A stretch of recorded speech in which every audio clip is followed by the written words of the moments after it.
All right.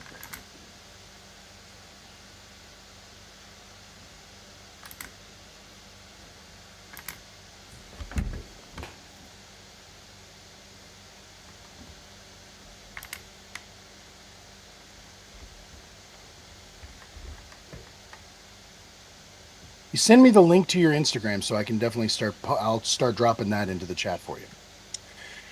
Tyler, who's paying attention to his wife and not us. Tyler, tell us who you are, what you're about, and where we can find you.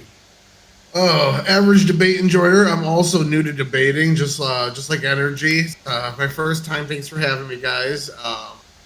Average debate enjoyer on YouTube, average debate enjoyer on X, and I think I'm here to smack Doomer around tonight. You Average debate enjoyer. I was totally just having everybody fucking introduce themselves, and I had this shit muted. Is that your moniker on Twitter? Average debate enjoyer. On Twitch. Twitter. So hang on, Lucy. Welcome in. Did you get everything set up then? It seems that way. No, not yet. No? It seems that way? Yes, we did. Fan-fucking-tastic. All right. We'll come back to you in 1 second, Lucy. You'll get the chance to introduce yourself. And last but not least, Doomer. Please tell everybody who you are and why they can't find you. Yeah, hey, I'm Doomer. I'm kind of the based liberalism enjoyer around here. You can kind of say I'm unofficially exclusively signed to the DMZ and Horseradishes Discord, so you can pretty much only find me here and there. Yeah. And we are fucking honored for it, man. All right, now back to you, Lucy. Lucy, please tell everybody a little bit about yourself, who you are, what you're about, and where they can find you. Well, I am Lucy Haza. I am the biggest Polish trans streamer. I do a variety of things. I travel to Ukraine to do journalism on children when it comes to the kidnapped children living in the occupied territories by the Russian Federation, and children that have to go through the horrors of war on the daily basis. I publish articles based on interviews that I conduct with families and children, and I also produce video format interviews and documentary style videos. I also do history, I cover news, and I do gaming and art. So I do a variety of things. And I did just drop the link to Lucy's page over on YouTube right there in the chat if you guys want to give her a click and give her a sub. Oh, no, I already did it for you. I already did it into the Twitch. Are you streaming live on Twitch right now? I do stream or on just Twitch on and YouTube. Okie doke. Well, I tell you what, if you want, I will go ahead and throw you a invite. Lucy Hayes. Is it all one word? I did not have your Lucy Hayes. Yeah, is it what is it? Is there like where there's a lot of Lucy Hayeses. The one with an anime like blonde. I have 3 YouTube channels. I have one for gaming and Right, nope, this is for Twitch though. I'm looking for Twitch. Are you streaming on Twitch? Twitch. I am, yeah. Okay. And what's your handle moniker on Twitch? It should be Lucy_Haza, I believe. Okay. You should find me. It should Lucy be underscore. duck. I should have There you go. All right. So I just sent you an invite to the stream together. We like to stream together here whenever anybody who's on Twitch, just so that we can all kind of have our chats interact and introduce themselves. Plus, that way, whenever we drop a link for the vote, everybody's chat gets to see it all at once. I'm not sure if now, I am. What do I? Am I? Yeah. Oh, okay. No worries. So. Okay. Well, I'll tell you what. While you sort that out, if you go to your streamer dashboard on Twitch, you'll see under your notifications. If you click on that, there's going to be an invite there for you. So while you're sorting that out, I'm going to go ahead and introduce my judges. So, all right. So our judges tonight, we have Maida, first time here in the DMZ, although a longtime collaborator and longtime co-streamer. Maida, please tell the folks a little bit about yourself and where they can't find you. Yeah, my name's Maida. If you've been around for any reasonable amount of time or done anything in any space anywhere on Twitch basically involving politics, you've probably heard my name at one point or another. Love me or hate me, don't really care. Don't really have any socials or anything going on. I've just got better things to do at this point. Former debater turned into coach, 5 for 5 currently on DMZ coaching, and I decided to jump in and do judging tonight because I got upset with how it's been going. Love to hear it. And Lutch, the Indian Jesus, is our other returning judge tonight and former debater. Lutch, please tell everybody where you're at, where they can find you, and what you're about.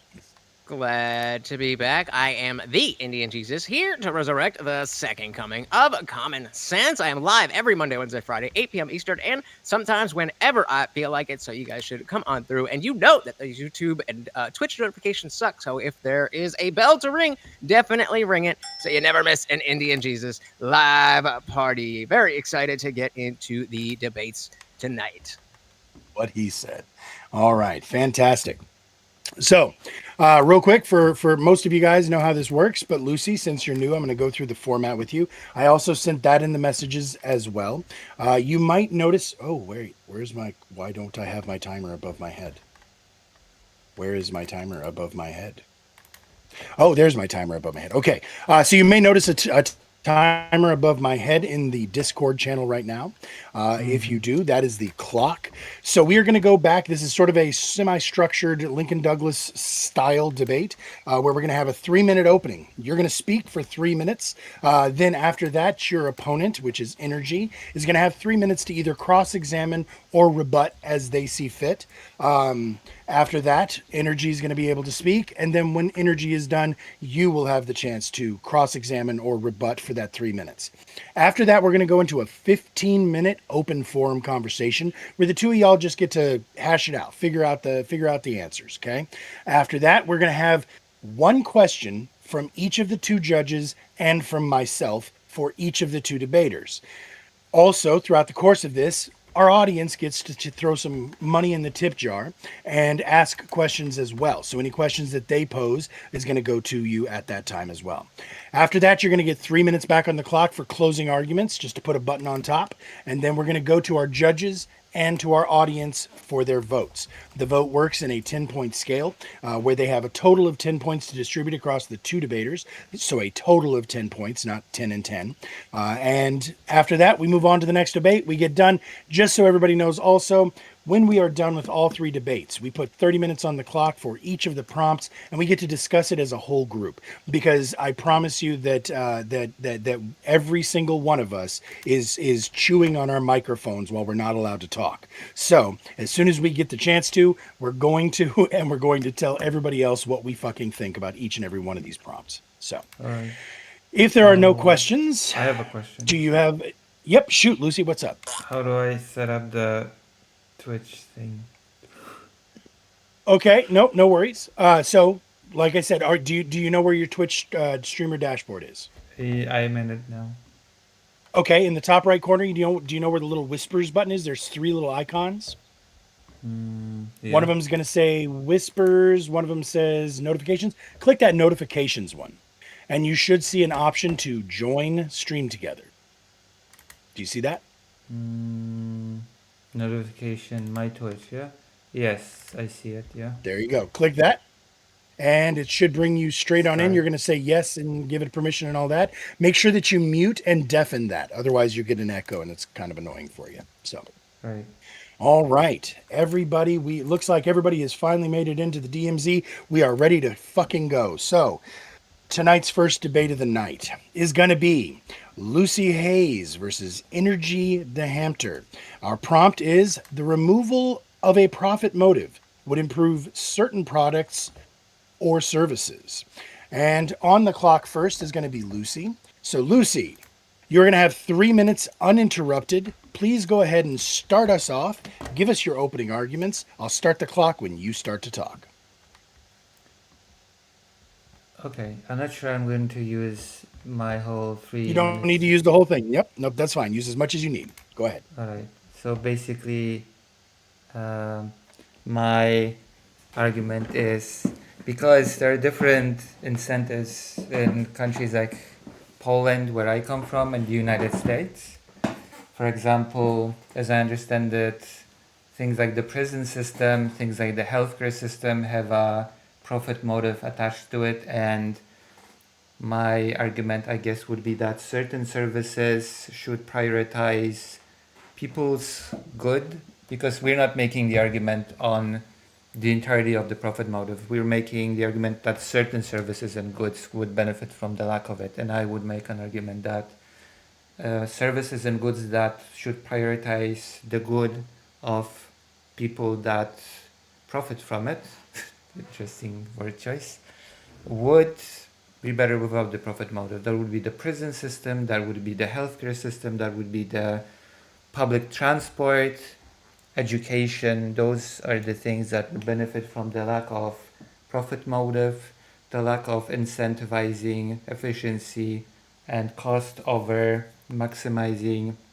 the quality of the service provided to the people, no matter how big the cost becomes. And I guess with that, I cede my time for now. All right, good stuff. Well, now, Energy, you know the drill. 3 minutes is on the clock. Feel free to ask questions or rebut as you see fit. It's your time to control Energy, so go ahead and start it up when you're ready. Okay. So, Lucy, my first question to you is, do you subscribe to any macroeconomic school of thought in particular? For example, the Keynesian, Austrian, Chicago School, etc. schools of thought? No.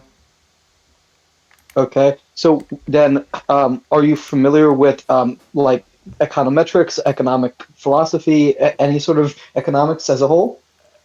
I am not formally trained in any school of economics. I know, but have you read any books? Have you read any articles? Are you familiar with the basic concepts, the economic data, Very etc.? basic concepts. Okay, so what concepts of economics are you familiar with?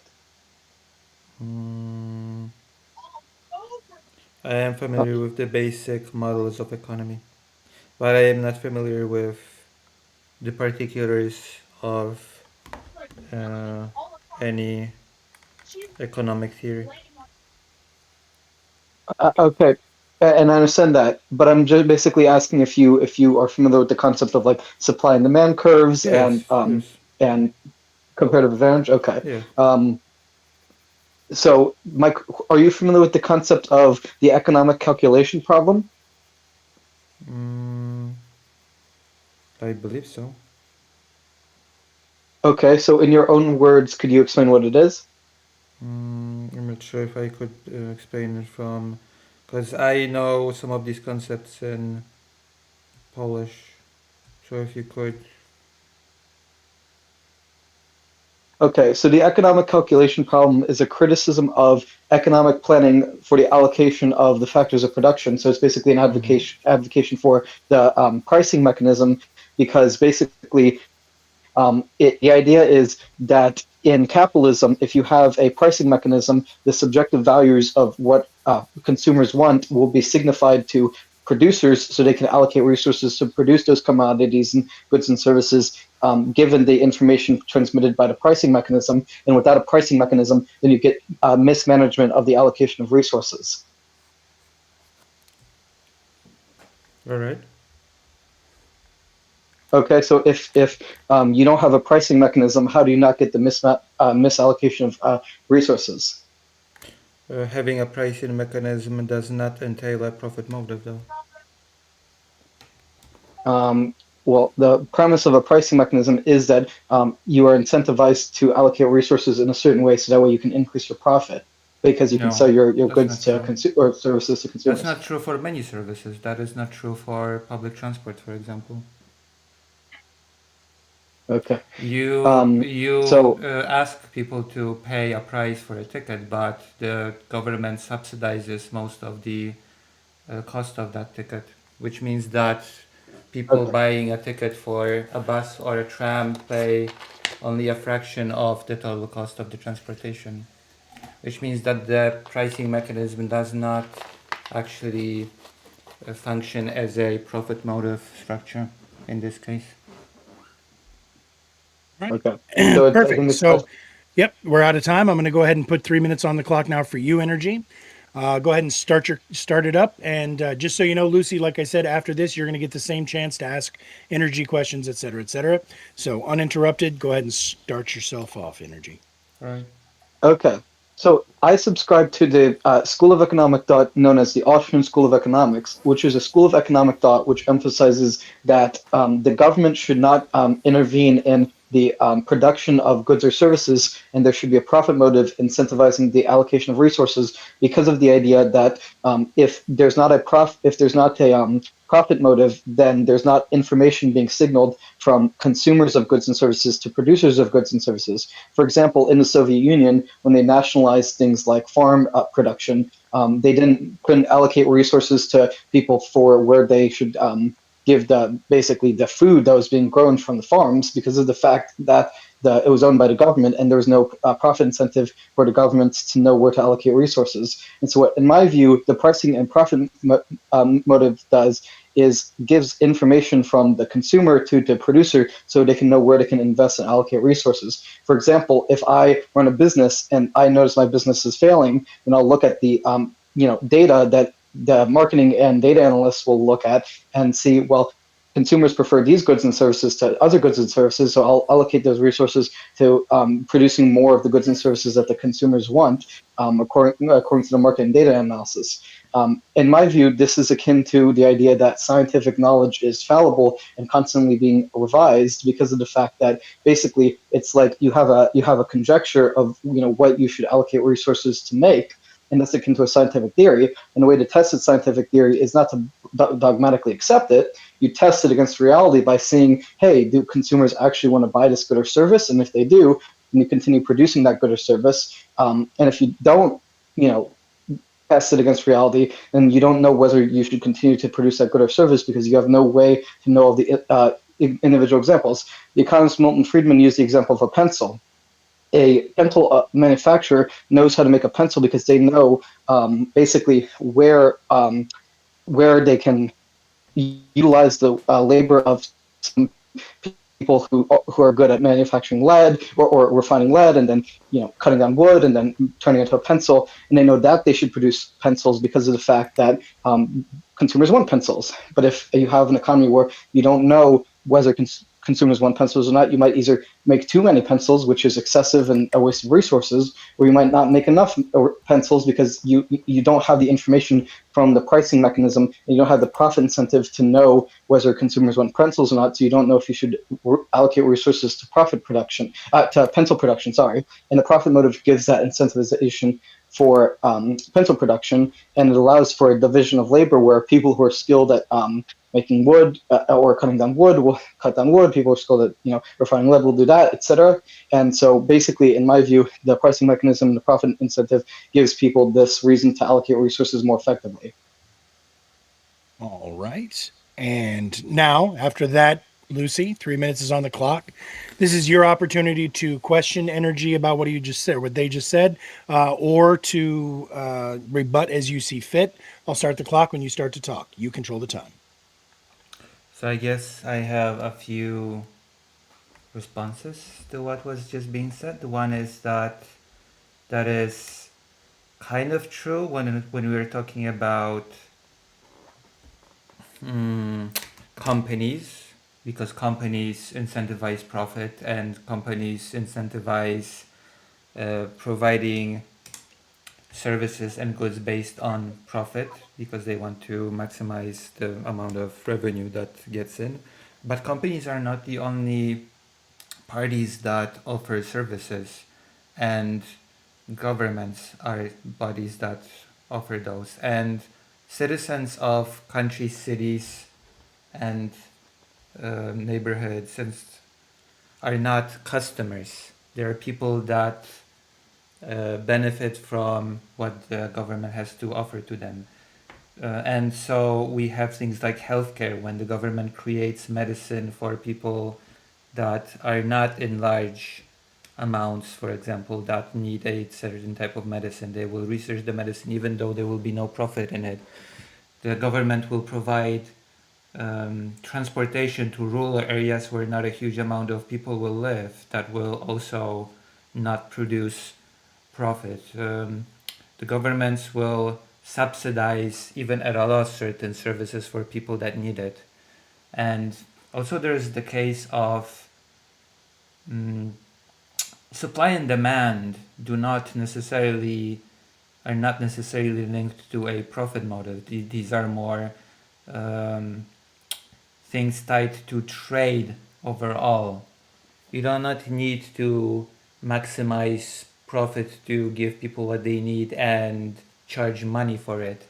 Non-governmental organizations that start businesses are forbidden from having a profit from creating a profit, but they still are able to create a successful business via selling goods, learning what people need, providing that good, and then earning money for it. But there is no profit motive involved because profit is not something that is possible in that model. I am not arguing that profit motive is a negative in all situations. All I'm required to do in this conversation is to say that certain goods and certain services would benefit from the lack of a profit motive, and I would definitely make that case for medicine, for that inflicts people in very rare cases. Development of such medicine will not generate profit, and certainly distribution of such medicine will not uh, generate profit, and yet that is something that is necessary for the people involved, and that is something that the government should do, and it would be a benefit even though the profit motive would be taken away from the equation. And I would make the case as such for the prison system, which as I understand it is profit motive in the United States, and things like transportation, because sometimes there are just not enough people benefiting from those things to generate a profit, and yet people still need those things, right? Right. So, again, as I said before, it is not necessarily just a time for cross examination. The debaters are absolutely allowed to use this time to rebut if they prefer, which is exactly what Lucy decided to do. With that said, 15 minutes is now on the clock for the open forum. Now it's just a conversation between the two of you. Please keep it above the belt. Stay reasonable and go ahead and get back into it, y'all. Yeah. So my first question to you, Lucy, is what's your perspective on the idea that scientific or generally speaking, knowledge we gain from like generalizations from experience are fallible? Do you agree with that idea? Can you repeat the question? What's your perspective on the idea that generalizations from experience are fallible? They are, yeah. Okay, because so for example, you look at something like white swans, and for centuries people thought all swans are white. But then you have the philosopher Karl Popper noted that conjecture was falsified when you had a black swan discovered in Australia. So scientific theories should be, in principle, you can disprove them, you can falsify them, you can disprove them, because if you're wrong, you want to be able to show that you're wrong. Because if you can't show that you're wrong, then you become dogmatic. Do you agree with that? That is correct, yeah. So in my view, the reason the pricing mechanism is superior to government is because the government can be very dogmatic at times, because the government does not have an incentive to respond to the needs of or interests of individuals. It has a tendency to self-rationalize its bureaucratic tendencies, because if you're a business and you make a bad decision, and consumers can boycott your goods or services because they don't like them. But if the government produces a good or service and the people don't want them, they can't tell the government not to do it unless they violently overthrow the government. So in my view, the market process is much more scientific because it recognizes that fallibility much better than the government. The problem, of course, is that the market and the pricing structures are something that existed before the profit motive.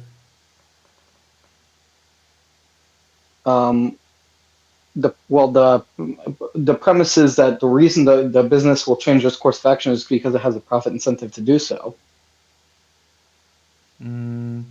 Yeah, but it will also often jeopardize quality of the product for the sake of maximizing efficiency and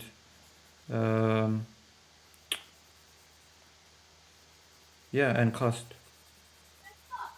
Well, I don't agree with that because of the fact that if a product is bad, then naturally consumers will boycott that product and buy a new product which is better from Not another when there's a competitor monopoly. business. When monopolies exist, the United States being a prime example, and many states have only a single internet provider that will often provide a very subpar service, and yet people cannot do anything about it because they have no alternative.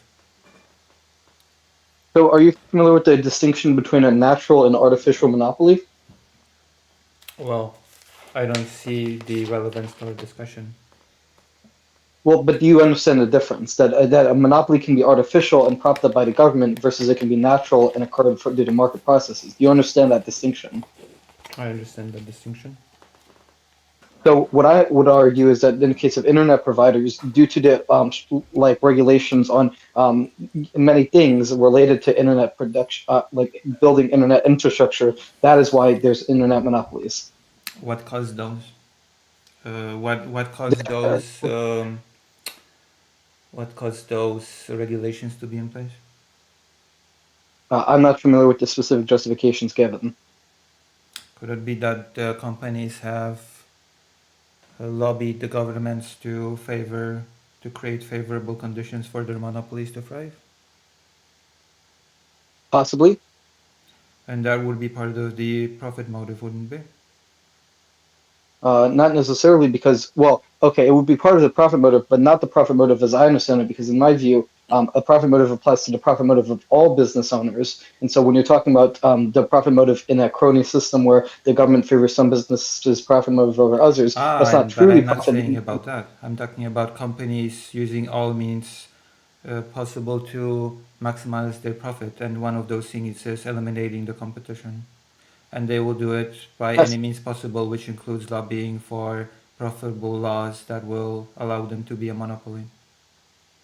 But either way, the point is the solution to that is not getting rid of the profit motive, but the solution to that is getting rid of the government regulations on the businesses. But I'm not arguing for the elimination of the profit motive. The prompt is that certain services and goods would benefit from a lack of the profit motive, which means that I do not have to argue for the elimination of a profit motive across the board. I just have to say that certain things would benefit from that lack. Okay, but what I'm arguing is that unless you can provide a specific example where the government is better at allocating resources, then you have not provided a specific example. The problem is that it's not about effectively allocating resources. It's about, because that is, effectively allocating resources is not always the best thing. The best thing can be just maximizing the needs of the people that need that certain service or good. Like as I said, there are diseases that only affect a small amount of people, and you will not get a profit, and you will never maximize the allocation of resources in order to create that medicine and provide it to them, and yet those people still need that medicine. So it's not always about maximizing the resource relocation when it comes to what is the best course of action. Well, there's billions of dollars, like there's charities with billions of dollars. So I would say that if someone has one of these rare diseases where there couldn't be a profit incentive to cure them, they should go to a charity, because in my view, if they can't be of profit, they can't be of value to anyone else. And by definition, they're not valuable and they don't deserve resources allocated to them.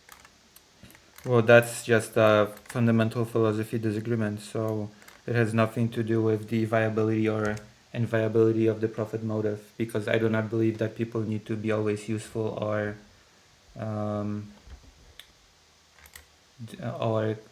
contribute something in order to deserve something. And So what that meta-ethical sense that kind of conversation goes beyond the purview of whether or not the profit motive should be attributed across the board or not. Okay, so then what is your ethical stance? Like, what do you think is right? What do you think is ethical? I feel like there are certain baseline things that we all deserve that we should, as people, as social animals, should be taking care of one another to maximize one another's well-being. And what evidence do you have for this? That's my personal belief. I don't need evidence for that. Okay, and that which can be that's a strange ask. Okay. You need to me. You Okay. want me to prove that's what I believe? No, no. What I'm saying is, You want me to if provide it's a just your study belief, then that's it's not objectively true. It's not well, I objectively don't true really because it's believe in just your belief. objective truth, so that's I guess Well, if that you would don't be believe in another objective truth, that would be so another kind of okay. So fundamental is disagreement that we Einstein have. okay? Is Einstein's special relativity an objective truth? Is Einstein's fields equations, are those, prove basically, as far as we can tell, like proven physics concepts, are those objective truth? Mm, Is 2 + 2 = 4 an objective truth? it is as far as we can observe it. Okay, so then you do believe that there are things which are objectively true as far as we can observe them. As far as we can observe them. Exactly. So there is objective truth, and so you've made a claim without evidence that it's good for us to take care of other people, and a claim without evidence can be dismissed without evidence. Do you have evidence that it's not good for us to take care of each other? I don't need evidence to prove a negative. You need It's not a evidence to support a negative, it is a positive. positive claim. We don't need to take care of each other. Do you think we should not take care That of each other? Are you making that we claim? don't need is a negative claim. It's a claim that does not ascend to the proposition that we should take care of each That's other. not a negative claim. It is a negative claim because it's saying I don't believe you. What do you believe? So my own ethical stance is something like divine command theory. I believe that what is good is what God wills How do you know what God wills? because it's revealed in the Hebrew Bible. But the Hebrew Bible is primarily written as a tool for the survival of the Jewish diaspora. I believe the Hebrew Bible was written by God and revealed to Moses on Mount Sinai, and the evidence that I would provide for that claim is the fact that the Jewish people have survived thousands of years throughout history in the face of anti-Semitic persecution, Yes, thus and confirming the Torah was written as a tool for that survival. Well, I believe the reason they survived is because of divine my providence. evidence for that is the Polish translation of the Torah written by one of the more famous Jewish rabbis, in which he wrote a whole introduction laying this out. Okay, but take it either way. Even if it doesn't matter what my meta-ethical belief is, you still have not justified your meta-ethical belief. Mm-hmm. So I So, guess okay. in this case we're at an impasse because there is no real, there is no proving one's beliefs with empirical evidence. Okay, so I would say we can still pragmatically argue that a country like America has the highest GDP, and it is relatively speaking the freest market in general. So therefore, That's it has maybe true, it generally but it has. also the highest GDP does not translate into the biggest well-being for most of its citizens, which I would Okay, argue is so the most important metric. so is the standard of living higher in America relative to most countries? Depends for whom. After all, America also has the biggest incarceration rate per capita in the world, doesn't it? And the prison system in America has the profit motive. Well, first of all, I don't necessarily support the profit motive for the prison system because I think that in the So you context of do the agree prison with system, the prompt then? well, the prompt is that basically we should get rid of the profit incentive for No. industries that don't have them. No. The prompt is certain goods and services would benefit from the lack of a profit motive. You just said that you don't necessarily agree with the profit motive when it comes to the prison systems, which means that you agree with the prompt.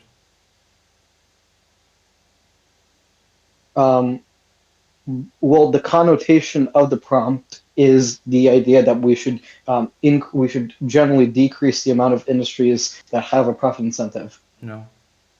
It just means that there are Okay, certain well, goods and services that would benefit from not having that.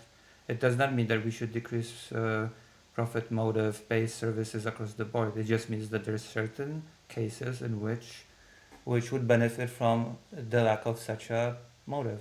And you just gave the example of the prison system, which means that you agree with the prompt. So do you acknowledge that the same phrase can have multiple senses? I mean, I do, but still, it remains the fact that you kind of agreed with the prompt just now. In one sense of the prompt, if you take it literally at face value, yes, but not I do more take it literally at connotative. face value, yeah. Okay, well, then I guess we're also at an impasse. So then my third question is, given the fact that you admit yourself you're not very knowledgeable about economics, why are you arguing against someone who has read books related about economics and philosophy of economics, who probably knows more than you, that you're so confident in your beliefs? Because I know examples of goods and services that would benefit from the lack of a profit motive, and you agree with it? As How a do you person that has okay, but read, how do you come to know that? Do you come to know that from speculation, or do you come to look at it from looking at the economic evidence and logical, understanding of the economic system? I guess I come to that conclusion by comparing different prison systems across the world, ones that have a profit system as well as those that do not have the profit system, and looking at outcomes of those systems. Okay, so how about healthcare? So America has the highest research and development for pharmaceutical drugs Mm-hmm. per capita. Mm-hmm. Do you want a source of that claim? No, but what does that have to Okay. do with anything? So you were claiming that healthcare, we should get rid of the profit incentive in healthcare, despite the fact that in America, where there is a profit incentive for healthcare, True. they're the highest level of research and development for new pharmaceuticals. Okay, now provide me with the data of how many American citizens benefit from that research. Well, okay. I don't know how many American citizens benefit from it. I imagine some, but either way, foreign Some. citizens might So benefit that's from it as well. basically proves my point, doesn't it? Because what does it matter if the America has the biggest research on certain healthcare if most American citizens will not benefit from the research? Because of the profit motive, because most Americans will not be able to afford the healthcare to benefit from that research.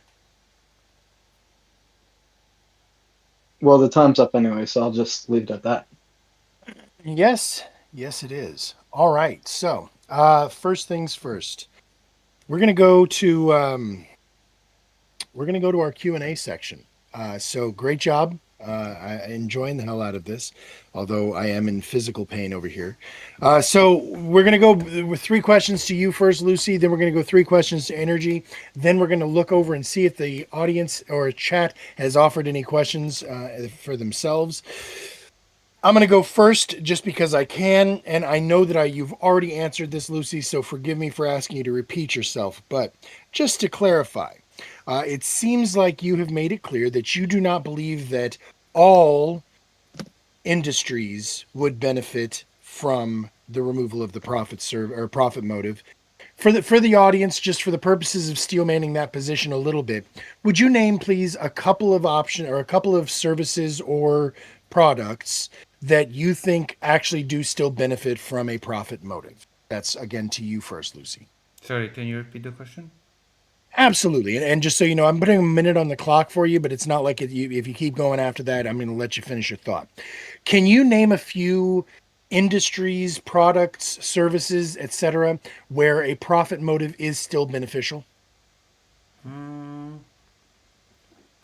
Actually, I'm not a super big fan of the profit motive, but I guess you could say that the profit motive could be useful in things like entertainment. Okay. Although it also right. leads to, I mean, it depends on how you implement these things. It's never just as simple as profit motive equals good, because when unchecked, it can lead to certain predatory practices like the infamous microtransactions in games or stuff like that. So it all depends on implementation in my mind. All right. Fair answer. Now, Maida, do you have a question ready for Lucy, please? Yes, I do. Go ahead. So My question would be, do you think that profit motives are required in some sectors of the government to be able to generate enough value to allocate those resources to the government subsidized sectors that you believe should have a more ethical approach to how they provide the goods or services to the constituents? So are you Did you asking catch all that? are you asking if the government should provide should create a profit motive for certain things to subsidize the other things that should not have a profit motive? Well, I'm asking if you believe it's required. No. Okay. All right. Easy enough. And Lutch, Indian Jesus, do you have a question ready for Lucy as well? Yeah, just as a small question, maybe a bigger answer. I heard a lot of the idea of what you call it with healthcare specifically. I'm curious, and it seems like you presented a good argument that there are places in healthcare that would not necessarily improve with the profit motive. But and I apologize if I missed it. Can you give me a specific example of a product or service within healthcare that would be improved without the profit motive? Well, I gave the very classic example of a cure or a treatment for a ailment that does not affect a huge amount of people, therefore creating this procedure and delivering this procedure would not generate a profit because there's not enough people that would buy into it, quote unquote. Word up. Sounds good to me. All right. Good stuff. Now, questions for energy. I got a lot of them. Which one do I choose from? Okay. So, and you actually did sort of say something to this, and I want to circle back to it, not to hold you down on it, but because I would like to hear you articulate it a little bit better. Energy, tell me about how the profit motives benefit the prison system specifically. So, I do not believe it does. I'm sorry, go ahead. I do not believe the profit motive benefits the prison system, and I do not believe there should be private prisons. Okay. All right. Okay. I misunderstood the prompt. I thought this was about decreasing profit motive in general. So then maybe I misunderstood the prompt. Sorry. Gotcha. Well, that's all right. Mida, Prompt go ahead and hit energy with a question. Yeah, so if we rely on profiteering to determine the necessary consumer interest of a product or service, wouldn't this destroy or disenfranchise millions or potentially billions of people from niche sectors which are required but do not generate profits to keep a society running? Can you give an example? Healthcare. In healthcare, if there is a disease that affects a significant portion of the population, there will certainly be a profit that will could be gained from the investing in research and development for it. Okay. Okay. And Lutch, question for energy, please. Okay. Yeah, I just was curious. I should have asked this to both of you, but a definition of profit motive. Okay, so in my view, the definition of profit motive that I use would be something like the ability to earn more than you put in, invest in something in the context of a private business, basically earning more than invest to create a good or service. So I create a good or service for $100, and then I earn $120 for that good or service that I create. Does that make sense? Yeah. Sure. Okay. All right. That's good. So then, we're going to go ahead and go back to our first debater here, since it looks like we don't have any questions on this debate coming in from the chat. I'm going to kick this back over to you now, Lucy. So you're going to get 3 minutes on the clock here for you to be able to spend as you see fit, uninterrupted, closing thoughts, closing arguments. I'll start the clock whenever you start to talk. All right. So I guess I would say that I would start by saying that answering the thing like by saying it's written you can just type in profit motive, the fundamental drive for individuals and businesses to maximize financial gain. It is the core principle of capitalist economies, incentivizing innovation, efficiency, and risk-taking by rewarding organizations of producing goods and services that people value, which has its ups and downs. And I would say that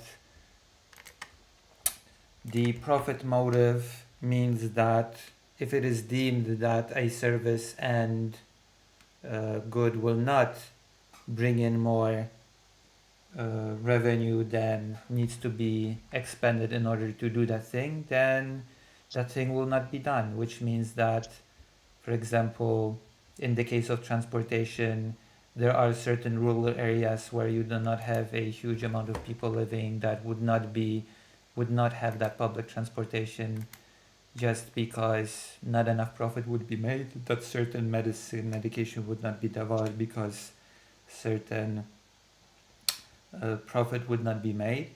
And when it comes to the prison system, it would mean that certain quotas of arrested people have to be met in order to rake in the profit.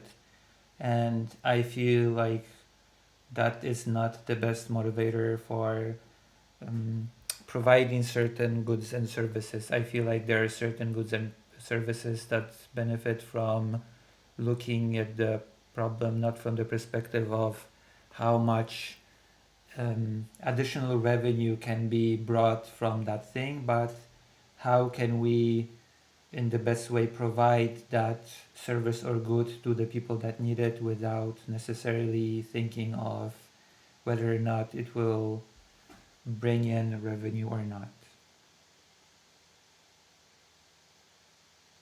All right. Sort of sounds like you're landing it there, so we'll go ahead and close it off. Energy, 3 minutes is on the clock now for you, uninterrupted. Please give us your closing arguments. So, in my view, the benefit of capitalism relative to other economic systems, for example, fascism, socialism, communism, etc., is that capitalism allows individuals to vote with their dollar. In a socialist, fascist, or communist economy, the government either the government or other people control the means of production in such a way that you can't falsify their economic decisions. In capitalism, you can. If a business makes a bad decision, for example, they make a low quality product, you can always vote with your dollar to boycott them. In a socialist, communist, or fascist country economy, you can't. What the profit incentive under capitalism does, in my view, is gives reason for businesses to invest in the more effective ways to allocate resources in the context of the areas where there can't be a significant profit incentive to invest, like in a rural area or in a very niche disease. Then I would say those people should turn to private charities, and they are not significant enough of a population size that the government ought to allocate resources towards them, because by definition, if they aren't able to create a profit incentive for others, then they're not valuable to others, and therefore they cannot be of enough economic value to justify allocating resources to them. My opponent claimed she does not have a specific ethical justification for her beliefs, and that's fine. But if she's going to argue from the ethical side that we ought to take care of each other, in my view, she should back that up with some sort of argumentation or evidence. I could argue for my metaphysical position, I believe, but I don't have the time to now. So I'll just say this. On a pragmatic level, we all agree that we should have a system which benefits more people's well-being, right? So if that's the case, I believe it's obvious that capitalism has increased people's well-being relative to socialism and communism, because under capitalism in countries like America and Europe, the poverty rate and standards of living are, standards of living are much higher, and the poverty rate is much lower relative to other socialist and communist countries, for example, Russia during the Soviet Union, or fascist economies like Mussolini's Italy or Hitler's Germany, or modern-day communist countries like Cuba or China. I believe that capitalism also can be seen empirically, not just through these examples. For example, to allocate resources more effectively, like the fact that America, with its for-profit healthcare system, has the highest level of research and development, and I have a source for that if anyone wants. And so with that, I'll say, if you oppose capitalism, then you are opposing the system that increases people's well-being. So while you might not be malicious about it, you are fighting against your own best interests, because capitalism is good for basically everyone. The only people who aren't going to benefit from capitalism are the people who can't be productive, but they can always send charities. And typically those people are interned at gulags or concentration camps under socialist or fascist regimes anyways. And with that, the time's over. Is it okay if I Alright. interject something or? Not yet, but I'll tell you what. Here's the thing, Lucy. So we're gonna be going to the judges. You will get the chance to put a couple of words in there after the judges have rendered their judgment and such, and the audience has also voted. But primarily, the after party is where we're all going to have a lot to say about that conversation. I know that you're on the other side of the world, so if you need to go sooner than that, I completely understand. But I do want to say, beyond anything else, thank you very, very much for your performance tonight. That was absolutely wonderful, and we definitely hope that you are going to keep showing up for us. So again, jot it down, and we will come back to it. But somebody else is probably going to say what you're going to say before you get the chance. Let's hear what the judges have to say first. So with that said, I'm going to drop the link here in the chat for everybody. Boom! That is where we go to vote. So if you can see that link, go ahead and click that link. Give us a vote for who you thought made the most persuasive case. Do you believe that it was Lucy Hayes on the affirmative, or do you believe that it was Energy to Hampter on the negative? Again, we are not looking for you to vote who you like the most or who you agree with, but who you think made the most persuasive case tonight. So without further ado, we're going to go straight over to our judges. I'm going to go to you first, Maida. Maida, I assume you are ready to give us your judgment on a 10-point scale, my friend. Yes, sir. So I guess I'm going to start off with the affirmative side. My overview of it. There was a good sort of line of argumentation talking about government subsidies, promoting certain things that the government deems to be important, how they allocate those. There was during the midpoint of your argument, you made a strong prompt claim. I thought that was really good. It seems to have largely went unrebutted. You used the double down on the previous ethics claim that you had established. You called out the religious ethics claims with the Torah, how that book has an overlap with other like religious texts. That was good. Calling out the idea of cost of living not being translated to quality of life as a result of GDP was another good one. And there was partial concession of the prompt on behalf of the opposition. The only negative argument that I really had against you was that there was a seemingly broken clock fallacy at some point in there where you just got morally lucky and happened to arrive at the correct position without having the knowledge to be able to back it up in the argumentation that he was providing, which I gave you a negative point, but you're still up on that regard. As for the negative side, talking about the Austrian model was something that I thought was very strong. Making appeals to the literature that you've read and have established were largely done, I would argue, poorly for the most part as a result of the fact it just seemed like an appeal to authority and not engaging with the argumentation that was being provided, even if it was more simplistic in nature by the oppositional side. You brought up things like crony systems being susceptible under the free market, which was something that isn't necessarily fixed in the opposition's argument. I gave you positives for that. However, when you brought up private charity being an alternative to a government subsidization system, it seems that this is just an alternative that is being created for a lack of availability in your system, which I thought is something that was problematic. There was a slight prompt concession towards the end and an appeal to authority, which continued to come up throughout the debate, which I don't think is an intrinsically bad thing. But I think that you had some good rebuttals as to the claims of quality of living in the United States compared to lower GDP countries. And with that, I will move on to my final score. I give it 7-3 to Lucy. 7-3 to Lucy on the affirmative. All right, very cool. Go ahead and give us your judgment, Mr. Lutch. I assume you are ready as well. Yes, sir. Well, Maida, you said all of the things. I agree with basically everything that Maida said. I do think that structurally both sides made maybe mistakes is even a strong way to put it, but in terms of, you know, like setting up the frame, giving definitions, and, you know, as Maida said, throughout the debate, then appeals to authority, and really bringing, you know, trying to, I respect it, trying to bring it into the objective morality debate, but I think that was a signal to at least me that this guy's reaching. And I'm definitely against communism and for capitalism, but I think maybe you got prompt cucked here, thinking that the prompt itself would be a little bit more specific to what you were saying. And at the end of the day, I don't really see how we can go any other way than giving Lucy the win because you conceded. So I was looking hard to try to give a point somewhere. And I think in general, you did a really good job, but with multiple concessions, I got to go 10-0 for Lucy. All right, 10-0 for the affirmative. So audience chat, guys, it's already been decided, but I still want to see where you guys landed on this. Please give that link a click. You see it in the chat, no matter which chat you're in. Just, it costs you nothing. Click it, but only click it once. Otherwise, you're playing with it. And we'll see where you guys landed. That said, we're still waiting on the answers, but Lucy, if you wanted to, maybe what you said is still relevant. So I would Yes, definitely it is. love to hear your thoughts. All right, go ahead. Yes, because I mean, maybe we will have a debate in the future about capitalism. Oh, we're going to talk but- about it in the after party. I promise. So go ahead and we'll write it down and we'll come back to it in the afters. What you got? Should I enter mine? Yes. Let me hear it. Okay. Like I said, Yes, I'll yes, bring it yes, back yes. up and respond in the after. Yeah.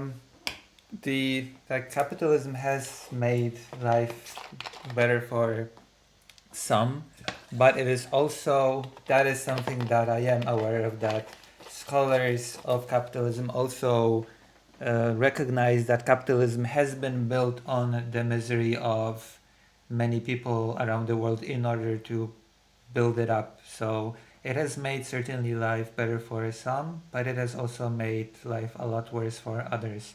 Also, fascism is not really an economic model, so to speak, and a lot of fascistic countries actually operated under capitalism. So I'm not sure if that's comparing capitalism versus fascism. I'm not sure, for a person that is read on the subject, the best way course of May I- action. Yep. And I was May I about to say, respond sure. to this I'll real let quick? you. Yep. You can go ahead and give your response. Go. Let me hear it. Okay. So first of all, Chatters, I go think ahead it's and make pretty sure you click that link and give us the vote. Go ahead. Sorry, Energy. I think this is actually, like, I actually believe this. I actually think I objectively won this debate because of the fact that I think I actually came with better arguments. But if you guys don't think I argued well, fine. What I'll say is this: fascism is inherently anti-capitalist because of the fact that fascism believes that the means of production should be organized to serve the interest of the nation and/or state of a nation. And so inherently, because capitalism is the idea that the means of production should be incentivized for the profit motive of free enterprise in a laissez-faire system, fascism and capitalism are inherently incompatible. I'll also add that I did concede part of the prompt, but that was more of a confusion because I thought the prompt was more about reduction of the profit incentive in general, not merely the idea that some goods or services should not have a profit incentive. In which case, yeah, I'm not an anarcho-capitalist, but I think that's taking the prompt too literally. And with that, I guess no pain, no gain, right? So I Cheers. lost, but all Yeah. good fun. No, that's all right. All right. So Lucy, yeah, we're still going to go and see what the audience had to say, but one way or the other, you've already won for the night, and you did so handily so far. 7-3 and a 10-0 is it's, we have words for that, but I don't want to hurt Energy's feelings. So all I'm going to say is you did a great job, and like I said earlier, I hope that you keep showing up, and I hope you keep playing. We really dig your energy, and we really dig what you brought to the table tonight. So that said, let's go ahead and look into our results. We're going to lock it in 3, 2, 1. The audience has spoken, and fuck me, 10-0, 100% unanimous voting from the audience for Lucy Hayes, 16-0. So you got two 10-0s. I've never fucking seen that in all of the time we've been doing this. Yeah, there's never been a shutout quite like this. So, Energy, I definitely appreciate you showing up and giving it a shot. You know what happened. It is what it is. Like you said, no pain, no gain. You gave it your best, and we appreciate it. Can I just ask a quick question, though? Just one final thing? But you can ask another one. Okay. Just real quick. Do you think that because of the fact that I've lost the last two debates, will this affect was you continue to send out like prompt suggestions for me No. or okay. No.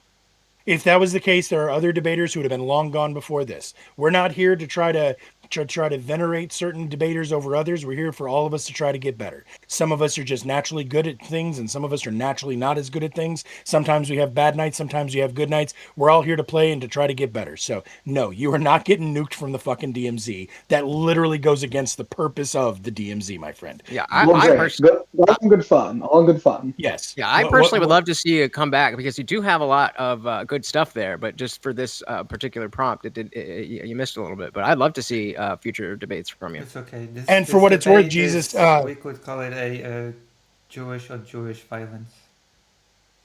there you go. I didn't know Lucy was Jewish. Yeah, Polish yes. Jew. So she's Polish, Okay. and so there's a lot of Polish Jews. Speaking as a Polish person, Lutch, just so you know, Energy is great fun at parties, and he is available for rent. So if you're interested, for those of you who do not know, Lutch also hosts streams, and Energy is really good at being a guest. So y'all should hook up later after this. So Word up, come on through. all right.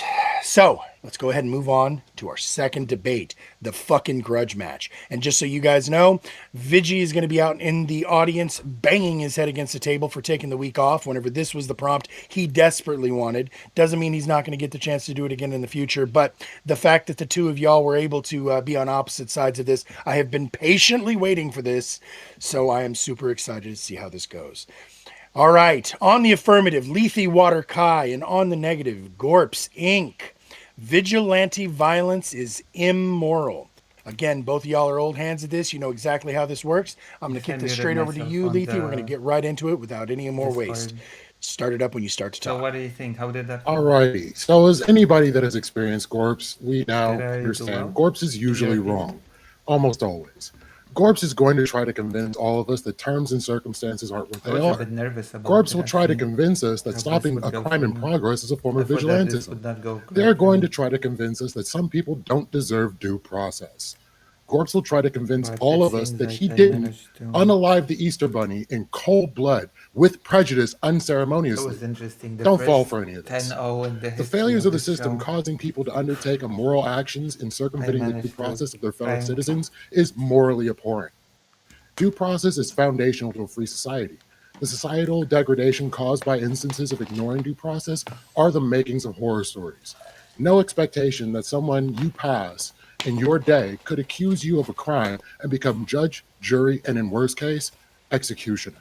That is Keep in true. mind the lynching of Emmett Till, the rise of the Yes, God. KKK, I George mean, Zimmerman how stalking else are you to Trayvon Martin, understand the and prompt even the other killing than of the Ahmaud literally Arbery. Let's be some clear on these services definitions. and A vigilante goods is a would person who benefit takes from the the law lack into their of own a hands. profit They attempt to incentive. prevent How else crime, would you track understand down this than offenders, literally? or punish wrongdoers without possessing any official legal authority to do so. Vigilantism is the act of ordinary citizens taking the law into their own hands to prevent, instigate, or punish perceived crimes without any official legal authority. It bypasses the formal justice system and usually involves the use of threat of force, frequently driven by a belief that official authorities are failing. Even in media, the characters that represent these ideas are cautionary deserve tale, a not something to aspire toward donation morally. for this debate. Marvel's Punisher co-creator, the late Jerry Conway, consistently viewed vigilante justice as a tragedy and a failure of the justice system. He explicitly rejected the appropriation of the Punisher skull by police and military figures, arguing that Frank Castle is fundamentally an outlaw and a criminal rather than a hero to be emulated. Then, moving on to characters like Rorschach, Alan Moore said, Rorschach became the most popular character in Watchmen. I meant him to be a bad example. But I have people come up to me in the street saying, I am Rorschach. That is my story. I'll be thinking, yeah, great. Can you just keep away from me and never come anywhere near me again for as long as I live? This is exactly what we're looking at when we're looking at vigilante justice, or violence specifically. And with that, I yield my time. All right. Gorps, 3 minutes is on the clock for you to use as you see fit. You can use this time to cross-examine or to rebut. We'll start the clock when you start to talk. Lethe, do you think people should have a right to self-defense? Yes, self-defense is not vigilantism. Thank you for the. Do you think how that much? people have the right to stop a $100? crime that is being carried out? Thank you. No, For they should the- look toward the authorities to Maya. do so. I thought you said people thank have a you. right to self-defense. Yeah, you're Thank you talking about so stopping much. a crime. That's not self-defense. If somebody is assaulting me, Thanks. stopping that crime would be self-defense, right? Yes, that would be self-defense. So people should stop crime. Yes, in that instance. Okay. So like you my agree calm that demeanor. violence can be I used feel to like people stop crime, liked my and that would calm be moral? demeanor Would and you agree not with that? Super debate. No, not necessarily. Blood sports. You don't think it's moral to Attitude. use If self-defense? that makes sense. I think it's moral to use self-defense. In the case somebody is attacking you, you I saw have the chat, bodily the Twitch autonomy to chat, and defend people yourself. liked Yes. me in there. And I think that Radish, is I want to moral. point out your stream is down. I got distracted. He said, hold, please. He What? knows it's crashed. He knows it's crashed. He said, hold on a moment. Okay. So I'm guessing our time has been paused. Yeah, he just So said why- to chat whole PC. What did the Easter Bunny do to you? Like, why would you commit that kind of mayhem? I knew this Um, was because of Wait, Gorp. were we Look, he kicked doesn't- out The of Easter thing? Bunny What happened? literally just DDoSed my grandma's life support and my girlfriend's IUD. Y'all want to know what's crazy? Sorry, Y'all we want to know were something kicked crazy out while we're of the down? thing? What happened? I prepared for the wrong prompt. Did you prepare for mine? Oh no! I prepared for the mutual combat one. Oh Oh, no! wait, is the stream Tango. over or what? I've already No, given he's restarting Misty it. 16 points, Gorps. This is just not looking good for you. Fuck. Give me 1 second, please. Hold on, everybody. My whole fucking PC just decided to shit the bed for no good reason. Yeah, I assumed that our time was paused, so Yep, the yep, cross-examination exactly. is on The hold. clock is Yep. running. Well, actually, we'll start it all the way over. As a matter of a fact. the clock The is whole debate running. or just the cross X? No, just the cross. Just the cross. Okay. Wait, what is the prompt for this one? Why did Gorp kill the Easter Bunny? Vigilante violence is immoral, and Are you Lethe saying is that taking the the Punisher is affirmative. in the wrong? Yeah, even the creator of the Punisher says that the Punisher is a criminal. That was in my opening statement. but being a Yeah, criminal but the based. creator, it's like there's the argument of the characters. Well, wait, are we living their saving this own for the life debate or- outside of the creator. Yeah, no, Yeah, we're not. yeah, we're not. We're every- not. We're not debating everybody yet. Yep. should- Nope. Hold We're on. Yep. cooking. Hold on. Hold your horses. Hold your horses. I'm almost back on. Well, it's not my Yep. debate, anyways. Yeah, save it for the No, back but you will and get. forth You with will the get to weigh KKK. in. Yeah, You at will the get end, to so weigh Lucy, in. at the end, once every debater is done with their debates, we do an open thing where everybody's allowed to comment on the debate prompts as they were displayed. Also, So you will get a drawing, chance to debate the debaters, and the other debaters will also get to debate you, and maybe Thank even the you guys. judges will debate you. If anyone's talking for a while, interested guys. in I'm animation, trying you can to watch run me my make opening. an animation on stream. And There just you real go. quick, while we're paused, guys, I'm watching the debates themselves from the YouTube stream, and so if if that ends and like I'm on top of it, but just in case I'm not talking when I'm supposed to be talking, just like spam the chat and be like let's, and then I'll be back over here. Roger that. Yep. I had Handled sort of it sorted that out. So, all right. So, fuck. I think yeah, that's so weird. Why did it reset to back to all of that shit? Whatever. Fuck it.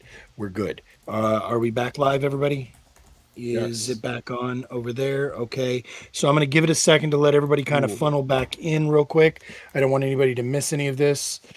Yeah, again, sorry about that. My fucking computer has never done that to me before. It literally, shared chat is gone. Okay, on it. Let me fix it. Sorry. And just to be clear, if anybody wants my notes for my judging and how I arrived at my conclusion, feel free to DM me and ask me for them, and I will copy paste them directly to your DMs. Yeah, he wrote a lot. I usually get like 3 or Yes. 4 lines in.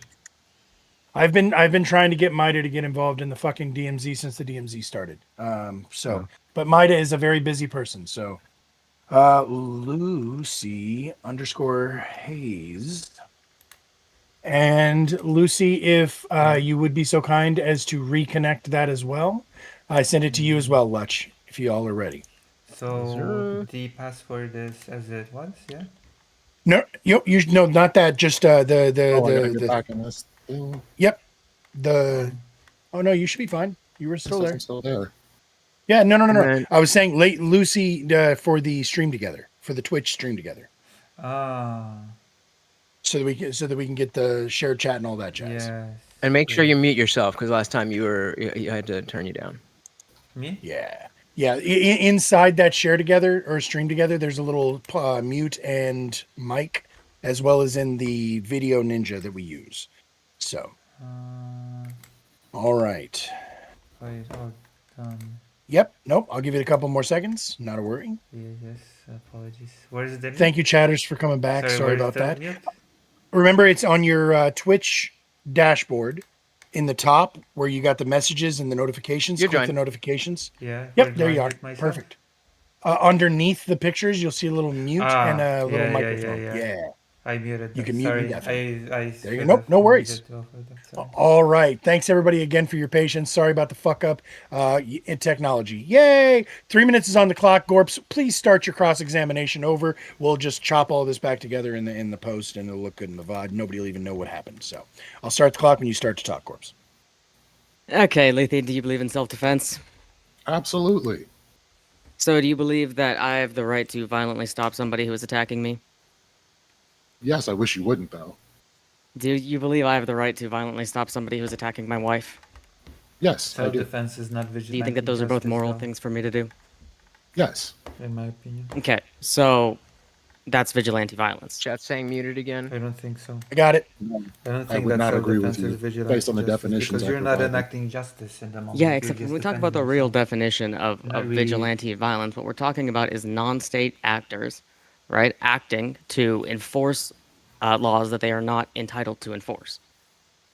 Yes, right? that self-defense is not The bad. law against assault, vigilante justice, would be self-defense or defense of others. There is a clear differentiation between vigilantism and self-defense claims. Yeah. It's pretty clear. You can put it into Or any defense AI, of others. and it'll spit that out for you. So, like, George Zimmerman would be a prime Yeah. example of a vigilante, agree with that. I whereas don't I agree wouldn't that- say that the I don't individual, agree that well, no, I would even say the guy on the self-defense bus would is be a clear vigilante example of a justice. vigilante. A prime But example of a Zimmerman- vigilante would be the Guardian Angels on the New York City subway station, who intervened regularly, right, when there was rampant crime, rampant robberies and assaults, and NYPD was doing nothing to step in. Would you agree that that is vigilantism? That is absolutely vigilantism. And do you think it's immoral for them to have stepped in to stop people who were being assaulted? Yes. That is immoral. Why is that immoral? But you agreed that if I were to step in, if somebody was violently attacking my wife, that would be moral. Right. Why? What's the difference between these two scenarios? So your wife is an extension of you, which I would say makes it a self-defense issue in itself. You're protecting your homestead, your possessions, your own things. You're not out there looking for something to Yeah. prevent Do you or think something I to stop. own my wife? Your wife is your You're making it obsession. sound like I own my wife. That's a little fucked I up. said an Lee. extension of you. It's a little fucked up. You Lee. and your wife become one. Uh, You don't own It's a her. little fucked up to act like I I own don't my think wife. your What about my wife kid? is an extension of you. No, you don't Can I own your defend kid. my You're kid? the steward over your kid, and you need to defend your kid. Okay, what about my best friend? Can I defend my best friend? Well, it depends on what your best friend did. If my best friend did nothing, assaulted, walking down the street, can I defend my best friend? You can try to defend them, yeah. Would that be moral? Yes. Okay, so why is the Guardian Angels on New York City subways different? Because they're out there doing the job of what the authorities should be doing. So I would say their energy would be better put toward getting law enforcement to actually do their job, which is what they're put there to do. That's not a statement as Moral- to whether what they're doing is moral or not. Yes, I'm saying it's immoral. They have no reason, well, they have no jurisdiction to be out there physically assaulting people if they feel they're doing a crime. That's removal of due process, which I immediately feel is immoral. So is it All right. moral? It's moral for the cops to step in without due process, but not for people? Cops should get due process. No, not when they're stepping in to stop a violent crime. Usually they arrest the individual. That's not due process. Do you know what due process is? Yes, it's when they get to go to court after getting arrested by the cops. Yeah.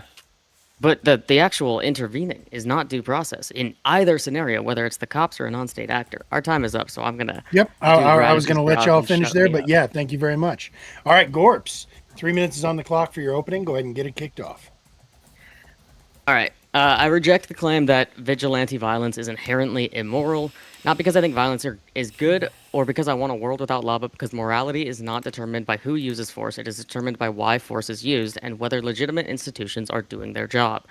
Vigilantism doesn't appear in stable, functioning societies. It appears when the state fails, when police refuse to respond, when courts won't prosecute, when corruption or incompetence leaves people defenseless, and when the social contract breaks down. People don't magically lose the moral right to protect themselves or their community. They reclaim it. If someone is being attacked and the state is absent, is it immoral for a bystander to intervene with force? If a I'm just community is stealing terrorized by content from gangs while someone. law enforcement looks Excellent. the other way, is it immoral for residents to organize and defend themselves? If a corrupt regime refuses to stop violence against its own citizens, is it immoral for those citizens to resist? The affirmative wants you to say yes. I'm saying that's not just wrong, it's morally backwards. Morality requires context. We already accept this principle everywhere else. Self-defense is moral. Defense of others is moral. Even state-sanctioned violence, police, military, any other security, is considered moral when it's necessary and proportional. So why would the exact same act suddenly become immoral the moment a person doing it is not wearing a government uniform? The affirmative position only works if you assume a perfect state, perfect policing, perfect courts, perfect response times, perfect justice, which we all know our system does not have. We live in a world where sometimes the only the moral first time option is to actually act have when nobody else Twitch will. viewers, To claim that 28 all Twitch vigilante viewers. violence is immoral is to claim that people have a moral duty Which to remain is passive in the face of nice. injustice, danger, or state abandonment. And that's the real problem with 'Cause we're this watching the- conclusion. It treats we're watching morality the as Twitch a stream rigid, together, so I context-blind have Twitch rule. viewers for the But first morality time. isn't a slogan, it's a framework for evaluating human action. Oh, Vigilante yeah. violence can be immoral, absolutely, but it can also be necessary, proportional, and morally justified when institutions fail. So the question isn't whether vigilantism is always good, it's whether it's always immoral. And the answer is clearly no, because when the state abdicates its responsibilities, moral authority doesn't disappear, it shifts. And sometimes the most moral act is the one the state refuses to take. And I cede the rest of my time. Right. Back onto the 3 minutes for you now, Lethe. Cross-examine or rebut as you see fit. I'll start the clock when you start to talk. Okay, Corpse. Do you agree that in order for something to be a vigilante form of justice, that you would have to be seeking this thing out preemptively? No, that's not in really any definition of vigilante justice or vigilante violence. I actually I don't know if the stream was up when I was doing this, so I'll restate my definition of vigilante justice, which is a non-state actor taking matters into their own hands, whether in this situation violently, to enforce laws that they are not given the legal authority to enforce. And so, are you fine with the idea that if somebody thinks you are doing a crime, that they take matters into their own hands and physically harm you? Their response should be proportional to whatever they think that I am actively committing, right? So if they think I'm stealing something, they shouldn't be pulling out a gun and shooting me. But I think they do have a moral justification to step in and take that item and give it back to its owner that they think it was stolen from. So they have the right to illegally detain you because they suspect you of a crime? It is legal. Citizens' arrests are legal, and they are moral. So you're fine with this, and you think this is a good thing for society? I think it is a good thing when the institutions that society has are failing. Well, yes, that's As already exactly implied. as I said in my opening. When the institutions are failing, we need something as a society to enforce laws and social norms. That is where vigilante justice can step in. So in the Spider-Man case is a that, vigilante. of course, I'm going to say it's a moral decay that the justice system and the authorities aren't doing their job, is going a step further and having society itself Are we having fun with the stream? do that the best moral action going forward? How do you like The best moral animation? action would be for the state to do something, but at the end of the day, the state is not doing something, and so vigilante violence can become necessary, and at that point, it becomes moral. So in the case that individuals end up even killing someone in this process, what should be done about them? As with the killing of anybody, there should be a court and prosecution. I did not say that all vigilante violence is moral. I said that vigilante violence itself is not inherently immoral. So basically, what I'm saying here is the immorality of the police is going to create an immoral framework along the populace, because you can't expect people that aren't trained in law enforcement to follow the proper steps in law enforcement. There's going to be many missteps. And do you want this to be a societal norm? I think that it should be a societal norm that when we see people, when we're walking down the street and we see somebody being assaulted, that we step in and we stop that. I think that yes, should absolutely be a societal norm. All right, so we're done with the cross-examination rebuttal. It's 15 minutes on the clock for open forum. Y'all just go ahead and keep on at it. All right, Kai, you were focusing on the little citizens arrest portion, and I want to dig into that one with you. Do you think that all crimes are immoral? No. Okay, so when we're talking about vigilante violence or vigilante justice, even if, let's say, a citizen's arrest was criminal, could it still be moral? No, I don't think it would be, because you don't understand the situation of the individual that you think may or may not be committing a crime. This brings to mind little Tasha, the thing that pretty much started off the riots in LA. No, let's bring to mind a goddamn school shooter. Do you think it would be immoral for somebody to force down and citizens arrest a school shooter? That would be technically self-defense and defense of others. I think that would be a If they good weren't thing to do. shooting at you. Well, all of this is in defense They of others. eventually want to shoot you. If they get you in their sights, they're a school shooter. Maybe you're their friend. They're not Maybe they being- don't want to shoot They're you. not being discriminate. Oh, They should be I don't calm even like me. know how you get there. They Hey, should you bring seem like in somebody the who would be calm friends with a energy school like shooter, I but do. that's a separate issue. At the end of the I am day, friends with you, so here we are. at the end of the day, most vigilante violence is in direct I defense think I've of learned others some fresh or of air, yourself, if we're 'cause including American self-defense, which I debaters would. are But very angry and energetic, and I feel like this I've is got all the calm defense of energy, others. You know, This is the inherent reason it is moral, is because it's defense of others. and I feel like Do you it's, disagree with defending others? I I don't don't know, disagree with novel. defending others. I disagree very with people novel. taking actions into their Does that own make hands sense? without knowing the full context My of a situation. my So for them to anemic do so, it energy can cause undue was harm useful to many today, people within the you know. populace. And this becomes something that is normal and status quo, then more people will begin doing it, and we will have a moral societal decay. Allowing rampant crime, allowing rampant, specifically violent What do you crime, think? also Do you think leads I'm to correct on societal this? and moral decay when the state is refusing to act on these things. Somebody needs to step in to do such a thing. Take actually a great example. Fucking Renee Good and Alex Preddy were both doing moral acts. The state killed them for it, which shows that the state is not stepping in for morality. But these were acts that, especially Alex Preddy, that were moral and in defense of others, and they were the correct thing to do. Would you do you think that Alex Preddy did the correct thing? I don't think Alex Preddy did anything wrong. I don't think he was acting as a vigilante either. He was protesting, which is exactly what I would suggest people He was do. in law specifically enforcement. helping pick up a protester that was shoved to the ground, assaulted Right. by a federal agent. He was helping end the situation of assault, putting himself between this person and the assaulter, being the federal agent. He was doing a moral act of vigilantism. I don't agree that that was vigilantism. Why not? He was stepping in on a situation without the proper legal authority to do so, and Trying to stopping pick someone up an and getting assault. in the way of harm of someone without assaulting anybody is not looking to prevent a crime or anything else on that order. It's looking to literally stop a just crime. helping the person up. It's No, it looking to wasn't stop gonna a crime. That's vigilantism. I mean, literally, it escalated to more crime, just being real. Yeah, that's because the federal But agent's that's- fucking insane. But But that's definitely not Yeah, vigilante. nobody wants to comment on my it is. style. It is. It very clearly is. I already gave Also, my I feel definition. like since I mean, I Uh, said at the beginning of this recent that you were going grinding to that warp I will be everything to able mean to- something that I you will have wanted to to mean, go and I to already Poland said for what a you were few going to do it days and for. go back And I home. Very keep clear. trying to A clear this up. non-state Thanks to all of actor you, I will taking be law able to enforcement know into their exactly own what- hands. This seems like a very clear definition, bro.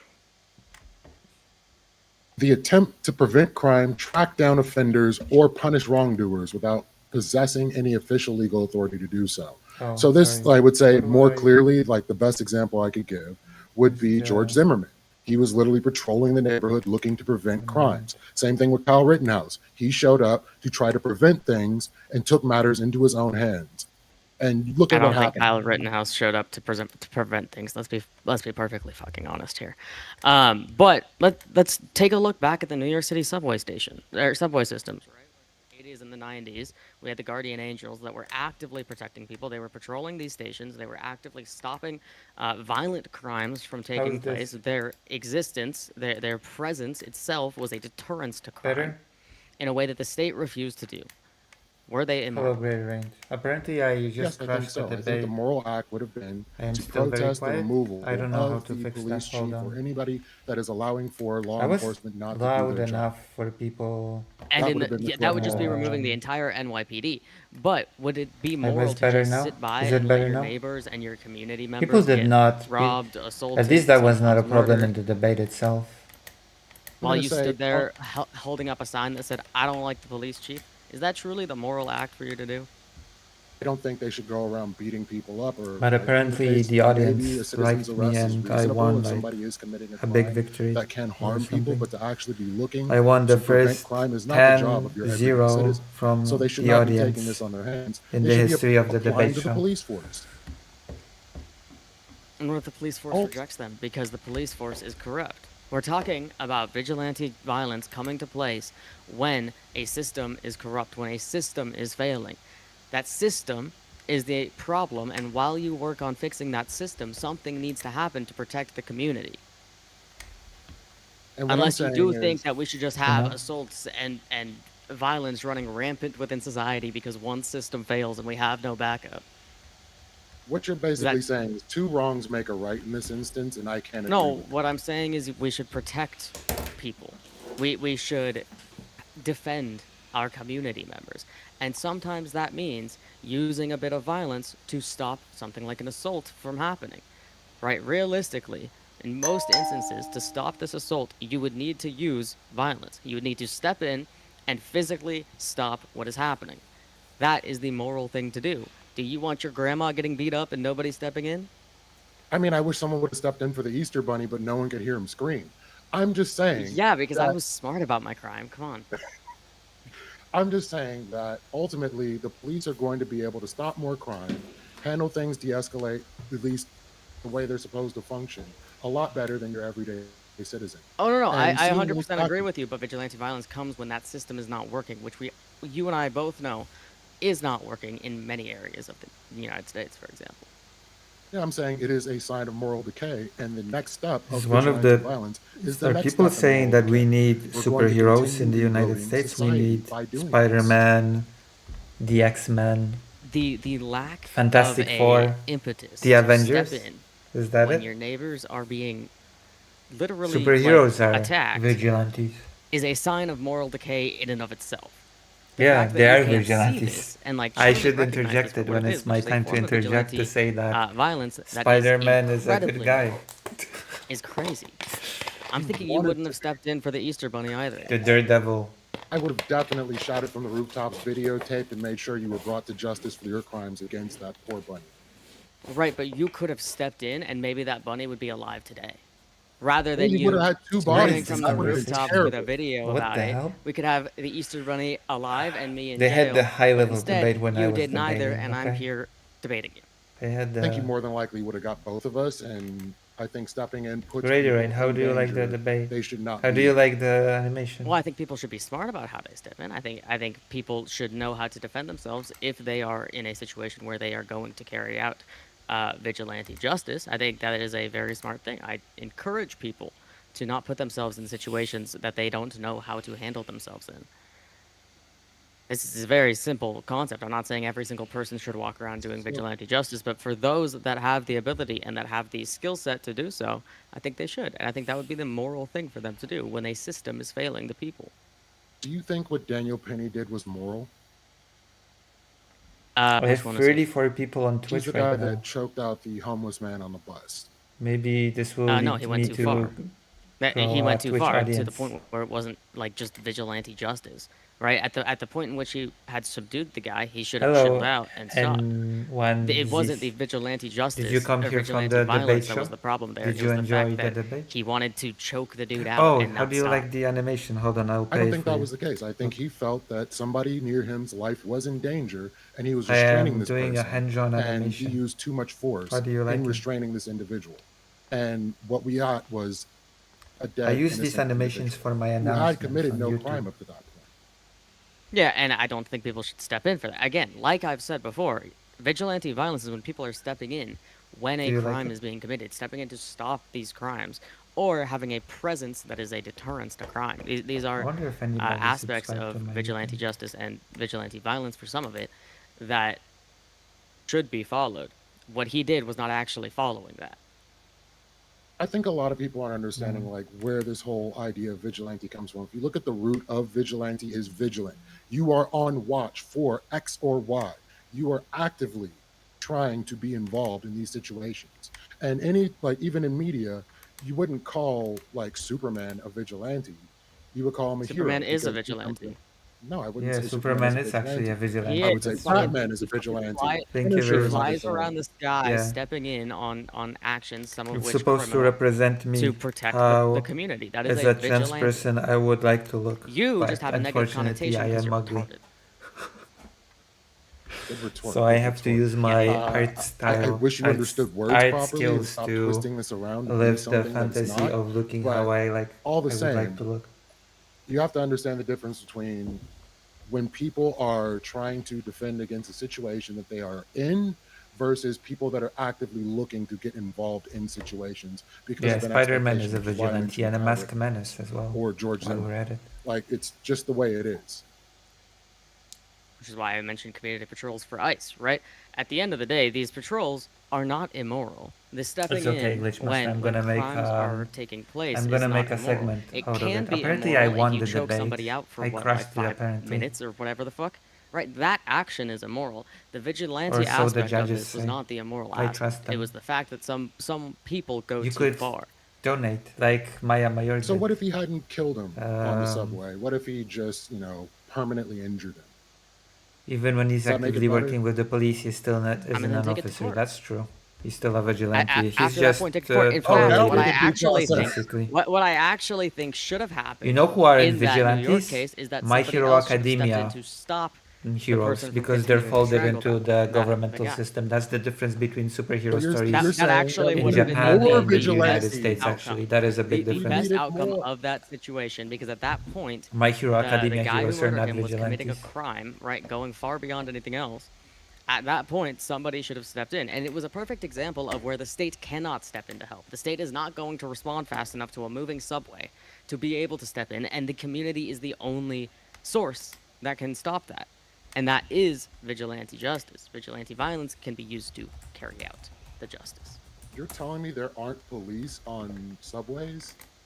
No, I'm saying when it's actively moving, that train car had no police in it. There was no way for the police to respond faster than a community member could respond.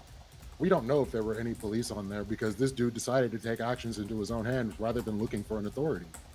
There was no police on the subway car. We do know this. I wish you could know this for a fact. Like, I would like some proof of that. Because Just because one didn't show up everything- doesn't mean there weren't any.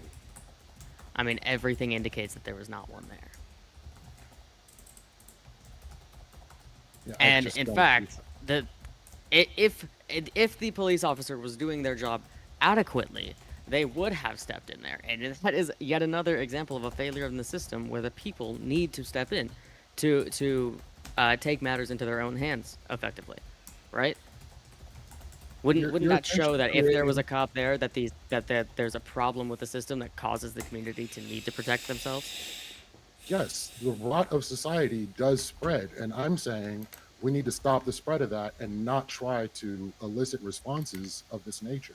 Yeah, that's Right, stopping the that's spread how of Japanese stopping- media basically, treats the like in that stopping superhero shows. your situation- grandma from being beaten in Superheroes the are subway usually station. folded into some governmental system. Yeah, that's my grandma. I'm makes them gonna not step in and try to vigilantes. stop that, of course. Would you want me to as well? Would you want me to step in and stop that? Not necessarily. Really? You don't think it would? Do you think it would be moral if I were to do so? I think it would be good if you try to stop it, but to actually take actions into your own hands. But try to find some way of non-violently stopping the situation or calling attention to it so some level of authority can get involved, I think would be good. And if the person does not stop beating your grandmother, and no What authority, if like the a cop, authorities comes to are help, bad and corrupted? what should and my evil? next move be? you can get in the way of the situation because you weren't looking for this What situation. if the You authorities just are happened to be there. So are you Maybe I doing was the just hanging crime? out in the probably- subway to see if any crimes What if happened. it's So a what? That doesn't make a police difference into what my response should person be to this situation. brutalizing a person of color in the United So States? why wouldn't Should I you step in? have some way, if this is what you're doing, That's why a wouldn't good you have question, like a isn't it? hotline to some I feel like the authority, pro or let vigilante it be justice known person that, hey, should I'm ask on this. Great, it's What called if 911. I the can the call police 911. is Maybe they don't respond. violently brutalizing a person At that of point, your color grandma is getting and beaten they're for 20 in minutes. the I think at the risk that the of action, if they are not responding, right, know, and if non-violent methods are not of working, would killing be the to person use of force color, to should you stop that intervene person or from not? beating your grandmother. And that So would is be this the moral That's thing the to do. question that should be asked so as a people taking hypothetical. physical actions is What do you something you think? want to endorse in society? I am saying that when the systems fail Tutsi, has and the city nobody been comes to bombed? protect There's the not community, been a bombing yes, tonight. sometimes No, there's physical no action drones is tonight. needed to protect No said bombing. community, and that would be the moral thing to do. Usually in those cases, you have like neighborhood watch, things like that. They usually carry whistles. They're not going around beating people with sticks. We're not trying I'm to not create saying beat people with sticks. It's a use of force to pull somebody off, right? If I randomly grabbed you and pulled you backwards, for Yeah, what if the example, on the authorities are streets, beating your that would be grandma? assault, That's right? right. This is a use of violence. So grabbing somebody and pulling them off of somebody else, Because you're say not playing your Resident grandmother, Evil. That's right? This because is a Dr. use of Jones does not violence. want to play it with me. I would hope that any community watch would do the same exact thing. Yeah, I don't have a big issue with that. Again, if you were looking for this to happen, I think that's not a good thing, and there's something wrong If with I'm the hanging out individual in my park that's to make not sure, looking. if I'm hanging out in my neighborhood park or my Yeah, I neighborhood guess subway so. station, right, just I mean, to My see Hero if Academia anything, criticizes if the anything system happens, of heroes. and I'm just sitting on a bench and I see this shit go down, that does not change the But I do calculus for feel what is like the moral in example this of should you situation in terms of what intervene my if a response is. police The person is response should be brutalizing someone nonviolent action, to and when that be doesn't a work, question you worth get asking. into physical action and you step in. The scenario in which I happened across this crime does not change what is moral for me to do in response to this crime. What you're saying, right. for the most part, go ahead. No, go ahead. I'll go ahead and finish your thought, and then we're going to go to our Q&A. Okay, quick thought. It was that this individual is actively looking to get into a physical altercation, and that's the immoral portion of it. If you were just looking to bring awareness or make sure people don't Also, get do hurt, you feel call like out I these should things, take part perfectly fine. more If you're in looking to debate get into shows like physical this, altercations, or that's where the do you feel immorality like comes in. do you feel like it's debating fits me? So, good stuff. So we're going to go ahead and go to our Q&A section. Great back and forth there, gentlemen. Enjoyed the hell out of it. Definitely exactly what I knew it was going to be. We do have at least one question in from the chat, but we're going to save that one for the after.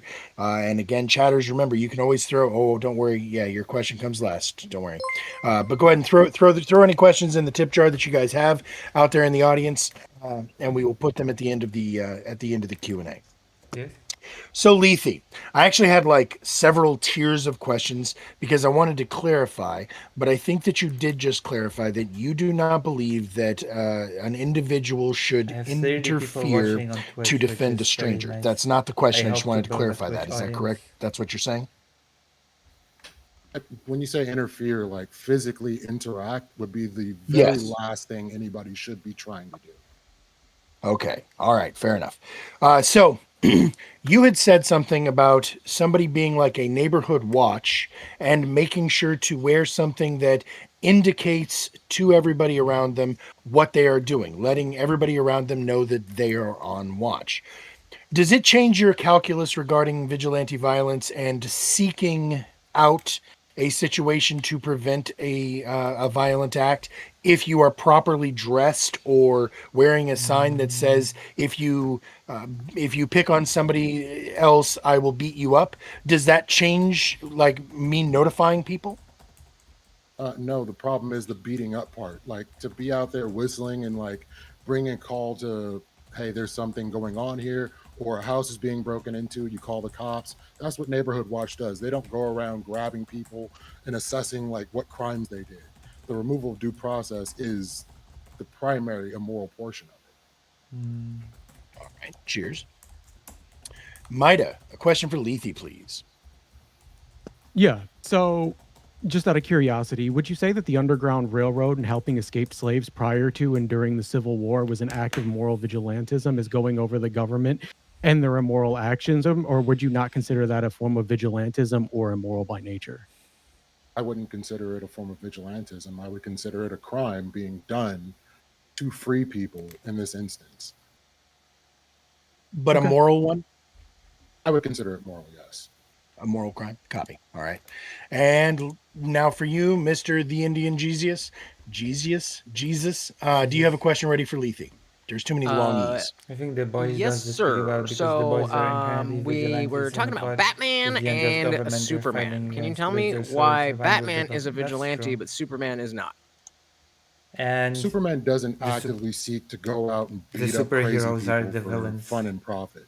Whereas Batman goes out and literally breaks ankles and Actually, holds people the off of the boys ledges of and roofs Vought are an amazing. purely for himself. The boys are an So, and amazing he's not example even of the necessarily profit equipped to motive do being so. And he brings quite in bad. child soldiers while he's While at we were it talking to about further vigilantes, patrol the and beat boys. up crazy people. Whereas Superman is actively trying to help I the could use the communities, boys get as cats out of an trees. argument He's for the stopping debate that trains I from had about the derailing. profit He doesn't motive. tend to stop street level crime or even get involved. He'll just stand there while people shoot at him. He's not going to beat the crap out of them. Can I Okay. follow up on that or no? Yeah, sure. Go ahead. Yes, Jesus.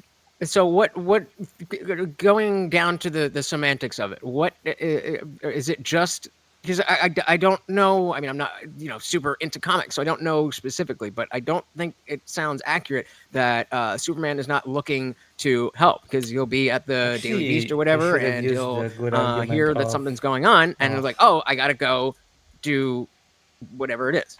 So I'm Thank you, not brother. understanding definitionally why that is not vigilantism versus Batman. I understand that they operate differently. So I understand how they're different. usually Superman will get involved in like bigger things. He'll stop a bank robbery when he's called upon. Batman does or not He'll stop train kill. derailments. He'll interfere in like things that even the cops couldn't really do anything about. Whereas he's not going out and beating up street criminals or getting involved. What are we talking in about? minor Superman and altercations. Superman Batman, the doesn't show up if your fictional house is getting characters burned. that do not exist. Like these just aren't things in Superman fictional does. scenarios Whereas that Batman have no definitely application to goes the out real to put the world. hurt on people just on general principle. Okay. I Now feel for like- you, Gorps. So I'm going to lay out a scenario for you. I know that you were saying Like, it's that fun to talk about that you believe superheroes a bit, vigilante but I don't violence feel like we is should a be moral using act. those as a, However, you know. would you agree, and how do you account for different people having a different idea of what is and is not an intervenable crime?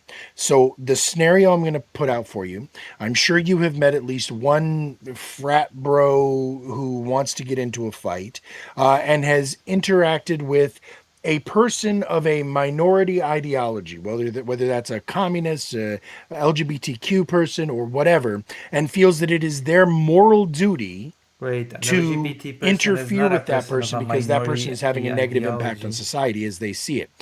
Do you agree that in situations where we have the person, the average citizen, deciding what is and is not an acceptable thing for them to interfere with, that's going to lead to a overall net negative?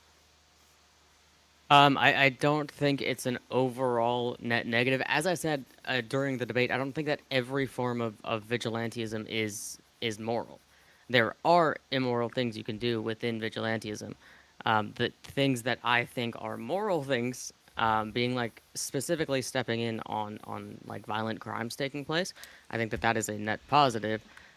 If a bunch of people go around doing vigilantism by harassing minorities, that's first of all not really vigilantism. They're gonna do it with or without that justification. They're just fucking racists or whatever.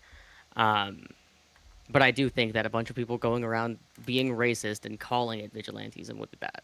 I guess it doesn't fit into my moral framework of vigilantism. Perfect. Maida, question for Gorps, please. Yeah. So you talked a little bit about vigilantism being done by people who do it properly, and in your own words, you called it smart. How do you determine without bias what is and is not smart vigilantism? And how would you apply this when so many people who commit vigilantism in the modern day are only motivated by bias? I mean, I define it largely based upon proportionality, right? So the reaction needs to be proportional to whatever thing that they're interfering with. And then, sorry, can you restate the end of that question? Yeah. So, how would you apply this when so many people who commit vigilantism in the modern day are only motivated by bias? I mean, it still applies the same way. It's kind of similar to my answer to Radish's question, which is that if they're doing vigilante justice, they're doing a proportional response to like serious crimes. Really, is what I would consider moral vigilantism. And even if they're biased, a proportional response would still like that standard would still hold, and there would be no problem. It's the people that are not doing that are just trying to be racist or transphobic or whatever the fuck, right? It's those people that whether you put Transphobia vigilante is on it bad. or not, they would be doing that act. So, in my Is mind, it this doesn't the really audience frame on into today's vigilantism. debate? was And not Lutch, transphobic? a question for Gorps, please. You are still muted, my friend. Sorry about that. So Gorps, can you give me an example of vigilante violence that would be illegal but would be moral? Illegal but moral would be there's a case out of California a couple years back where somebody's daughter was raped and the rapist got off scot-free for the crime, and he went and beat up the rapist. Fair And enough. that was very illegal, and he was punished for it, but it was moral, I think. Fair enough. All right. So as I said, we do have a couple of questions from the chat. The first one, and this one I can't actually pop up because the person sent it to me directly. They're going to do a tip later, but the question is for Lethe. So Lethe, Leafy reminds me of that content creator. what is the Leafy distinction something. between self-defense and vigilante violence? Can you please outline that because there was some overlap in your definitions there, and I think some people were confused. I think this. What is the difference debate between show is self-defense okay. What and do you think? vigilantism? What does my audience think of this Self-defense is debate defense show? of Is it self okay? or people in your general vicinity. You're not looking for this. So in the root of vigilante is the word vigilant or vigilant. It is something you were looking for. It is a proactive thing. So self-defense is usually not a proactive thing. You're not looking to have to defend yourself. You are looking, you're just there and something happened and you're reacting to it. Whereas vigilantism would be the case of you're out there looking for this specific thing and already know how you're going to address it. Okay, good stuff. And now another question. This one is for you, Gorps. Chatter asks, what did you do to the Easter Bunny? I'm going to invoke my right against self-incrimination here I plead the and fifth, plead in the other fifth. words. Okay, so what did somebody else do to the Easter Bunny that you're being accused of? Let's just say the Easter Bunny won't be back next Easter. Okay. All right. Well, there you go. We will have to get that question answered in the after party. So, good stuff. We are going to go ahead and go to our closing arguments. Great debate, gentlemen. We've all enjoyed it, but let's hear what you guys have to tie it off. Lethe, 3 minutes is going on the clock for you. Put a bow on it. Let us hear your closing arguments. So primarily the idea that there's already a moral decay in the sense that the police aren't doing what they've been assigned to do. The most moral thing you could do would be to press on the police and the system itself to enforce the laws that they are there to do, rather than putting more people in harm's way and advocating that more people should be doing so, which is exactly what I ended up hearing in the debate that I was just in. So I would like to see people actually pushing for better policing, better reforms, all of these things, so that people can actually experience due process. The individual that Gorps mentioned that went and killed the rapist of his daughter, which is a terrible thing that happened, should have had due process and should have to sit in jail or face whatever ramifications that the system places upon them. But I don't want a world where, say, Christians feeling like LGBT individuals are a threat to society and taking matters into their own hands, because one person's form of vigilante justice is different from another's. These are not equal propositions. So unfortunately, you're going to see No truth, a Scotsman. vast There array are of no justice truth, when we have a Scotsman. pretty That's clear true. idea of what justice should be. And I don't think everybody's going to Spider-Man have that is same the true idea or Scotsman. mentality. And we don't New want to Yorker propagate that Scotsman. within society. It will create much know more what I mean? moral rot. And with that, I end my time. Cheers. And Gorps, your turn now, my friend. 3 minutes is on the clock. Put a cherry on top. We'll start it when you start to talk.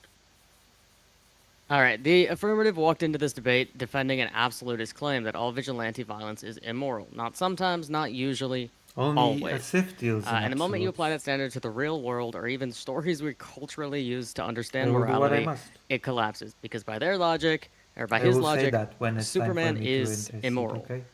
Superman Only is the as textbook if definition deals of a in vigilante. absolutes. He's a non-state actor with no legal authority that uses force to stop crimes when the state can't or won't stop it. He acts based on his own judgment, not government orders. That is the definition of vigilantism. If the affirmative is consistent, they must say Superman is immoral for stopping a mugging, immoral for stopping a bank robbery, immoral for saving a child from a burning building if he breaks a door to do it. I mean, And they won't say it that. doesn't matter If because they won't say Superman that, then does they've not exist, conceded so the it doesn't resolution really is matter false. for all intents and purposes if This is the core Superman problem is with moral their or position. immoral. It treats So morality that's like a an on or off non-argument switch in my rather mind. than I'm something sorry that to can say. be defined given the Okay, context. so Superman is The context, immoral. intent, and He proportionality of an doesn't action exist. is what can Superman is determine not its real. morality. If someone You uses know? minimal force to stop an imminent harm, that is It's moral. okay, If the Superman state fails to stopping a protect robbery is people, that immoral. moral authority shifts Does back that to the change? individuals rather than the state. If a community steps in because institutions won't, that's not chaos. It is the responsibility and the moral Okay. duty of that community. Oh. According to I feel Mr. like Lethe, Superman is immoral. The guardian angels were immoral. Anyone who intervenes to stop like harm saying when Superman the is state fails immoral is immoral. not That's really not a a moral strong framework. It is a refusal considering to that engage he's a with reality. fictional character. My position is simple and consistent. Vigilante violence can be immoral, absolutely, but it is not inherently immoral. Does that When make it is sense? used proportionally to stop imminent harm in the absence of state protection, it is not only moral, it is necessary. The absolutist position of Mr. Lethe forces them to condemn every heroic act that wasn't government approved. My position reflects how morality actually works in the real world and in the stories that we tell to understand right and wrong. If you believe Superman is immoral, vote for Mr. Lethe. If you think Superman is a hero and moral, your choice is clear. I see the rest of my time. I also have to say to the chat, my cat is innocent. So it was not the Only cat that as killed the Easter if- Bunny. Got it. Only as All if right. deals in That was absolutes, actually though. my suspicion, was that you were just taking the blame for the cat. All right, everybody. So we are going to go ahead and put the link in chat here. And I have sent it to those of you who are currently streaming over on YouTube as well. And I'm going to drop it into my own YouTube. And I'm going to drop it into my own Kick as well. And please, everybody, go ahead and click that link. I'm not sure that the judges are going to be as universal on this one. I don't know that this one's going to be unanimous. I could be wrong, but I have this strange suspicion there might be some daylight. So please check, get those votes locked in as quickly as possible so that we don't have to twiddle our thumbs and talk in circles until you vote. So with that, judges, Maida, you're up first, my sir. Do you have a decision? Are you ready to render judgment? Yep, I'm ready. So Let us hear. I'll start out with the affirmative, as I always do. I think making the claim to the history of vigilantism and strong claims of social large-scale protests that came from injustice or were stemmed from vigilantism as a result of injustice. You made strong social justice claims. You talked about the claim of perceived crime involvement, not necessarily knowing all the information and how things are going to play out before someone gets involved. Good, strong arguments there. More strong social justice claims I have written down. Appealing to unequal self-defense and undoing harm in the perception or the name of good was another strong line of argumentation. The only negative I have here for you is trying to predict the oppositional argument before it was actually made. You had strong appeals to improper vigilantism and appeals to function and structured systems where vigilantism isn't needed but still happens. As for the negative, strong claims of vigilantism for the structural failures. Your example that you used was the NYPD. That was great. Inherently immoral, not just immoral, which is a strong rhetorical tactic, making an expansion of the original prompt. You also use strong social justice claims to the opposition's, I guess, what you would call discontent.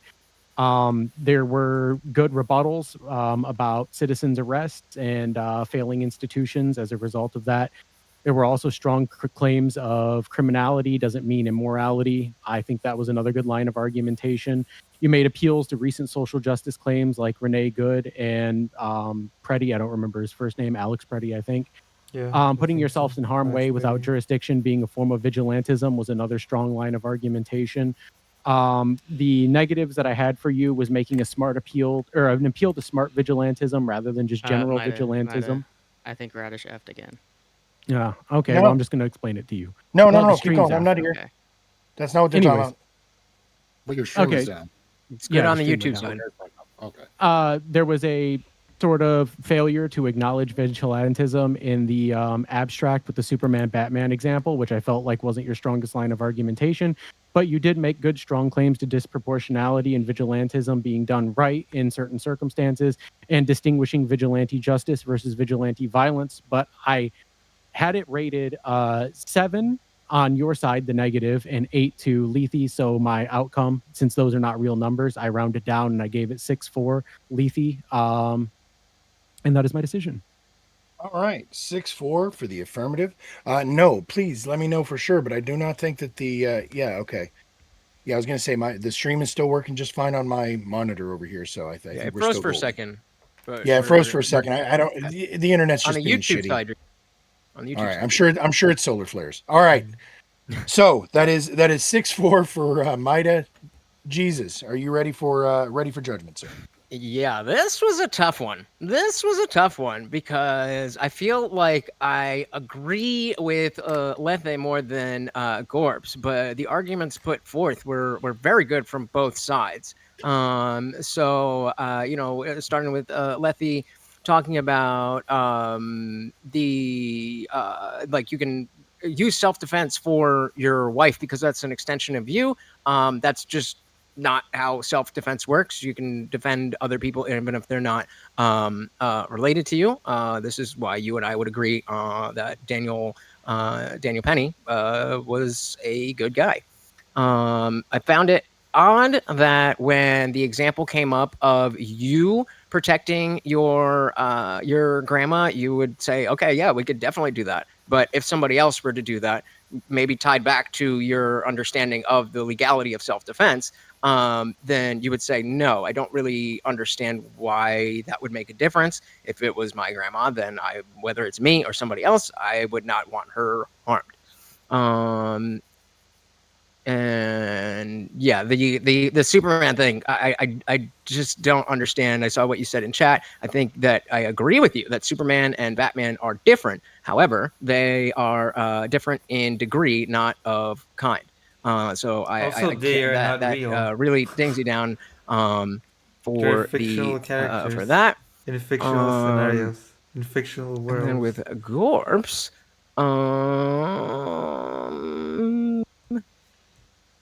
yeah, I think Gorps is strong on the prompt, establishing that it doesn't have to be, well, this example of vigilante violence is immoral, that the prompt is holistic or cohesive, whatever word you want to use, that it is always wrong, even if the word always isn't specifically in there.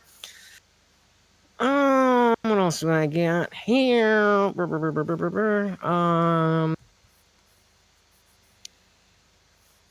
And well, I guess you just I think you had a good opening and a good closing. So I will come down the other side with 6 for Garps and 4 for Lethe, but it was definitely close. All right, so that's 4-6 from Lutch. So, as I said, we did indeed end up with a split decision here. So, please, everybody, anywhere you can see that link, I've already sent it over to you. I think I sent it to your DMs, Lutch, as well as yours, Tyler, and who is the other person, Lethe. If all of y'all could please make sure you've got that Kinda into your does, chat. but they're talking Chatters, about I want to see a vigilantism in lot the of real votes here. world. We got a lot of And people. So, vigilantism please, does not takes really nothing, work takes the a same second. way in a Click the fucking fictional button. setting with Tell us who you think won this, because superheroes the that have judges couldn't magical decide. powers. I feel All like that right. makes a little bit of a difference. Yeah, and for what it's worth, this was exactly what I thought it was going to be. I was looking forward to this debate, not only because of the prompt, but also because of the two debaters, and both of y'all did not disappoint. Because a So, regular Can I- citizen thank has a y'all for that. completely different yeah, of course. situation prepared than for the a completely wrong superpowered person. Okay, that Energy, can tell us more. Stop a crime without I harming prepared for anybody the and without real mutual risk to combat themselves. prompts because you I know? am illiterate. Oh, So all gotcha. of this was pulled together. From the second you Like started. superheroes have the power to stop Wow. crime without harming Wow. the perpetrator Very and with professional. minimal Very, harm to very top themselves. shelf. Very That's not professional. really the luxury All right. of what So, most people have hopefully when our engaging last in debate, both of the quote-unquote debaters knew vigilante justice. before they started the night what their actual prompt was. I guess we'll see. So, everybody, there you go. You Yeah, can take but that your information as you see weapon, fit. you know, Y'all it's didn't kind of really a seem to power, care but it's not when the it same came kind to of power energy, that allows not you knowing to what the prompt de-escalate was. the I'm situation doubting without that you're going harming to the care about this one, perpetrator in but the we'll way that see. So, Spider-Man can, I'm for gonna give y'all just a example. couple more seconds here while I pull it up, but lock your votes in. 3, 2, 1, and show us the results. Wow. Okay, 12-8. That is a 6-4 victory for Gorps on the negative. All right. Wow. So, Like Lethe, I Superman, am for sorry, my example, friend. just It looks like basically Gorps all has taken the perpetrators W that are from you. human are basically just a bunch of little And children as far as he Superman has is concerned. proven his case When of it why comes to the vigilante power war violence differential, is little immoral. toddlers So, prancing around. thank you both. Miscarriage of justice and due process. The Easter Bunny's killer will walk free again today. Yeah, Yes, you know I what? We will. I will will get to the walk bottom of this free with a fucking Easter crown. Bunny shit by the after party. I'm telling you right now. So, all right. Well, both of y'all, I hope y'all can stick around. Stick around for the after party. You did a Spider-Man great had a job, body and I count. appreciate the hell out of it. Did As Spider-Man kill always. anybody from like All right, regular? so everybody, we're going to go straight into our I last mean, in debate of terms the of night. regular burglars, Mutual etc.? combat should be federally legalized. What Gorps thought he was debating tonight. So on that debate, we have Tyler. Both of these are regular judges here in the DMZ. So this should be an absolute showcase debate of exactly what we're looking for. And hopefully both of the judges are going to come out not knowing what to do, just scratching their heads. So Tyler on the affirmative. I hope it's okay, Tyler, that I'm just putting Tyler because average debate enjoyer is just too goddamn long. So huzzah. All right. Tyler Aid, it works. I like it. Oh, Tyler 8 it is. I'll get that fixed immediately. Doomer on the negative. Once again, like I said, mutual combat should be federally legalized. Both of y'all know exactly how the fuck this Yeah, works, so that I do was not have to strange. talk anymore. I'm Was going well. straight over there to you, Tyler Aid. Please start us off. I'll start the clock when you start to talk. Oh, here we are for the main topic, the headline debate of the night. Mutual combat should be federally legalized. Because I only picked the easy prompts, and this one obviously being a no-brainer, the over legislation of morality and law that we would have to mitigate could be mitigated by the free market just as easily, and we could still have dueling without any of the consequences today. You could have dueling as an industry of resolving disputes that was regulated I feel dizzy. like any other blood sport we have in our country today. Like we have football, Duels, yeah. people die from that all the time. We have boxing, people die from that all the time. People fight all the time to resolve their Yeah, conflict. but not to And a the lot death. of those Duels ways are to see the death as something that could be the result. Dueling, the intent was not death. Sure, you were using guns, but the intent was a duel for over honor. The same way men I'm fight pretty all the sure time. that the duel. To get rid of I'm one pretty sure that because the of point of the antiquated duel was to technology kill that the could keep opponent competitors first. safe, to me seems like just an antiquated view of looking at the world. We could tomorrow set up a dueling arena that was highly regulated. We could give people helmets to keep them from getting shot in the head, instant death. We could have medical staff on the scene, and we could bring back this form of highly skilled conflict resolution and make a sport out of it. There's absolutely nothing Make wrong a with it. The sport only out reason of why shooting each that it other. was the way it is, in my opinion, leading into my second argument, the pussification of America, as George Carlin called it. About 15 years before dueling lost public sentiment, the women's suffrage movement began. I would argue that the statist I am arguing against wants to end our right to choice because he is a radical extremist feminist authoritarian that wants us to lick the boot the same way that he does. This nanny Okay, I see stater that this is would a have meme us, debate. just like Mayor Bloomberg, not able to drink sodas I mean, we could that have, are of a certain duels with size because he deemed paintball that guns, it's too I bad guess. for our health. We're not a free citizenry is a anymore. meme We need to be debate, isn't it? protected by the state. Doomer wants this top-down nanny state because he thinks that his way of living, his morality is better than yours. You can have some cake sometimes, but not too much cake because that might, be bad for your body. And so we also Yeah, have it's to true, regulate like a meme what you debate. can eat. The main topic is Our the meme civilization debate. relies on an enlightened electorate and their full slew of lights, including contract law. You should have the right to sign yourself up for something dangerous if two consenting adults agree to engage in it, especially if we regulate it to be more safe. There's absolutely no sane reason why we should not be able to have this in modern society, again, with the technology we have. Doomer probably makes the FDA look rational because they would at least allow you a choice and give you warnings. They at least allow you to smoke and tell you it's bad for you. He just wants to outright ban it because his morality, his sense of what's dangerous is better than the American electorate. This is not a communist nation, Doomer. I'm sorry. Take the Americans' government boot out of your mouth and remember that we are a nation of the people. They have a full slew of rights and we will not be held down. So for this bootlicker, I have one thing to give you. You can suck on my fucking freedom finger. Oh, okay. So just so you know, Tyler, your microphone went back to being super echoey and like in and out. I don't know what changed. It was really buttery earlier, but now it's just oily. All right, Doomer, 3 minutes is going on the clock for you to respond to the freedom finger, my friend. I'll start the clock when you start to talk. Use this time to rebut or to cross as you see fit. Yeah, I guess first I will ask the stadium announcer what federal mechanism you want implemented here. What federal mechanism? There doesn't have to be one. Like when things in the way we make laws in the United States is prevent action. If something's not written down as an action, it's allowable. Well, I'm saying you want this to be federally legalized. What does that mean to you? That means no laws in the book saying that it's illegal to do dueling under certain criteria. You don't need to have a law You're saying for dueling, anything. not mutual. Are you just saying dueling is mutual combat then?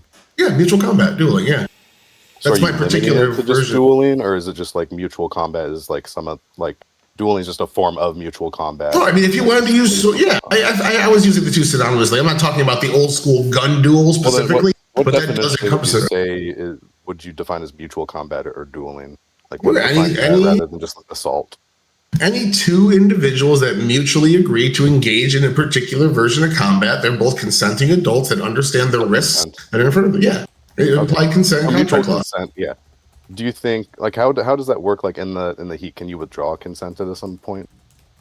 That would probably be laid out in the rules. Absolutely, you could have some sort of a safe word. It could be regulated. There could be certain. If something happens, like let's say you have lighting in the arena and the light falls, that could be built into the rules. Absolutely, but I don't think that's anything the federal government needs to handle. That could be set up. A league could be set up for dueling. No, I could take care of all that. yeah, I'll stop you right there. That isn't something the federal government needs to handle. Yeah. That should just be a state's issue, right? That could be. It could be. Like I'm a completely private. fine with it being fine in the state. Like you can regulate whatever you want in the state. That's the 10th Amendment. It's not explicitly enumerated in the Constitution. Yeah, so you would be fine with this at a state level, right? Oh yeah, absolutely. But the prompt Well, is because of the federal. 14th Amendment, because of the 14th Amendment, it would have to be legal at a federal level in order for it to be legal at a state level because of how the 14th Amendment works. So if you're fine with it happening at a state level, by dint of just your own desire, you're saying that federal level would have to be that way because already. there are states that already have forms of mutual combat legalized, but that's not, implicated to every other state because of the 14th Amendment in their own state. Like if we're just talking all mutual combat, like fighting, yeah, UFC should be legalized. Absolutely. I was going more for like It is. something more On the state extreme. level, Yeah. the states can sanction that. I'm saying that there's Yeah. not really a right to the federal government to legalize it. It's up to the states to be able to do Well, that. you're arguing States rights. I don't ultimately- care. The state's ultimate don't- right is their own police authorities.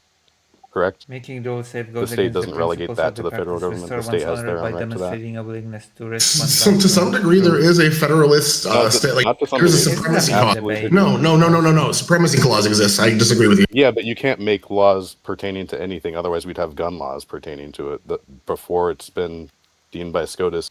Just because something is violent doesn't mean it affects things like the Commerce Clause. It's out of relegation of Congress. You can say to that, relegate but it. I can give you tons of examples. The states have the power to control their own elections. We see tons of federal election law because that it's enumerated. guardrails for it. So yes, something has to be. Where is it enumerated that the federal government has powers over the state's police powers? In order for a state to have something legal, it has to be legal on the federal level. You're asking me what policy I want. I don't need a policy. That's not how laws work. Laws are meant to prevent the federal something. government doesn't have the power to regulate everything on the state level, correct?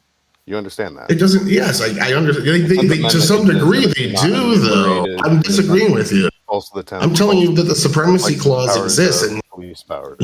you misunderstand. I have to answer, be able to answer your question. I'll get to my opening. Yep, I'll tell you what. Yep, we'll go ahead and go over to the opening. You'll get the chance to cross-examine in a few moments. Doomer, 3 minutes on the clock for you, uninterrupted. Go ahead and start it out. Yeah, I guess I just want to focus on what exactly the affirmative is asking the federal government to do here. In the United States, we already have many forms of consensual combat. Boxing is legal, MMA is legal, wrestling, jiu-jitsu, kickboxing, countless other combat sports are legal. This debate is not about whether consensual violence can ever be legal. It already is.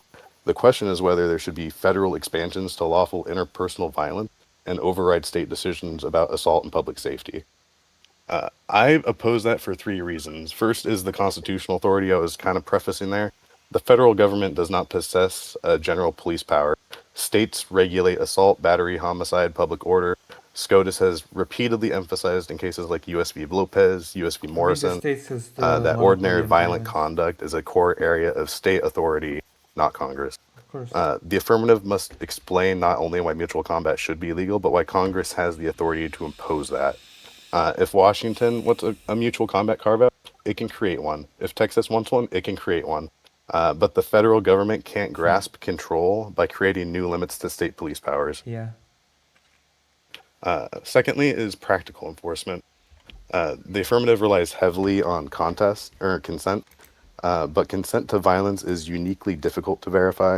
What if someone is intoxicated? What if someone's pressured? Did they revoke consent during the fight? Was there some kind of standing agreement before the fight? Did one participant exceed the agreed level of force? These questions become even more difficult when someone's unconscious, hospitalized, or dead. The law already recognizes these problems. That's why combat sports uses things like referees, rules, medical oversight, and other safeguards. Tyler wants the legal benefits of consent without explaining how those safeguards are replaced in these other circumstances. Thirdly is a lack of demonstrated necessity. He's arguing kind of like a vague notion of liberty due to like a pussification of America and whatnot. Liberty is important, but it doesn't alone justify an expansion of legal violence. The burden is on the affirmative to show a meaningful social benefit to this. Will crime decrease? Will violence decrease? Will disputes be resolved more peacefully? There's little evidence for any of these claims. And logically, if you permit acts of public violence, you will see an increase in acts of public violence. The affirmative is arguing that the state should have no right in limiting this potential risk to the public. That is logically foreseeable and only for a vague notion of personal liberty. My position is simple. I'm not arguing that all consensual fighting is wrong. I'm not arguing that adults need constant protection from themselves. I'm arguing that the affirmative has failed to show why there should be a new nationalized category of law, lawful interpersonal violence, when states rightfully possess the authority to regulate this area, and existing combat sports already provide legal outlets for consensual combat. All right. 3 minutes is on the clock now for you, Tyler. Go ahead and rebut or cross as you see fit. I'll start it up when you're ready. Okay, so again, I'm just going to restate what I was cut off of when I was trying to answer questions, then I'll go into a little bit of cross, but I'm confused here because I just heard his entire argument again saying I'm asking the Fed to do something, to seize some power, but nowhere in my opening statement did I say anything like that. And then when I was directly asked about it, even though I was cut off halfway through my sentence, I said, that's not how laws work. I don't want the federal government to do anything. I don't want them to overrule states. I don't want them to change federalism as he suggested, even though that was never stated anywhere in my argument. I don't want any of that. I want them to simply not do anything at all. And See, that this would is be very enough American for them type of allowing this debate. to happen. So his It's entire very argument to me bombastic, is just very making energetic. up a straw man and And beating I that straw man do the down. So I want to content. ask, just to be sure, Doomer, where in my prompt did I suggest the federal government take any action whatsoever, including, as you said, changing how federalism works, overruling states, or passing any sort of legislation? I would say not your prompt, the prompt. Could you reread it? Mutual combat I should be should do a federally news legalized. stream, That by kind the of way. implies I that it's should either do not, or are some you news arguing that the coverage. What do you current think? framework that we have for We like need combat some sports is content mutual for the combat, news and you're just channel. arguing that the thing we have today is what you want. I'm not making either of those arguments. The argument I'm making is it is legalized because there's no law In the making prompt it is illegal. the fact that it's federal. Like you want some kind of federal change. That's why it's federally No, that's not legalized. what You I'm. don't I'll understand explain my federal? argument again because I don't think you're understanding my argument. My argument is it is legal because there's no law preventing it. We don't make laws that There is allow no you law to do a preventing thing. it right now. Can you name me a single You- law that That's is why in the I'm United asking you States? the Hold on. This is I'm reclaiming my time. Can you name me a single law in the United States that allows you to do something that you weren't able to do prior to the law being passed? Rephrase the question. Can you name me a single law in the United States, federal, state, or local, that allows you to take an action that you could not prior to the law being passed? A single one. Limits on speed, I guess. Like I don't know. There's specific affirmative defenses written into the law and statutes, Limits on like speed, to assault, it's- self-defense. I guess. None of these things, like No, self-defense. There. That's written Self-defense is into law as permittable. It's an affirmative defense to assault. yes, but that would have been illegal for you to do. It would have been legal for you to do if there was no law. Correct? You're No, not the understanding my assault is question. the illegal part. The self-defense. If there was is the no affirmative. law on the books at all, would you be able to defend yourself legally? Self-defense? No, because you would be assaulting a person, they would be assaulting you. It'd both I'm be saying assault. no laws at all. No assault laws on the books too, not just self-defense law. No, if there's no laws, there's anarchy. Like I don't know. What Yeah, you're getting at exactly. here. That's the point I'm trying to make. It. There's no law that allows you to do something in the United States. All the laws are there There are is to laws though, prevent that you allow from you to doing do things. things like affirmative defense. Self-defense law is a allow you to caveat. defend yourself. No, because those laws are a caveat to a greater law, which is assault laws. You're not allowed to go up and punch So it somebody is a law. unless X, Y, and It Z. doesn't matter if it's a caveat. Yes, to another- it is a law, correct? A law is in place to prevent you from assaulting people, and that law is written in a certain way that allows Yes, if and then you were there's being also attacked carve-outs to to defend that law. yourself. You There's could always carve-outs. defend yourself. No, I'm reclaiming my time. You could You're not in always your time. defend. Actually, We're we're past though. There's Yeah, we're in the carve-outs open. written. Try not to talk over each other, gentlemen. Yeah, I'm so sorry. the point that I'm Carve-outs trying to make written here. into the statute, such as self-defense, that The allow point I'm you to making have here- a defense to. I've heard it. You've said to it 4 assault. times now. Do you know You've what said else it is 4 written times in- now. Well, I'm trying to real quick. rebut this, and you're just repeating yourself over. No. I'm trying to rebut I'll your finish. argument. I'll add one more thing and I'll let you go. There's also one more thing codified in certain states, and that is actual mutual combat, and it's codified in a way to preclude your accessibility to self-defense as a legal defense. Okay, So but it's that actually doesn't- codified as illegal in many states. You're missing the point that I'm making here. You are allowed to. Maryland You're not did allowed not, to assault people because of a actually law. Self-defense state is law, not correct. granted. do. It's a caveat Yeah, out of in the assault in law. every law, It's assault a is level of assault that they're allowing, but they're passing a law to make But all thank you other all for forms being of here assault illegal. for my So you debate. already have that ability to do that. The law is preventing you from will doing that make it unless the into a segment. circumstances line up. It doesn't give you that ability. Laws in the United States do not give you the ability to do something. They're only put there to prevent you from. That's why I'm asking you the greater. mechanism. What do you want to see should be federally legalized? I've Do you already want to answered see this assault be 5 federally times. legalized? I Well, answered this I'm not getting 5 it. times. Reframe Nothing. that then. Absolutely nothing. So you No don't want law. anything to be changed. They pass 0 laws. They leave it as it is. That's my argument. Don't pass any new laws to make this illegal. Done. Yeah. So your entire counter argument is completely out the window. Because I'm not asking them to do anything. I'm just asking them not to make it illegal. That's it. Well, right now, what do you define mutual combat as? You just defined it as pretty much consensual assault, correct? I mean, whatever we know. You want consensual assault to be federally legalized when No, right that was- now that was assault addressing used your- across no. every state, I regardless think of you're consent, confused is because the illegal. only reason we were talking about assault is because you brought up. You're just not arguing the self-defense. prompt. Like you're You just see- you're trying to I see define you- I mutual see you combat saying as that, some, but- like amorphous thing of No, mutual I think you're combat is confused. just I think you're the confused. combat If you let me address it, I could Yeah. clear up this confusion because You're the only very reason I brought quiet up again? assault was because you brought up self-defense, and I was Okay. explaining how self-defense is a version of attacking somebody that's not Mhm. covered under assault. That's the only reason that was brought I up don't is know because you why brought up my a point. input No, gain it keeps is going back to down. my on actual this. I don't know argument, why. which is the prompt, the input is the gain from prompt, my And microphone which is keeps the you're not going prompt. If you down. want to go back Is to it the better now? prompt, you're cutting me off every time I try to Am I talk. louder now? If you want to go You're back just trying to to the talk for the prompt, full 15 if minutes. you I'm want to trying go to back to respond to the what you're prompt, saying. I was answering your question. If you want to go back to the prompt, my point is, I'm not asking the federal government to do anything. I'm asking them to keep I the feel a status little quo bit of tired, no not laws gonna lie. making this illegal. So your entire argument Yeah, about Well, us also trying to feel change tired. federalism you're not making an overrule affirmative states argument is that mutual completely out the combat window. should not remain illegal. You're That's saying what- that was it my should be contract law. legalized. What do you define clear- legalized as being? see- Do Some I kind of deserve thing, to like treat some kind of myself action? to some You're not saying mutual expensive combat laws food should on remain Monday? how they are. You're saying Already mutual combat answered. should be federally For this legalized. victim? Can you make If an you wanna- affirmative argument for that? Okay, or just so- saying so- that it is how it is right now?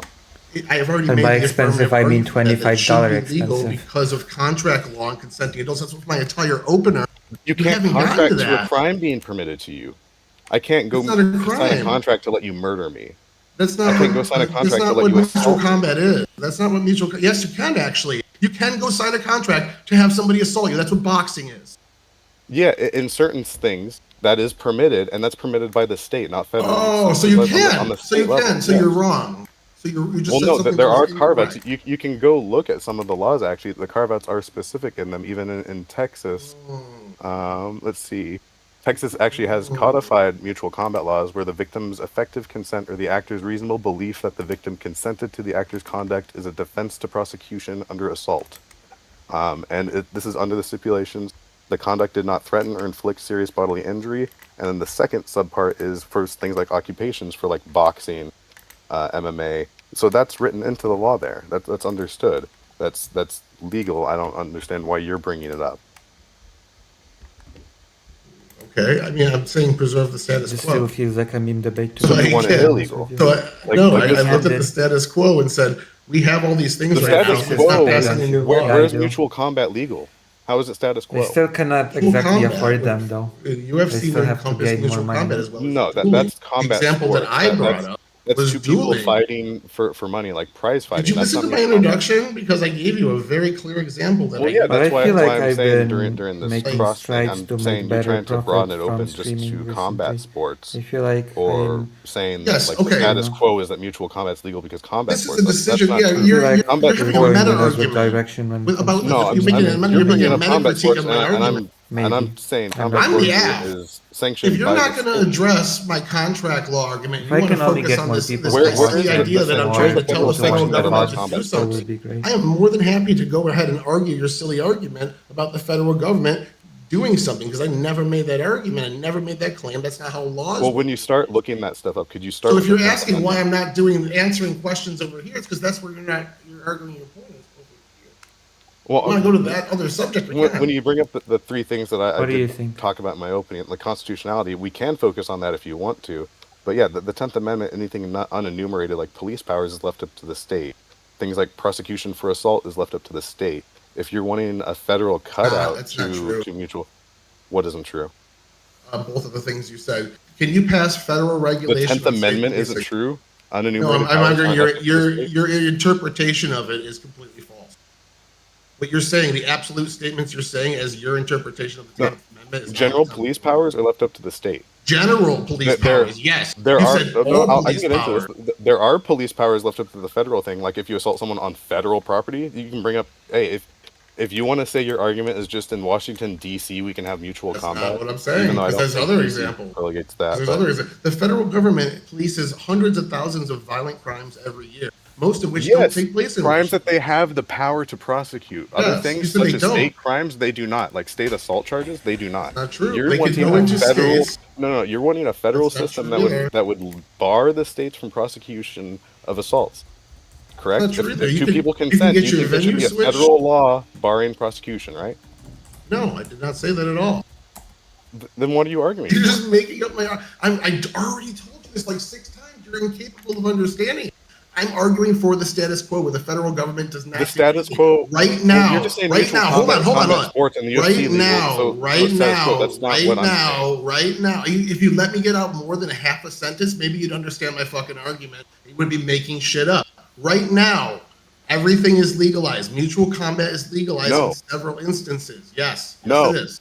Mutual You combat agree is to literally this. codified in many states as illegal as a preclusion to using self-defense as Many an states affirmative defense. right now, correct. Texas Many and states. Washington Many are two states states right that have it now somewhat allow codified. it. Yes, that's all I'm asking. So yes, I'm correct So on my question. So my point is, which of in those a do you want to be federal the federal level, framework? neither. I don't ask for any federal framework. What I'm telling So you what is do you want to right be now. federally Oh my legal? God! You If you just let don't me want them to finish go a step fucking over Washington sentence, and Texas? you would understand this very simple concept just if you trying to let me keep you on finish the a prompt. sentence.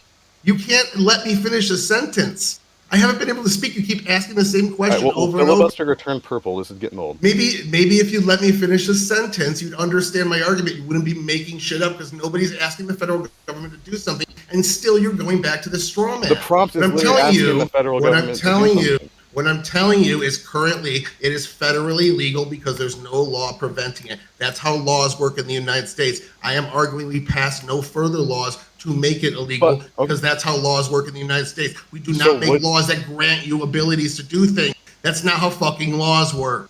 Okay, well then question then. Let's say, okay, we know Washington and Texas have some codified laws, correct? We agree on that?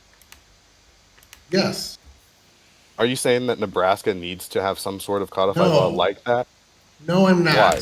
Why? Do they have a right to Yes, police their they own state do. in that way? Okay, Yes, then why do you agree with the prompt that it should be federally legalized if we just agree on pretty much 90%? Because currently it is federally legalized because we have no laws on the book making it illegal. In order to be So you federally just want to legalized, torture the prompt. in order to be federally legalized, I'm explaining. You ask me a question, you don't even let me answer. I'm telling you, federally legalized means no laws banning it. That's what federally legalized means. And I want to preserve that status quo. So how are you not understanding this? There's no federal law illegalizing assault on a state level. Why is that just legal? There's no what? I'm sorry?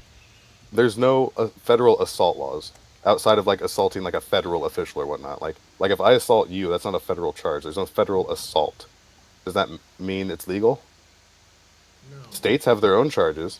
Yes. And what it seems to me is you're asking that the federal government bar them being able to charge that due to certain circumstances, like these two people consented. I'm saying that's not right. They don't have the power to do that federally. It's up to the state. So two people. I'm not saying. You're making an argument about ability. Absolutely, the fucking federal government has the ability to say that we want to ban a certain activity in the states, and the states have to abide by it. That's No, what the supremacy they have to have the absolutely is. authority constitutionally to do that. Otherwise, they'd be banning guns. They do. I'm telling you, they do have that authority to do that. And Then why aren't they banning guns? It's almost Dude, like guns have nothing to do with the cases that conversation. violence Switching is the subject explicitly outside to of the something. purview because it's not Switching the Congress subject to clause something issue. completely different because you don't have an argument here. No, it's because it's rooted in the 10th Amendment and you want to run. Why are they banning guns? Because the people don't want fucking guns banned. That's why. I'm not the one running from the prompt. You're literally saying it's just the status quo that mutual combat's legal. You're ignoring all the I am things literally that are defining the codified prompt. in law, saying it's not. I am defining the prompt and how it You're trying to practically works stretch the in prompt, reality. saying that I'm combat defining the sports prompt. is mutual combat. I am defining the prompt. When you make something legal at a federal level, you don't need to pass legislation for it. All you need to do is have no legislation saying it's illegal. That's how our laws have always worked in the United States. That's what something being federally legal means. The government doesn't ban it. You do not pass laws that grant you abilities to do things. That's not how laws work. I'm defining what federally legal means in the prompt. And all There you're is a saying is rule in you're law not that arguing the what is prompt. not It's not a forbidden rebuttal is, to my allowed. definition. That's a concession. Poland as I'm well. saying mutual combat is generally understood by the public, like in the places it is codified in law, like Texas, Washington, South Carolina, Colorado. And in These places Maryland, actually recognize it duels as were something. faded I'm not out. trying to They were stretch not it to some legally amorphous thing or banned. trying to That's say nice. it's combat sports or try to say that it's a federal issue. Anything that's not specifically Good- barred good is for you, legal. man. If you want to make that argument, go for it. I'm saying on the prompt itself, mutual combat shouldn't be federally legalized because it's not their purview. On a personal level, I wouldn't say that it's beneficial to society, but on a kind of United States level, what on your a state opinion level, of yeah, the they purview should be has able to to do do with it. It's their power to police their own state. That's why the federal government shouldn't have You know limits. what a on it. federal murder charge?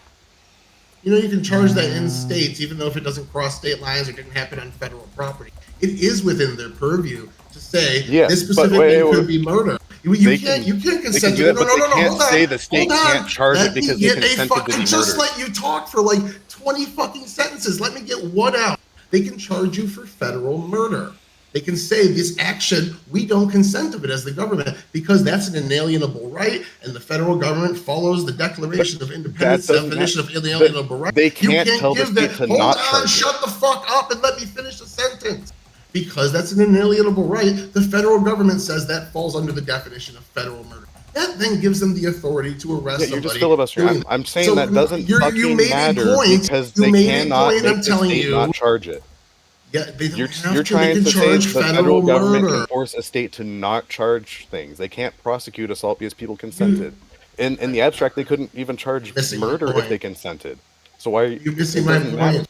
You are missing. You said your claim was the No, you're federal avoiding government. my point. You see I'm addressing That's your what I claim think to be directly. sure The at claim this was the federal government does not have the authority to police violent actions done within a state. I brought up federal murder, showing you an instance where the federal government does have that exact authority, and then telling you how they could redefine federal They can murder do it in to addition to the encompass state. They cannot take it from the state. encompass this specific type of See, combat. they're They interrupting absolutely one have that another. authority I and did not could do it interrupt. tomorrow. Even So one Show me again, where. you are Show just me where they making can shit up. prevent the You state just from charging made it murder. up. Show me You where they say can prevent that the I state from never charging made murder. that claim. Nobody made that claim, That, bro. Are you that's lost? what you want when you're saying this should be No, federally Jesus no, legalized. it's not. You're making shit up again. Are you lost? Can you address my federal murder point? Right now, mutual combat in places is not So legalized. no. So you're not going to Are you address just the saying point. that You're it's just going to move federally on. legal okay? there? You can do it. It just doesn't matter if the state doesn't want it.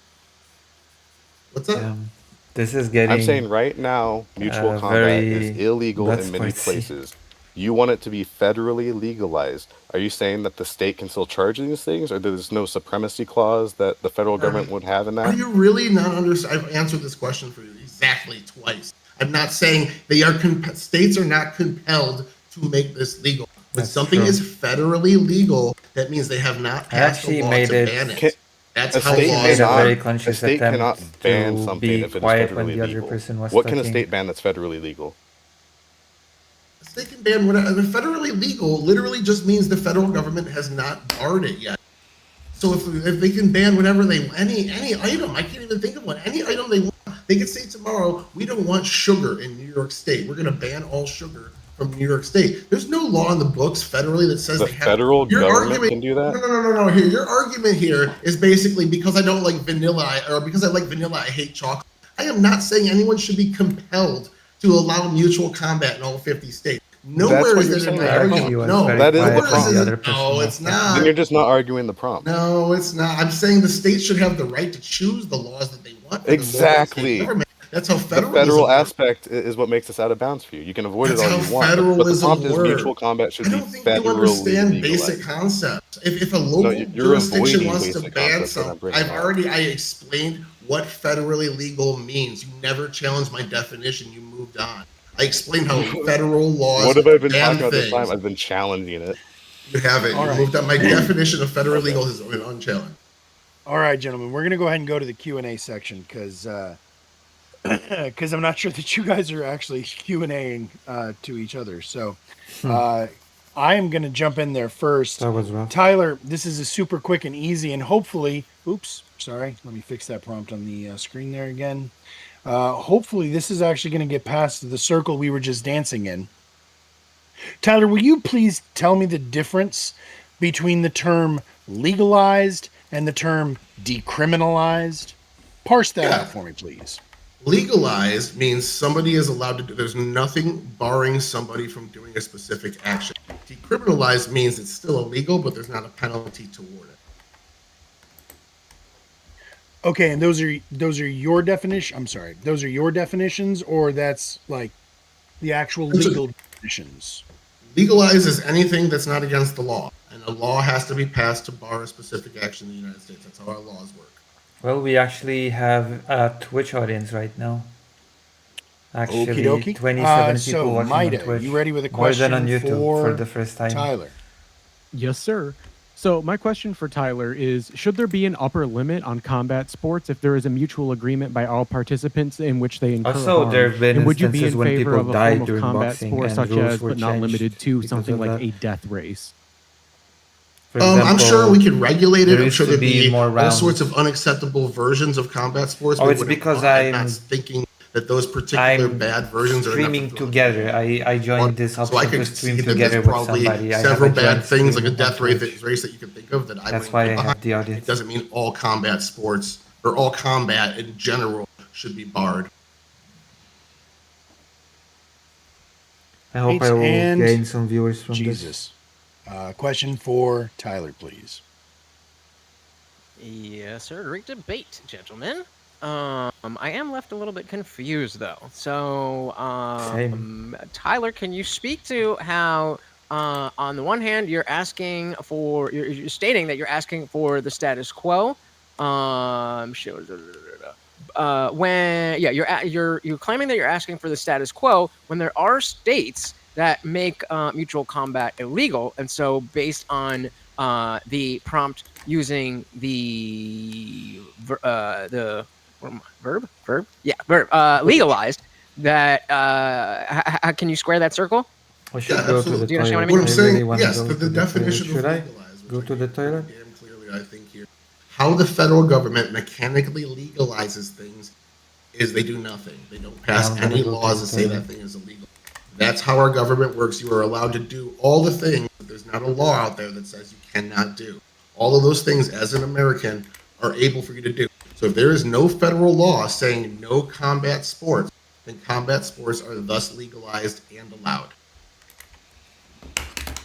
So I think it was a you're two-part question. I think that was only one part of it. What was the other Yeah, part? go ahead, Jesus, if you got more there. well, yeah. So asking for the status quo, but there are states that have laws that make mutual combat illegal. Oh, yeah, okay. Um, All right, I got you. I yeah. remember. So in that argument, that's what I said about if you like vanilla, it doesn't mean you hate chocolate. Just because I don't want the federal government to pass a law making this illegal everywhere doesn't mean I don't think states and local governments don't have that right to make that illegal on certain levels. If they don't want combat sports inside their state, that's perfectly fine. I'm not trying to impose anything on them like he is. I'm not the boot in the mouth authoritarian in this argument. Fair enough. Okay, so we do have a question coming in from chat. Again, chatters, if you guys have questions, throw them into the jar. I'll get to those as soon as we are done with our round of questioning. We're now going to shoot over to you, Doomer. So, funny enough, we had a debate last night about natural rights and what that means. So, if we can agree that the right to defend oneself from physical harm is something that we are born with, or that is natural to us, inherent, which I think you do agree with, but if not, then you can correct me there and continue from there. The federal government should be tasked with protecting our natural rights. I feel like that was the core of the debate last night. So why would the federal government not be, I'm sorry, I skipped a step there, defending ourselves physically? However, you can have significant physical ailments and or deterioration from a negative sense of self-worth, right? Why would me defending my honor or my wife's honor in something such as mutual combat not fall under the natural rights that the federal government is tasked with protecting? I might need you to rephrase. Were you? Yep. Nope. Let me try it again. Nope. This is for Doomer. Okay. My bad. So, nope, it's okay. So, if the defense of self is a natural law, and we would agree that the federal government's responsibility is to help protect our inherent rights, our inherent natural rights, then why would me protecting my wife's honor or my offspring's honor, why would me not choosing to engage with Lutch after Lutch has impugned my wife's honor, why would that not be my natural right and therefore be something that the federal government should be protecting? Yeah, I think self-defense comes more towards like your right to life, and kind of like if you're defending honor, I think that kind of abstractly goes into places you don't want to go. Like if you're defending your sister's honor by killing her because she did something against your religion or whatnot, So I think I'd strongly separate self-defense being like defense of your life versus something like defense of honor. Okay, good stuff. Maida, a question for Doomer, please. Yes, sir. So my question to Doomer is, do you believe the legalization of combat sports could be good for allowing expansion of revenue through entertainment while allowing those with violent tendencies and lack of availability to a move to state in which it's legal to have a more pragmatic outcome for some? I would say we already have that in the form of the legalized combat sports, how they're sanctioned on a state level. Yeah, if you want to move to a place that has a more beneficial, like legal field to you in combat sports, go for it. Outside of that, though, I think it's the ultimate right to the state under their constitutional authorities to kind of police their own state. Um, I'm not sure which states still have combat sports illegal. I think it's most of the U.S. I could be wrong, but outside of that, the reason they wouldn't have it legal right now is because probably current restrictions on the books that they have that, I guess they have the freedom to have. Okay. And Lutch, a question for Doomer, please. Yes, sir. So, this is where my confusion really came from. So, what is the difference between a sanctioned MMA fight and what you think Tyler's asking for? I wasn't 100% sure on what Tyler was asking for in that debate. It seemed like a couple of things. I guess, like I can put it in the normal frame of like how we view mutual combat is just like two dudes at a bar wanting to go fight, or two friends wanting to wrestle it out for one reason or another. And I'd say the differences in those aspects is like a UFC match that's sanctioned is for money. These people are doing it for a promotion. There's a big incentive. These people are paying, taxes on all this revenue. There is a state benefit to it. Where in the other thing, it's really just a state risk, and the state has that freedom to mitigate these risks for the general public. So would it be illegal to have a sanctioned fight where no one was getting paid? I'm not sure how the money comes into the equation. Well, the legality is on the state. There's unpaid sanctioned events happening all the time, but there's still like a professional like portfolio kind of benefit. Like there's a benefit outside of some like amorphous thing as of liberty or honor. Like there's a professional element to those. Okay, I don't really understand how that changes anything. But if I'm in an MMA fight and fighting someone, I stand to gain something from that, even if it's unpaid. There's rankings, even if it's an exhibition match, people are watching. Yeah, but how is that not the case with just a backyard brawl? You have a value there. There's no ego, your reputation. There's no stand. It's just between friends. I mean, like I said, like that honor or liberty argument, but the circumstances surrounding those two are quite a bit different. Okay, fair enough. All right, very cool. All right, thank you, judges. All right, so we're going to go ahead and go into our closing arguments. Oh, wait, no, we've got questions from the chatters. So our first question here is from Alley Cat. Thank you for the question. Tyler, what federal law is currently stopping Mortal Kombat today? What federal law is currently prohibiting trial or mutual combat? I don't think there is a federal law because those crappy movies keep coming out. The First Amendment protects them. Ha ha ha. I would say I would like an actual. Okay, good. Yeah. What was the last? What federal law presents what? What was the exact wording? What federal law is currently stopping Mortal Kombat or mutual combat today? I don't think there is one. I know that's what I'm arguing is we keep it that way. How legalizing something works on the federal level is we just don't ban it. And then it's legal by default. The default state of actions is legalized. My legs hurt. Okay. And the other question here is from Razor. Thanks for the sub there, by the way. So would mutual combat be just grudge matches, or can it be a mechanism to settle debts that have gotten out of hand? That wasn't directed at either of you specifically, so we'll give it to both of you. But since you just went, Tyler, I'm going to go to you, Doomer. Would mutual combat be just a grudge match, or could it be a mechanism for settling debts that have gotten out of hand? It's kind of dealer's choice. I think I'm the neg, so I was more waiting on the affirmative to bring up what their argument would be. Sure. In the common sense, I view it and kind of how it's codified, like Texas has it, to where if you consent or the actor's reasonable belief to the victim is that you consented, like your actions made them think that you consented, then Why you know would, there's a defense, that affirmative through the defense to face? assault there. But it is still under My legs hurt, is the like that wrong? purview that it doesn't even threaten or inflict serious bodily injury. So you do it on concrete. I'm sure that kind of argument even falls through. But yeah, that's kind of how I generally just see it. Just two individuals consenting to assault, pretty much. Okay. And Tyler, do you believe that mutual combat would be just used for grudge matches, or could it also be a mechanism for settling debts or situations that have gotten out of hand? I believe it could be, and is free to be used for whatever reason people wanted to. And if those are some reasons, then absolutely sure. But I think the most valid reason under a Well, what was capitalist the system would be joke? like to preserve something like the UFC, where there's a giant entertainment complex built up around it and people make billions of dollars. So I think the number one way it would be Profit used is motive. for money.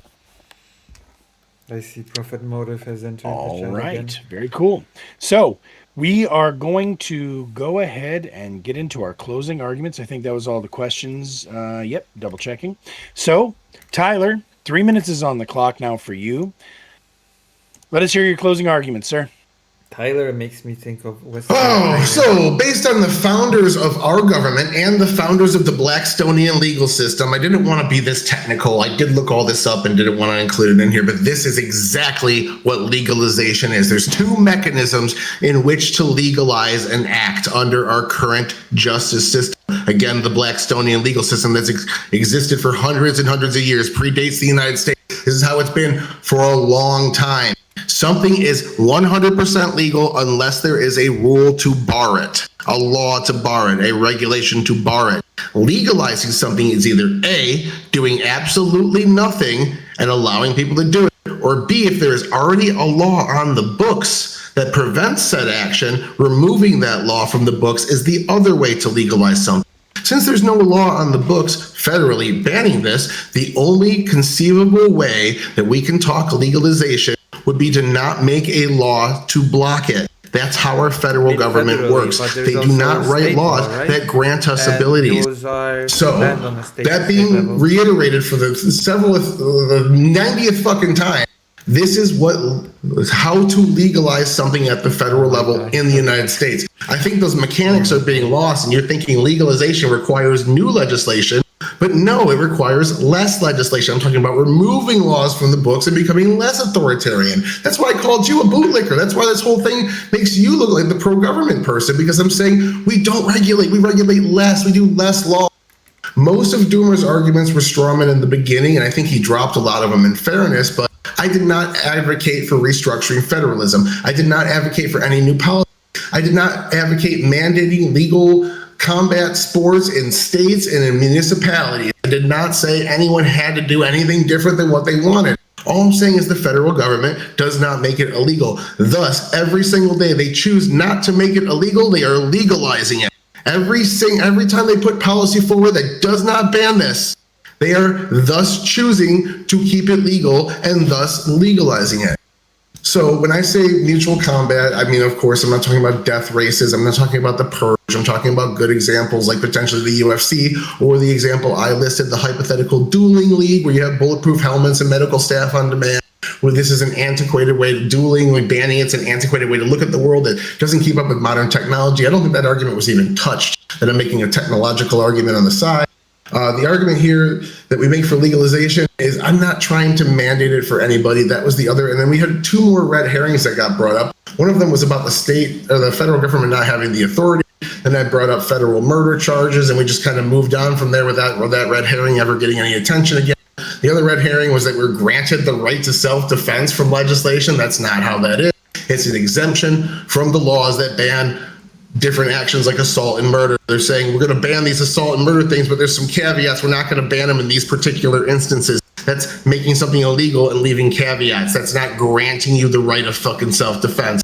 That red herring was cleared up as well. At the end of the day, we never got a counter definition for what it means to make something legal that had any bearing in reality. You do not need a new law to make something legal, to legalize it. You need to remove laws to legalize. You need to not pass laws to legalize. That's how it works. That's literally how making fucking laws works. So. All right. Thank you for that. Now, Doomer, 3 minutes is on the clock for you, sir. Let's hear your thoughts. Yeah, throughout this debate, the affirmative has just tried to stretch the prompt to suit his own kind of needs here and spoken extensively about honor and the right of consenting adults to take risks. Those arguments never answered the central question of the round, though. The resolution is whether mutual combat should be federally legalized. He can try and stretch what that means. That is an action taken by the federal government to approve something. On that question, the affirmative fails to carry its burden. States already regulate assault, battery, homicide, self-defense, public safety. Some states have narrow mutual combat doctrines. Some do not. Some states treat combat by agreement as a reason to deny self-defense. Others provide actual limited consent for defenses for this. That diversity is not a bug in our system. That is the evidence that this is a classic state police powers issue. The affirmative repeatedly argued why they personally believe that mutual combat should be allowed. They never demonstrated why Congress should actually nationalize that policy and override state judgments. They just try and say that it should be the status quo. But really, other areas have illegalized this. So I don't think they can actually square that. Second, they never solved the practical problems of the proposal. Their entire case rests on consent, but consent to violence is pretty difficult. Can it be revoked? How do you prove it? What happens when one participant is unconscious? What happens when someone claims that there was an agreement after the serious injury occurred? What about coercion, intoxication, social pressure, bargaining power, the things that the audience question was kind of trying to bring up there? Combat sports answers these questions with referees, rules, medical oversight, and other safeguards. The affirmative offered the legal protection of consent without showing how those safeguards would be even replaced.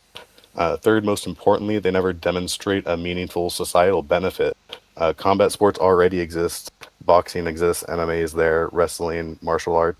The U.S. already allows extensive forms of consensual combat, kind of like he said. So what additional benefit comes from expanding lawful interpersonal violence beyond those? Would crime decrease? Would violence decrease? Would social conflict decrease? Logically, it follows that if we legalize public acts of violence, the amount of acts of violence in public will increase. The affirmative offered theories, but no clear demonstration that federal legalization produces better outcomes than the system we already have. Right. And that sounded like a landing. All right, very cool. So, gentlemen, we are going to, actually, I guess we'll go back to this. We are going to go ahead and drop the link here into the chat. I just gave it to all of the people YouTubing. I will drop it into the YouTube chat for myself as well and my kick. Please, everybody, you know the deal. Click that link. Tell us who you thought made the most persuasive case here, who you thought had the winning arguments, not just who you liked the most, not just who you agreed with. Okay. I am very much looking forward to hearing what the judges have to say about this one. And it's always fun to see the judges get judged. So with that said, Maida, are you, sir, ready to tell them what you think? I am. I would love to hear it, please. So I'm going to start off with the affirmative, as I always do. Yep. Appeal to sports through conflict and conflict sports was a strong opening from Tyler. However, I feel like he kind of did a step back on that when he talked about feminism and the pussification of the United States, which I feel like was putting the cart before the horse, trying to predict the opposition's argument, which is something that I took points away for. I liked the good appeal to the electorate and the general want or need to people. I thought there was good arguments for the expansionist nature of law from the state to the Fed. You regulate it, However, the federal legalization argument being required to overrule state laws, in which case this is something that we just know to be true. There was an appeal to case law that made for prior illegal acts without laws. That was a good line of argumentation. stating that laws are preventative, not to expand accessibility to a thing or action, I felt like was a strong line of argumentation, which the opposition didn't argue against, despite the fact that there's some very large nuance to be had there. I did deduct points for not arguing the prompts because he was appealing to new legislation without making a citation as to where that legislation would undo the law that is already established by state laws to make this legal or illegal. He did address a straw man in either side of the argumentation, which I felt like was just them talking past each other. He at one point did say that he wasn't arguing for a federal framework, but I feel like that's intrinsic to the prompt, so that kind of was a little bit shaky for me. He then argued application of law depending on severity by making an argument of state versus fed in regard to things like murder, which I thought was a very good line of argumentation. He made appeals to retroactive establishment law, which was another very good line of argumentation, which made previous things that were not illegal fundamentally illegal afterwards. And he made a good appeal to violation of States' Rights Act through the retroactive laws subsequent to that, which was another great line of argumentation. However, I feel like at the end, he did avoid acknowledging the argument of established law and how it applies to the system. Then for the negative, I feel like pointing out that some states already have legalized mutual combat, there's no need for a federal line of legalization was a strong line of argumentation. And then expanding upon that by saying the regulatory bodies that determine how laws are controlled are not federally overseen in regards to things like drugs and firearm laws, which I believe both were brought up during the debate. You made strong appeals to case law and state authority, not federal legislative bodies, which was another strong line of argumentation, as well as appeals to public violence statistics while making concessions on some of the lines of argumentation that he was making against you, which was a strong rhetorical tactic that I believe gave him a false sense of hope. You brought up Tyler's argument of no law prohibiting it, which is exactly what Tyler is asking for in the prompt. So I feel like that was another strong line of argumentation. I felt like you controlled the conversation a little bit better than Tyler did without having unnecessary interjections, and you followed that up with a good line of argumentation with codification. However, after that, you did fail to acknowledge mutual combat for sports and combat sports by making the meta argument, which Tyler did call out, and as a result, I deducted a point from you there. You made a strong argumentation for how assault claims are prosecuted in states versus on a federal level. But you followed that up with appealing to the opposition's interpretation of the prompt, which is what a debate is. And I feel like it's a little bit reductive to do so. But at the end, you came out strong in the end by establishing hierarchy in law and how it would violate certain state laws by introducing federal law and appealing to the supremacy clause. So my final judgment was 6-4 in favor of Doomer.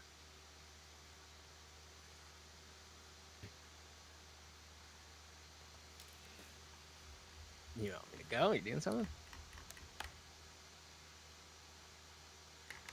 Hello? Okay, I'm just gonna go then. So for Tyler, at the very beginning, I'm muted again. Yeah. So at the very beginning, I had to take off a point for using ad homs in your opening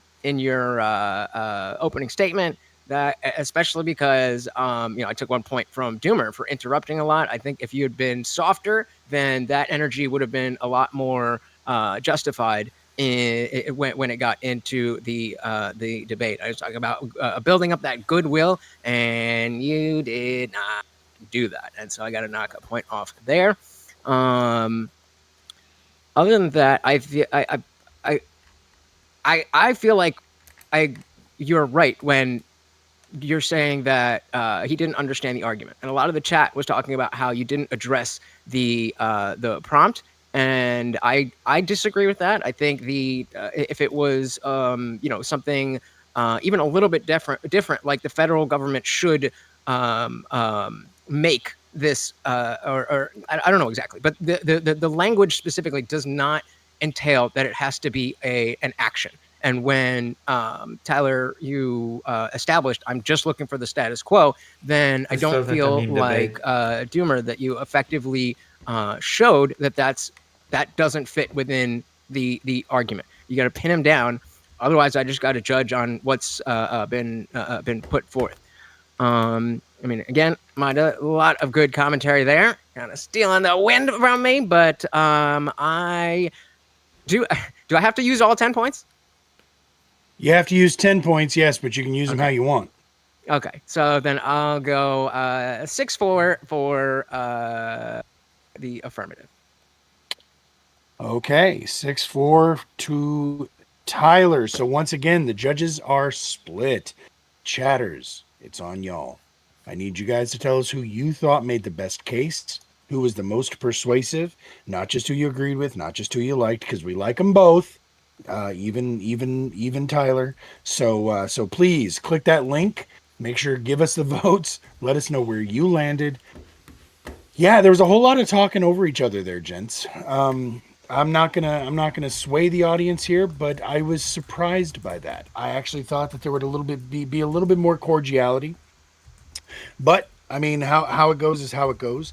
I'm looking forward to this one when we get to it in the after party, because I kind of on board with what Lutch was saying there. Well, actually, I think it was Lutch. Maybe it was I don't know, about engaging with the prompt as it's written, because the prompt is not mutual combat should remain federally legal.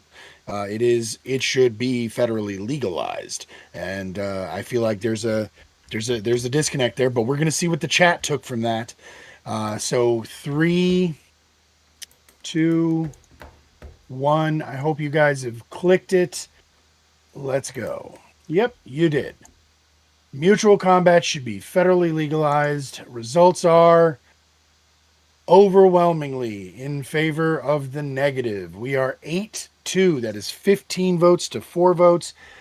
So that is 2-8 in favor of Doomer.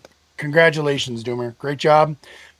Sorry, Tyler. I know that your general record is unblemished, and I know that you feel that you got robbed, and I'm looking forward to you sticking around. I know you got an earlier bedtime because you are on the wrong coast. I mean the East Coast. So if you do have to go before the actual It's after party 7 gets to a.m. you, I understand, but I hope you can 7 stick a.m. around, I don't because think we are people all looking understand forward that to it's hearing your 7 a.m. for me. arguments. Speaking of early So, bedtime. with that said, thank you guys all. I appreciate every single one of y'all. I appreciate the audience. As always, this has been another amazing night of debates. I thank both of my judges. You guys, Maida, I hope you do this more often with us, because yes, you were. I wish that I had your type of tism, sir. And Lutch, always a pleasure, man. You just bring fucking light into the conversation, and your insights are definitely awesome. All of the debaters tonight, Lucy, thank you very much for hanging out. Thank you for showing up. Thank you for trying this out. I hope you had a good experience. We do this every week. Keep answering the prompts, and hopefully you'll stick around. So just so you know, and we'll get to you in just 1 second. We are going to go over to the after party. What that means is everybody who is, you have to see this, you have to be here live to see this part. This is where we get into 30 minutes on the clock for each of the prompts. We're going to go through and pick it apart as a team, as a group, just to make sure that we poked all the corners and all of the thoughts and ideas got said. However, if you are interested in participating here in the DMZ, all you have to do is join our free Discord server right there, and let me know in the server that you are interested in participating in the DMZ. I will start sending you the list to the prompts, and you just have to click that. Just give us your answers, and I will find somebody who's as equally skill matched as we can. I when somebody's new, it's always hard, Lucy, so I didn't know where to put you, but we definitely see that you are a solid debater. So once we've seen you that first time, we're going to try our best to make sure that you are with people who tone match you as much as possible, except with Doomer and Tyler, because sometimes it's fun to just watch a kerosene fire. But thank you all, and good night. Now, that's for the VOD, but we are still here. I'm going to put 30 minutes on the clock. We're going back to that first prompt. And yeah, I got to go get myself some alcohol for this. So y'all go ahead and feel free. Doomer, you and I know this is crazy. The most volatile two motherfuckers in here are the two who are also the moderators. So please try to keep it civil and make sure everything is on the up and up, but I'm sure it will be. If anybody else needs to go take a potty break or get a drink or whatever, now's a good time. But otherwise, talk among, yep, there you go. Yeah, so mine's unfortunately inside. So y'all go ahead and talk amongst yourselves and get on it. Energy, I had faith that your autism was going to carry you in that one. And you just How? fucked it all up. Yeah, you really dropped the ball there. Gorps, the biggest the biggest, and I mean the biggest complaint that I've had about Energy is that he relies entirely on things he's read and he has no rhetoric. It's like listening to someone read a book. That's very true, but I think he had a chance at winning that one if he didn't just fucking concede the point. Even if you didn't actually fully end up agreeing with the prompt, you gotta fake it till you make it, or else you're gonna take an L. Yeah, I don't even know. Like he conceded more than just the prompt, because like there was an exchange there specifically about healthcare that was going on, and he brought up how we do the most R&D development. And then when he was asked, like, okay, what's the results of that? How does that help the American people at all? He just kind of, oh, I don't know. And they moved on.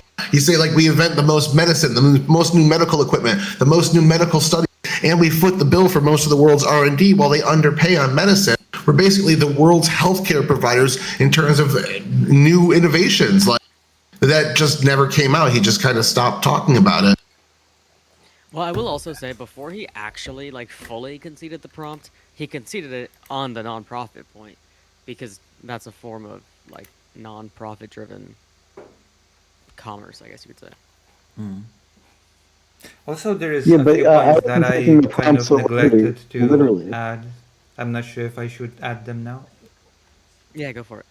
Like I've been told by a person, one was told to me by a person that while people might think that the best way to do things is through profit incentive, externalities exist. Some cost is not appearing within one company, but the profit incentive creates things that elsewhere end up being a massive cost. No, Like, for example, we could do that for the next movie night. Actually, a reminder.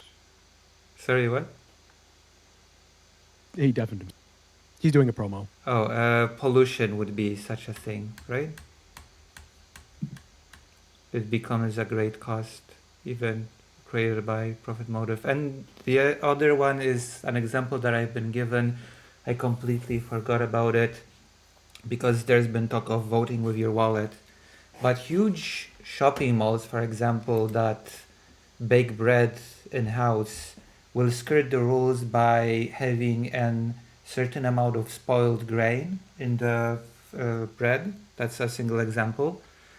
And they will add just about enough for healthcare regulations not to prompt it bad enough that it's unedible, but it's enough for companies to cut corners when it comes to the quality of the food by adding that spoiled content. See, And it is see, something Lucy, that here's the most problem. customers will never learn about, and they will not be able to vote themselves with their wallet out of it. See, that's not applicable to most of the U.S. because you guys in Europe, you have actual, food regulatory standards.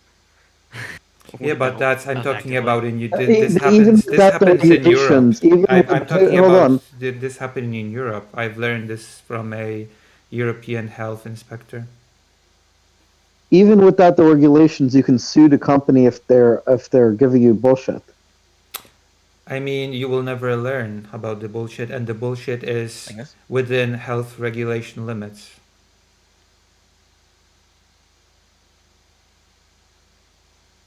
Well, So let if me you ask made you it this, so that way you Energy. could sue companies that give you unhealthy products, then you could disincentivize it by putting a tort, Yeah, basically a but tort it's cost on that. still within health regulation limits, even if it's unhealthy. So there is Yeah, exactly. So there is no real I was room gonna for bring up Then an suing. example of this. Hold on, replace the Energy. Mida regulation has a with question. the- Hold on, Energy. Mida has a Well, question but for you. I do want to respond. Tyler was kind of like, and I've been a saint this conversation. I really want to get this out, Haranish, please. Shoot. What does this look like? No, okay. Never mind. In my view, the way to stop this is to replace the regulatory system with a stronger tort system, such that it's easier to sue companies that sell you bullshit. But anyway, I'll entertain. Just what's my next question? Yeah, I was gonna say, how do you determine arbitrarily what the bullshit is? Because when you buy things like certain types of grains or certain types of fruits that are pre-processed, a great example of this is things like figs. When you buy a fig Newton, there's a little label on the back that says contains no more than X% bug parts. Same for most grains, because they can't have the ability to get all of the bug parts out of the fruit or out of the grains. So at what point do we say too much bug part? It's all based in arbitrarity. So how do you sue someone that has a regulatory body overseeing what they're allowed to do in that regard? So in my view, it's kind of like a Wittgensteinian family resemblance concept where enough of these things go together that you can form a coherent use within a language game, even if you can't get a precision. So like you can say, well, what is a chair? Well, is a rock a chair? Well, you can sit on it in that context, so it's a chair in one context, but not in another. And so if the court will determine which language game you're playing with regards to that, and so the court will determine what will basically be too much by looking at this context.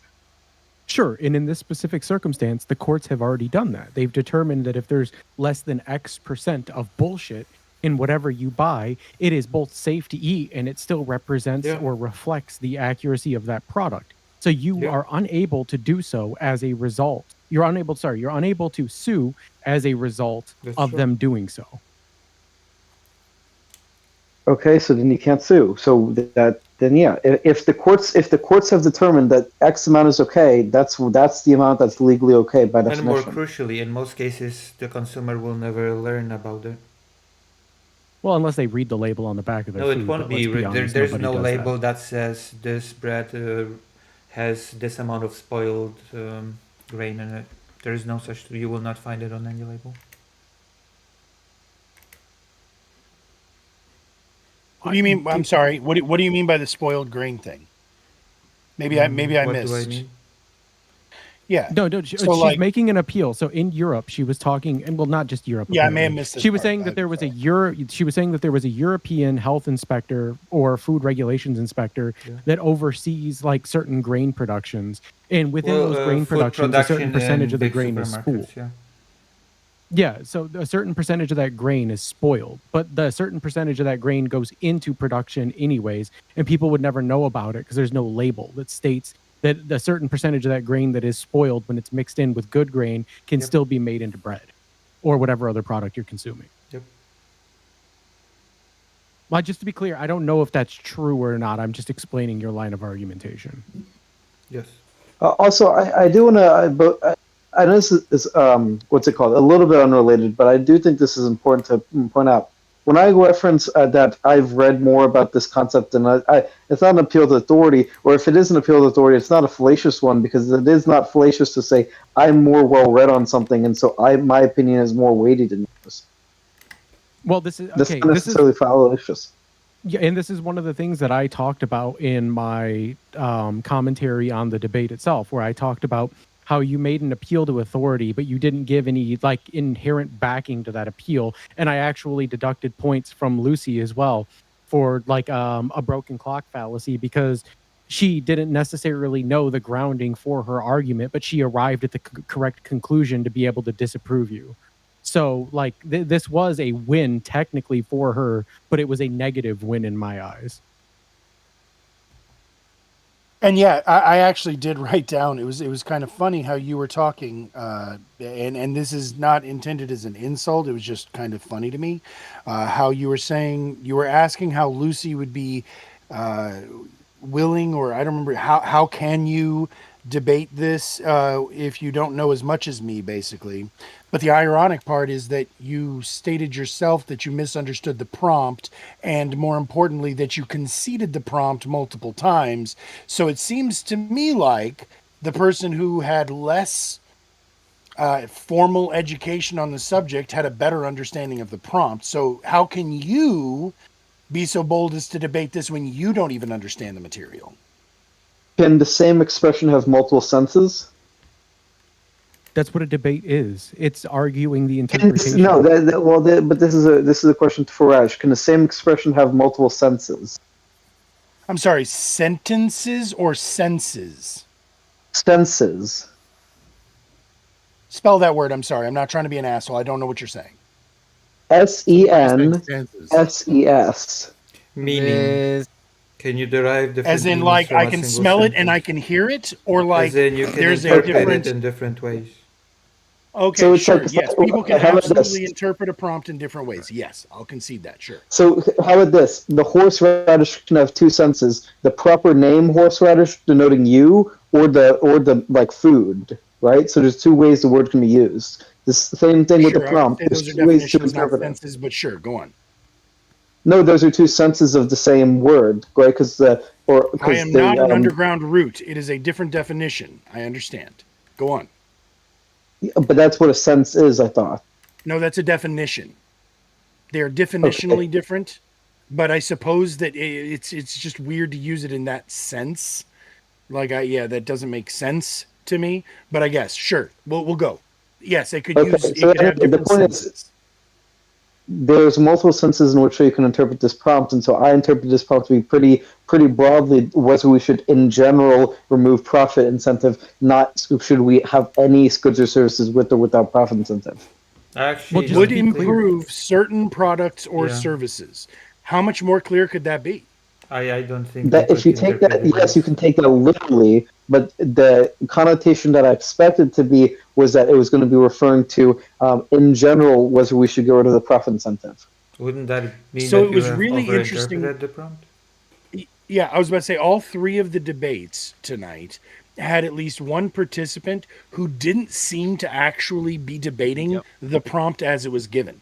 That was really weird to me, and I don't think that's ever happened before. All three had some strange, nuanced take, or just completely whiffed and didn't understand what they were actually coming in here to debate. And nothing against you there, Corpse, but again, thought they were on the wrong prompt. You still debated the shit out of it, my friend. But with this, yes, every single word could have multiple definitions, multiple meanings, multiple connotations, and or contexts. However, this one very clearly says the removal of profit motive would improve certain products or services. So again, if you're trying to debate this particular prompt, it could not be any more clearly written, I think. Well, I would also I like don't to know. point out. I disagree with that a little bit, to be honest with you. I think part of the debate is Hold on, defining hold on. what the prompt means. Yes. So prompts are up for debate. There's a lot of interpretation that goes into these things. Yes. I think that Kirk admitting he lost the prompt was his fault. He should have stuck up for his definition. He should have said, no, this isn't an absolute debate. If you can show any good, regardless of how much bad that little bit of good would bring, that doesn't mean you win. We're framing this more around of a general debate. Does this generally help more than it hurts? And he didn't do that. It was Well, up the to him problem to is- seize the prompt problem back. is that many times throughout the debate I said that I do not have to argue against profit incentive as a whole. I just have to demonstrate that there are certain services that would benefit without profit incentive. just one. And that was Yeah, that was you. I get that. One He service should have or fought back. product. Yeah, if just one. He should have fought back against that and said, no, it's not just showing that a single good can exist. It's showing that the good would outweigh the bad, that you're not going to destroy these businesses. He needed to recover that to make it an achievable goal But and say, also- like, but good in also this instance would be they- more good than bad. That's also, very I true. find this because the debate is not about businesses. Like destroying businesses is irrelevant because Sure, profit true. incentive goes beyond the scope of All right, just Lutch. businesses. Maida was going to say something, then you, Lutch. What were you going to say, Maida? Yeah, sure. I was gonna say one of the biggest deductions that I actually made from energy in this debate was the fact that he brought up the required profit motive of allocation of resources through the Austrian model, which I thought was a strong argument. Then I remembered the Austrian model actually doesn't do this at all in every single aspect. Actually, there's a limited profit housing association that is created that limits the amount of money that you're allowed to make when renting or selling a house and requires that's not it. reinvestment into a property.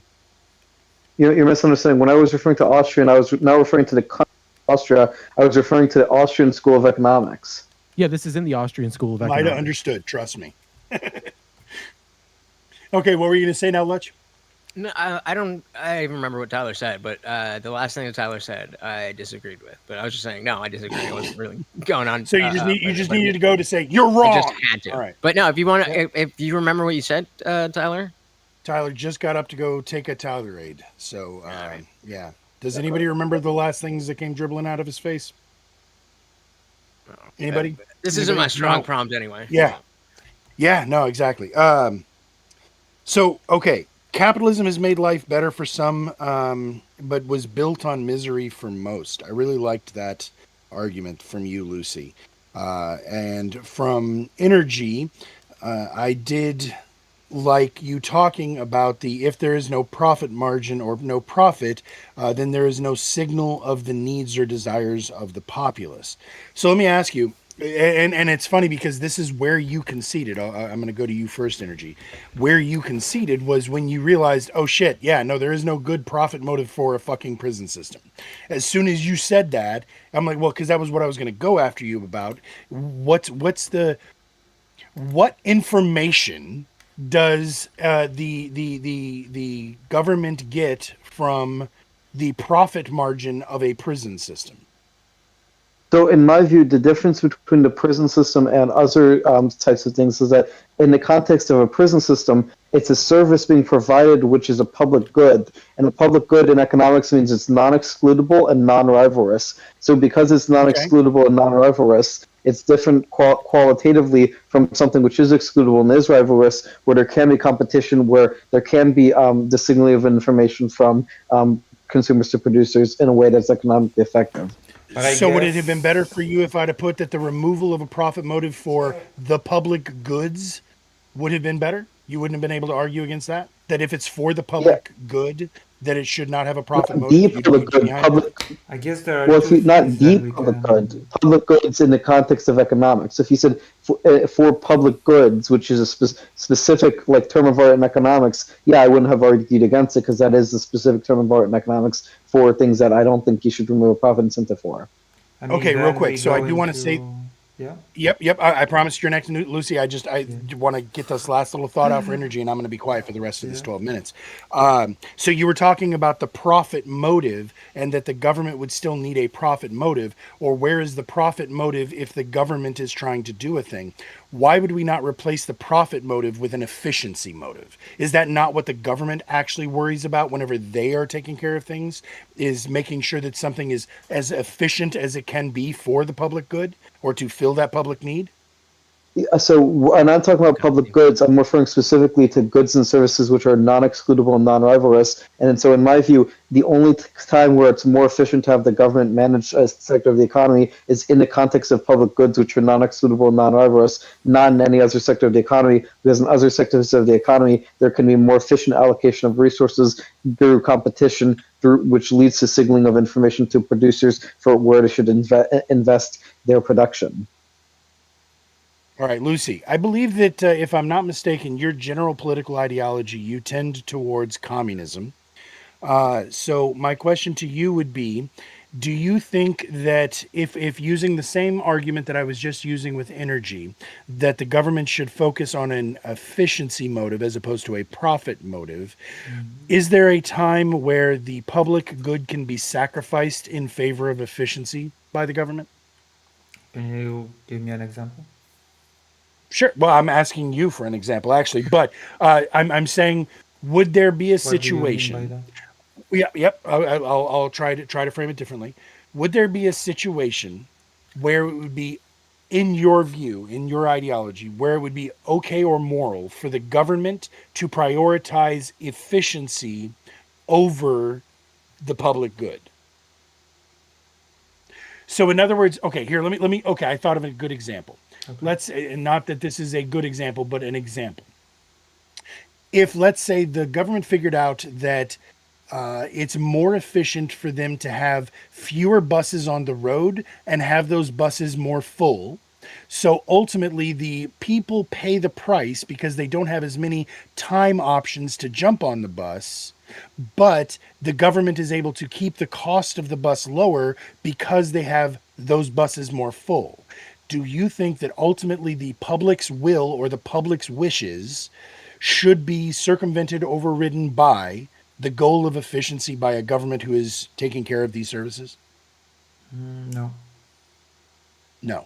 There's no circumstance you think that they should sacrifice efficiency for the will or good or preferences of the people? I think a compromise is possible, but total sacrifices, I don't think is the way to go. Yeah, I kind of maybe I'm stupid, but like an efficiency motive in business seems to be what a profit motive is.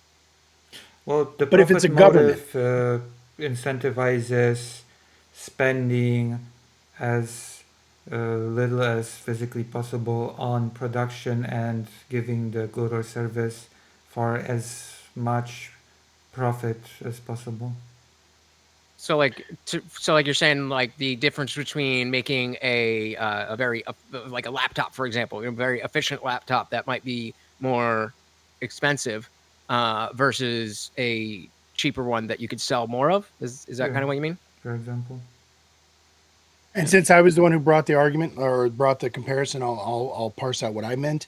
So, a motivating profit would mean that you want to get your costs as low as possible. But of course, right? it's important to Where- remember that governments don't really think in terms of profit. Governments have surplus Correct. revenue that they reinvest Yep. into things for the. That's the problem with government. Exactly. Well, whereas if the government is prioritizing keeping costs low for efficiency, not because they want more surplus. Profit is surplus, right?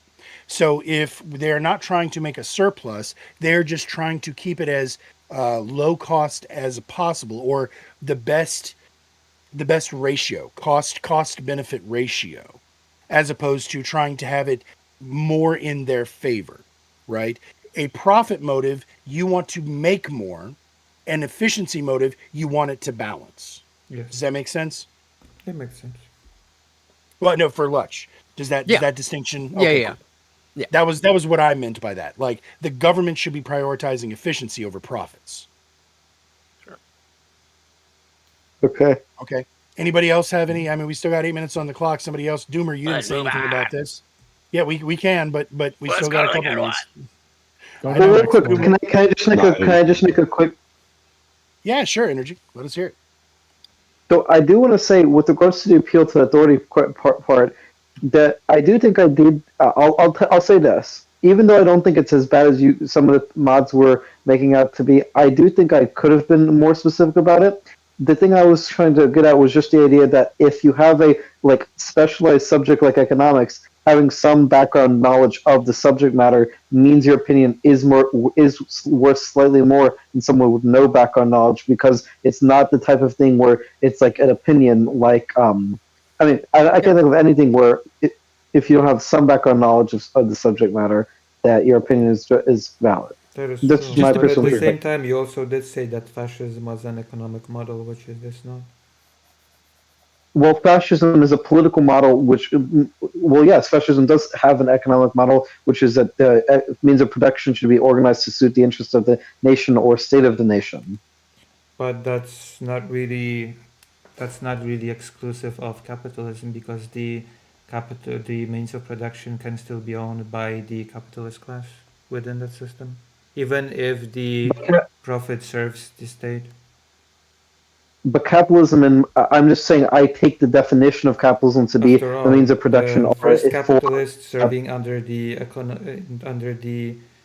I'm saying I use a different definition of capitalism. I'm saying by definition, a capitalist is someone whose profit motives are for themselves, not for the state. I'm just saying I have a different definition. first capitalists did serve under the colonial powers, so. So we they have a did different not, definition of sensu capitalism. stricta just benefit for themselves. They also benefited the states that they were under. Okay, so we can have a different definition of capitalism. Then the Also, one that was broadly colonialism is used an by experiment for the the. entire world. Then I guess you have a different definition than what was used by the actual states that implemented these things. I mean, this is a Wittgenstein's point about language games. That language evolves context, right? You can have one context in which a word is used in one way, and another context in which it's used in another way. Words don't have this magical essence beyond their use.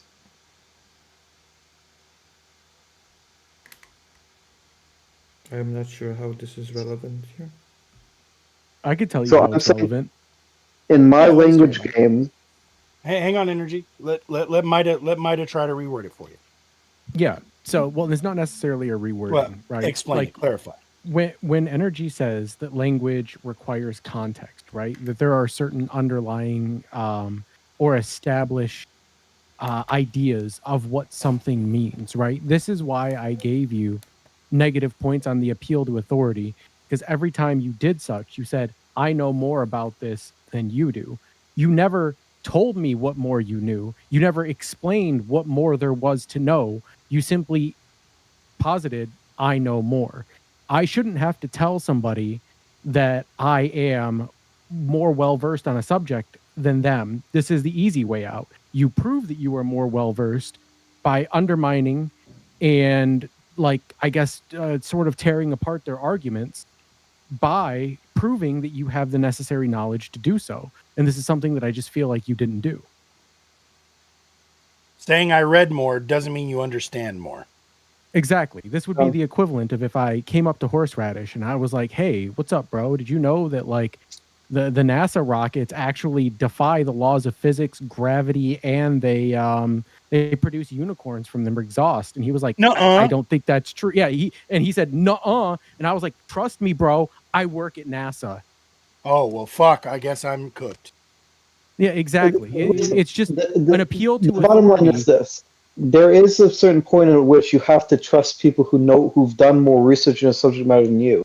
Like there's a certain cutoff line. Yes, and if yes, but this is interpretation. that's- Economics I'm is saying I'm right and interpretation. you're wrong. No, economics is a science.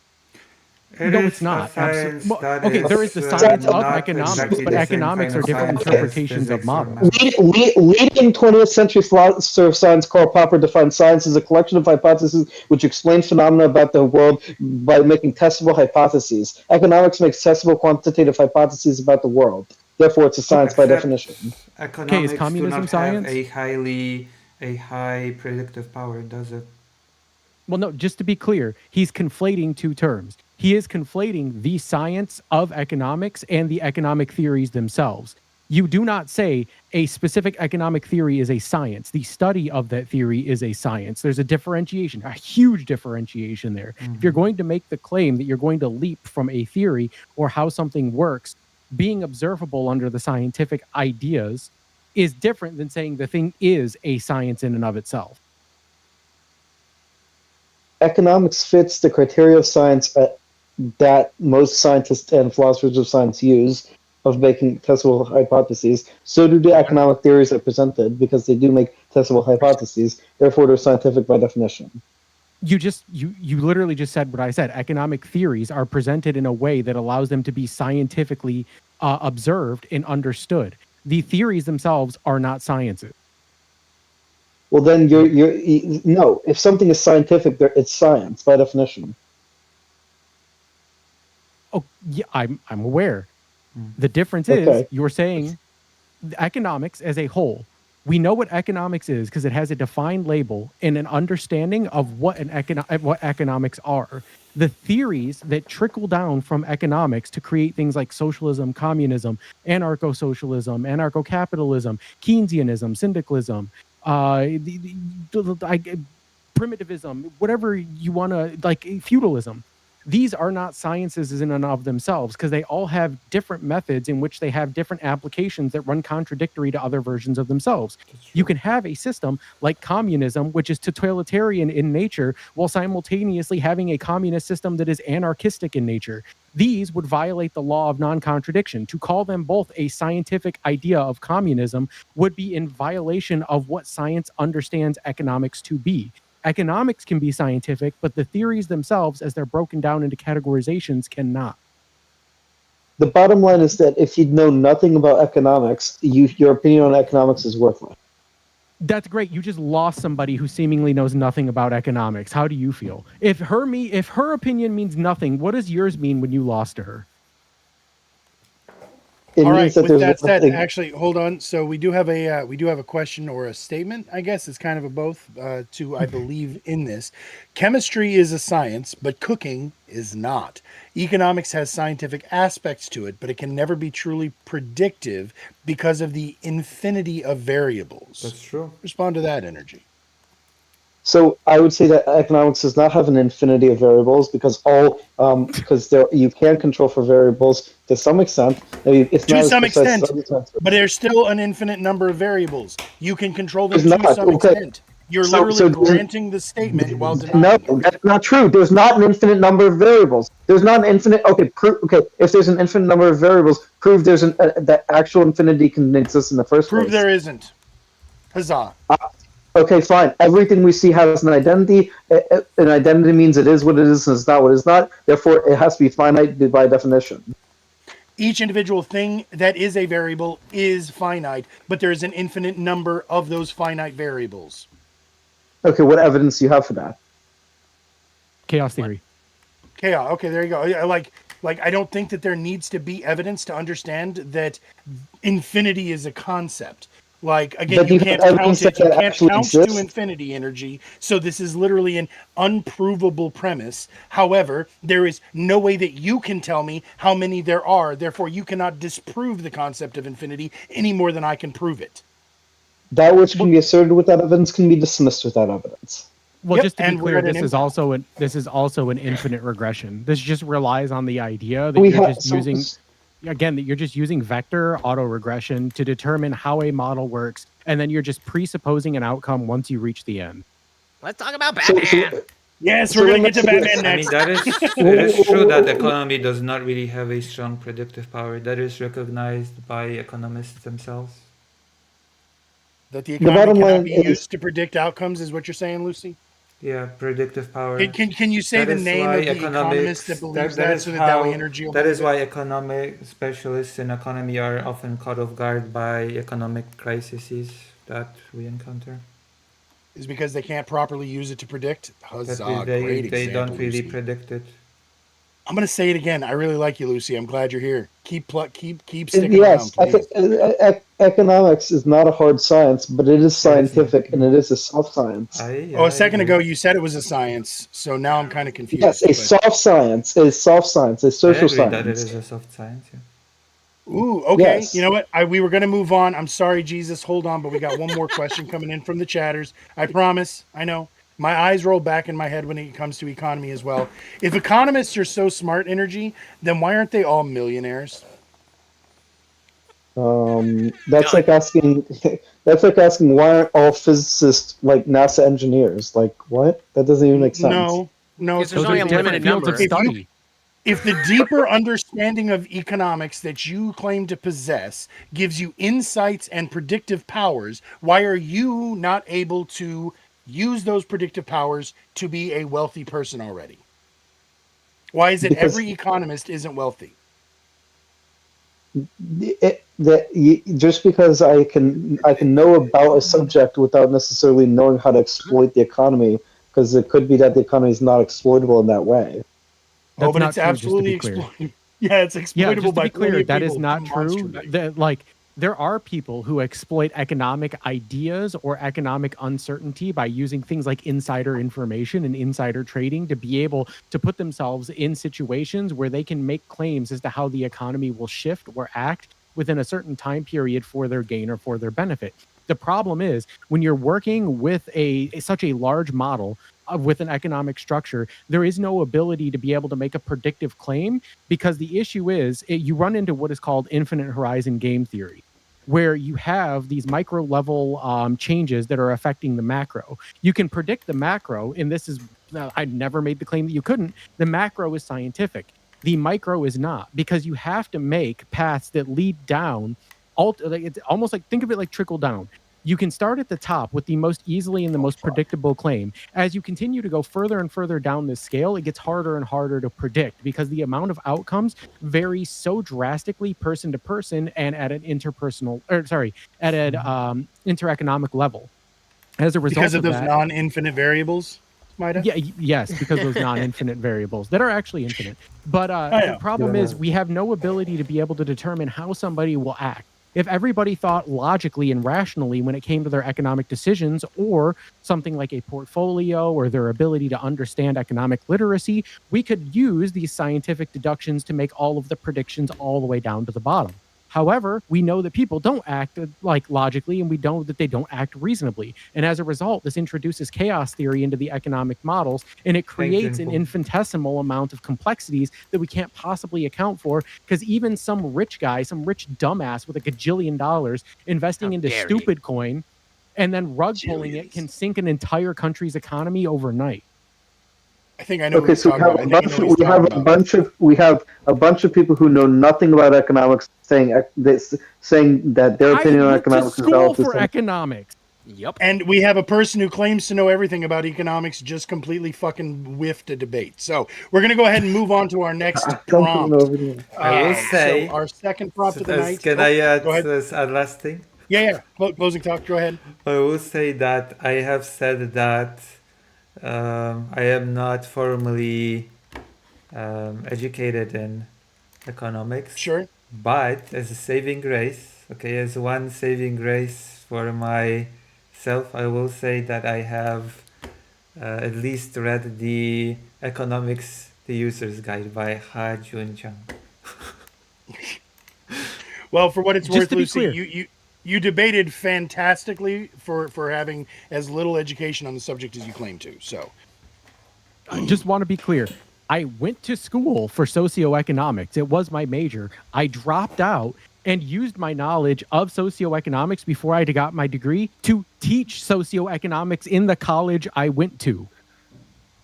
So I would say that would be an authority. That is an appeal to authority of oneself. Huzzah, you can't beat that one.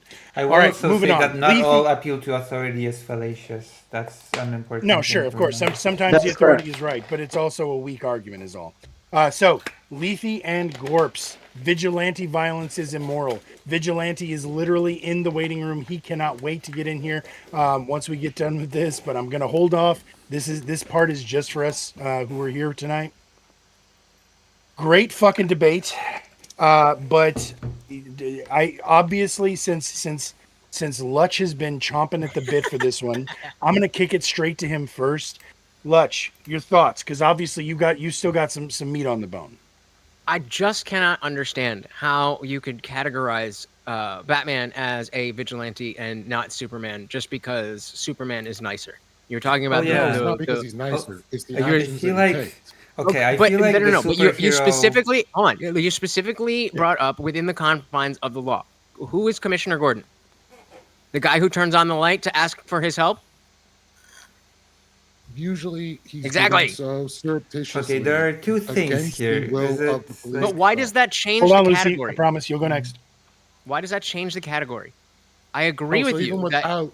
Even without Commissioner Gordon putting on the bat signal, which is usually for a much broader issue, Batman is out there beating the fuck out of people on a regular basis and creating villains. Right. This is So not why something does that Superman matter? Why does that change the category? So in the case of Superman, Superman is not doing that. He's not vigilantly looking out for people to beat up. He's usually working with the police, law enforcement, and the government. His position in society, and this is a different kind of society, so you can't apply it necessarily to our world here, that there are superpowered Yeah, but they live in the threats. same world. Who? Superman and Batman. Batman.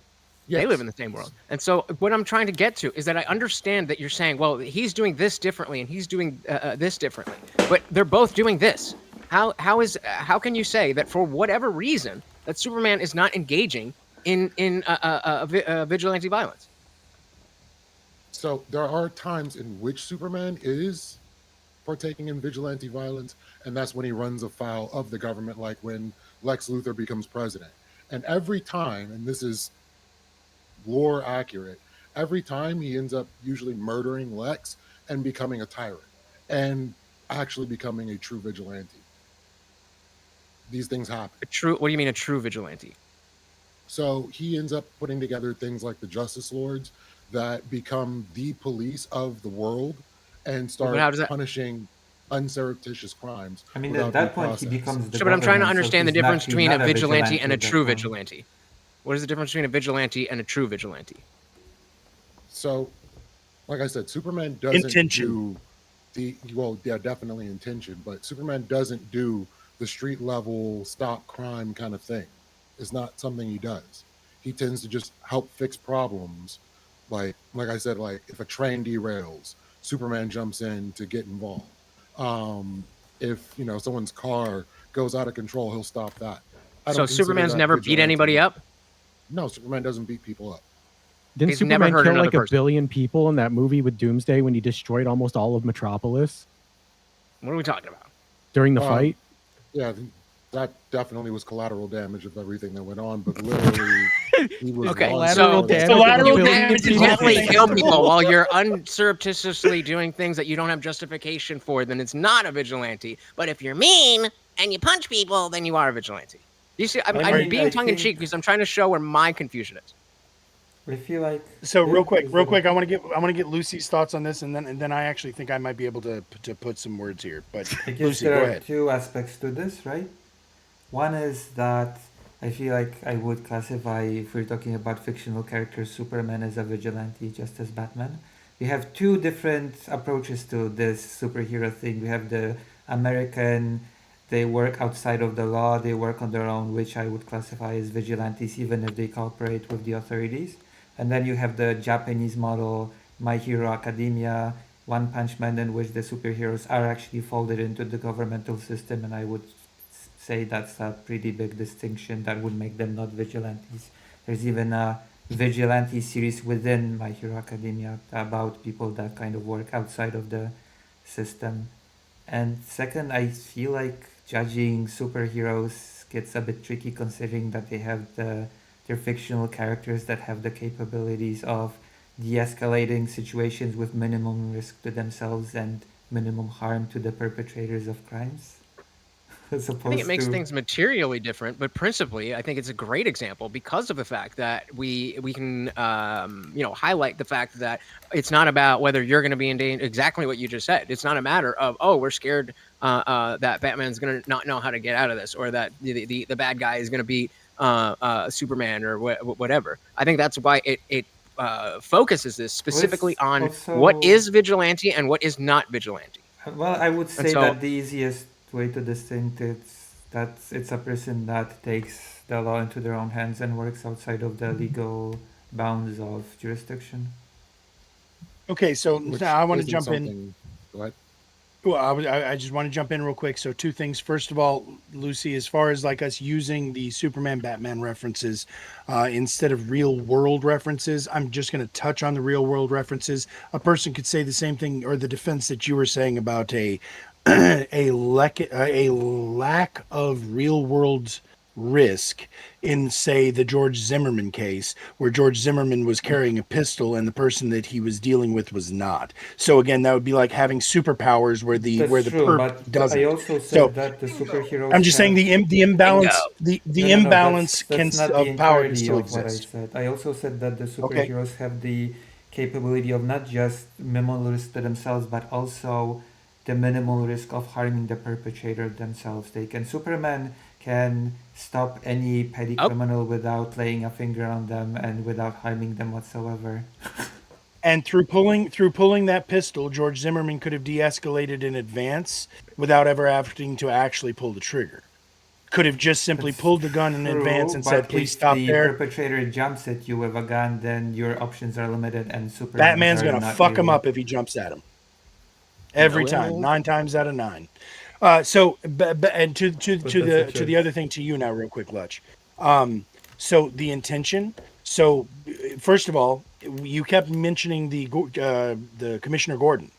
If Commissioner Gordon turns on the fucking lamp, did they not now officially basically deputize Batman? Are they not asking for his assistance? So does he not stop being a vigilante at that time?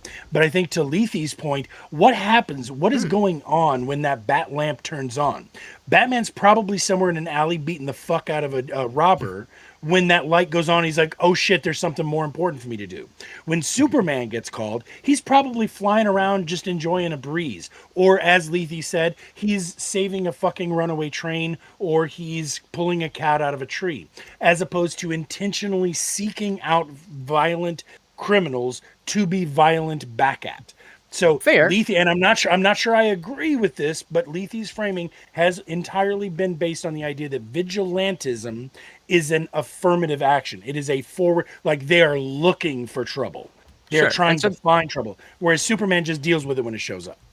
And But so- just to be Wrong clear, answer, but- Superman's not Superman's not perfect in this regard either. Go watch Nope. Man of Steel. In Man Yep. of Steel, Clark literally goes into a bar, sees a dude hitting on a chick, and then the dude tries to pick a fight with Superman. And he's like, I can't beat this dude up. I'm Superman. So what does he do? He says, I'll walk away from this. Lets the chick get sexually harassed, walks out of the bar, and then he's so frustrated he crucifies a big rig. God I've damn. never seen the movie. I've never seen. I the gotta movie. see it's a that great again. How movie. convenient Great you've movie. never seen the movie. I read the No, comics. well, Wait, no, wait, but- okay, so, but so in let's the take it defense- outside of this. So now that we've established that, then and bring it down back to Earth. So if we say George Zimmerman was obviously a vigilante, then can you explain how, if it played out differently, George Zimmerman still has the gun, and there is some type of encounter? Is there a way that could have played out where it would not have been vigilantism? So I'm taking out the violence part, but I'm specifically focusing on the vigilante part. So is there any way that with that interaction, it could be vigilantism that is vigilante? I don't necessarily know, because in the instance of George Zimmerman, he was literally patrolling and looking for these people, and then saw this kid that he thought looked suspicious and was tailing him, and this kid freaked out on him and attacked him based on him tailing him. So like literally he could have done nothing and things would have been better. Now in the case he had caught him in the act of like an actual crime or something on that order, he could have alerted the authorities and let things take process as they should have. Instead he took the law into his own hands and started tailing him. Sure. And so then we can establish the type that is, a vigilantism that is bad. And so I'm trying to compare that thought with vigilantism that would not be immoral. Going back to the idea of you see a grandma getting beat up, and you go and Were beat you up out? the dude. Were you So- out looking for a grandma to be getting beat up? So Exactly. you got the Is chance. that to kick the central shit out of to- somebody. Is that central to whether or not I'm a vigilante? That is what yes, it is. Lethe has put It's about forth. intent. Yes. That's in the definition.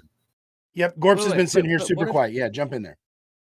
Lethe, what if I am out on a walk? That can't make sense. I like to go. I know. Maybe I'm walking my dog, right? And while I'm out on my walk, I am looking around. I'm looking around to make sure I'm safe.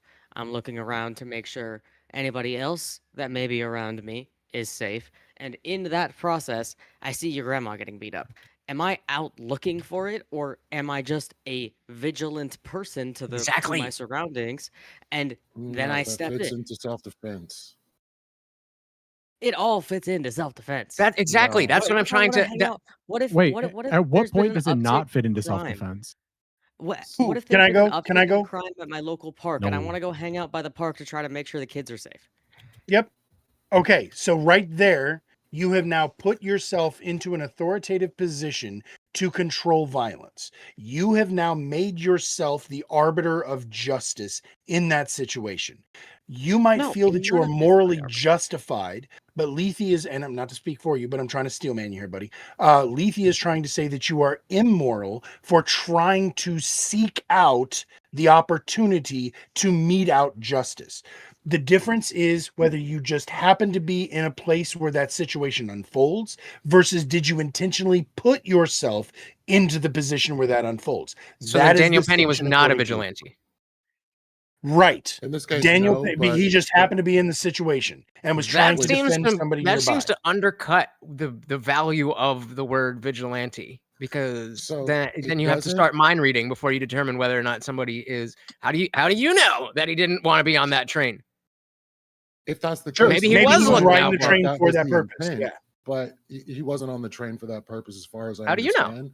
But again, we'd have to prove that intent. So it's not Right. That's the say- that's the problem that I'm having with adding intent to the definition.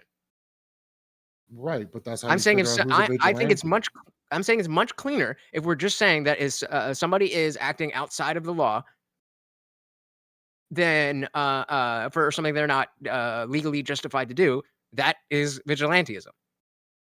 Why? Right, Why? but What? self-defense is a legal right. So Yep. Exactly. That's definition why. of That's self-defense- exactly why I'm saying I don't agree with how you're breaking this up. because it's Okay. the only. I can't think of another reason to break this up other than to fit your definition for the prompt. Like in the real world, I don't see a reason to be like, well, technically that's not vigilantism because he was just there. Versus, well, I think that guy went there. I don't see how that's useful to the word. Just a real quick summary distinction between vigilantism and self-defense. Self-defense is the legally sanctioned use of force to protect yourself or others from an immediate unlawful threat, whereas vigilantism is the illegal act of taking the law into your own hands to investigate, apprehend, or punish someone for a perceived crime without legal authority. So in self-defense, you have been given the legal authority to defend yourself and others, whereas in vigilantism, you have not been given that legal authority. You are trying to investigate, apprehend, and punish someone based on a perceived crime. But no, Radish. But no. So the problem with Cook, that Lord. is the legal authority given to you in self-defense is given to you after the fact. It is a defense to a crime. It is an affirmative defense. Yep. So it's not Okay. given to you until after the crime, after the Hello, courts have Simon decided on their Gilbert. shit. I'm So in a at the debate show. time You have of missed the me action, winning on the self-defense and vigilantism are the same thing. I will make Great it into answer. a segment. Apparently, That's a I really good will answer. on this Lethe, time, respond to that, this please, because I debate. can't. That's where my steel manning ends. So that's pretty much where you end up. Like I used the George Zimmerman example. Like he let it be known have that he been was doing Given a this thing perfect score with this in the, intent. for the It is first very time He did in say the yeah. debate proof show's intent. history. Apparently. So I will say in most cases you won't be able to get people on a vigilante justice charge. This is going to be a So, rare instance. watch the debate So when I'm it going to comes say- out as a But we're not segment. talking legally. We're just colloquially trying to determine what is Yeah. a vigilante. Yeah, like I said, like- in this instance, Because he apparently let I it be did known really that this well. was his intent to do so. You would call him a vigilante. If people are going there for a specific reason to do a specific thing, which would be vigilantism, that's why I mentioned Kyle Rittenhouse. He went to Kenosha for that specific reason. It's known that he did. You can prove that he did. He set up a gun for it Thank to God be he there did. for him. You Thank get God my he did. point, though. Yeah, but it was still his intention. Right. Leith, or So Lutch. no, yeah, I get you. Yeah. But so okay, I'm just looking at the Google overview of the definition. Vigilante is a Mhm. person who takes the law into their own hands, attempting to enforce order and punish crime without possessing official legal authority to do so. Driven by a belief that the formal justice system has failed, they operate outside due process and often resort to actual or threatened force. So again, I think the intention part of it is just being added in because that helps your argument. That's not a part of what it is. Well, you just. I mean, unless you can show me a just different said- definition. No, now do the same thing for self-defense Okay. and compare the two. That's what I did, and that's like you said. There is a distinction. How is it? So again, just going by Google overview, the core principle of do we want something a little bit? Let's do wiki. Let's see what wiki says. Self-defense wiki. Self-defense is a 8 a.m. countermeasure I that need involves to defending the rest health a bit. and well-being of oneself from harm. The use of the right of self-defense as a legal justification for the use of force in times of danger is available in many jurisdictions. So I liked Gorps's comment about the after the fact defense, right? But when it comes to vigilantism, why were you on the train? Were you on the train because you were on your way to work? Or were you on the train because you knew that people have been doing criminal acts on the train and you wanted to make sure that that doesn't happen anymore? The distinction, and you even said it in your defense, that vigilantes believe that the system is insufficient or has failed. That a vigilante is trying to do it because they don't think it's going to get done if they don't. Whereas self-defense is an immediate reaction to an immediate threat that you find yourself in, as opposed to something you sought out.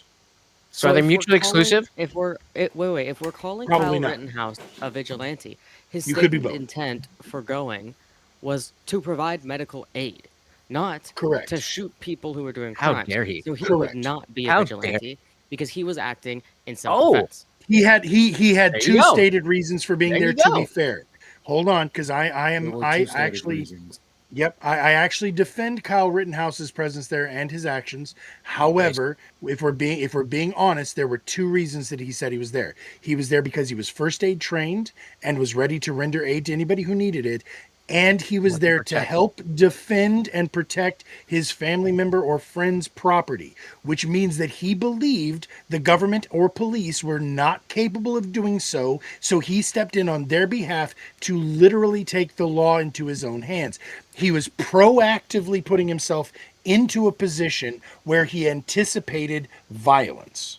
But does that not also then fall under the defense of self and defense of others?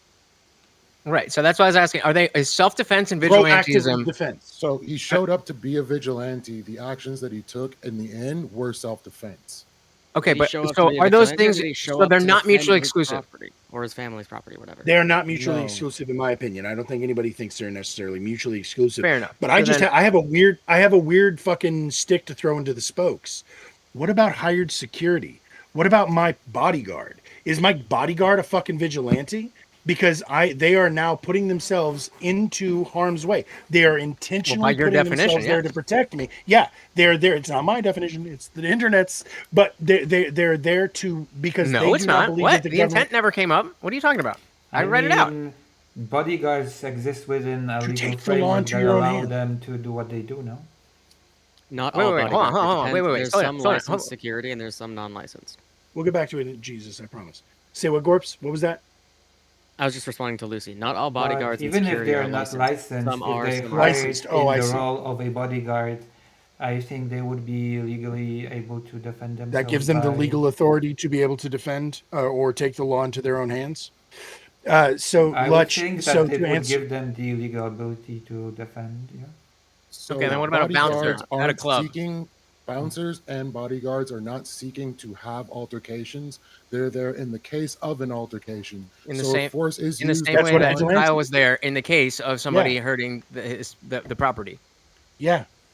So How is they're- Kyle they're- Rittenhouse they're- not the same Okay, as so a- they're as a either security both guard? Yeah. vigilantes or neither of them are vigilantes. Yeah, what he said.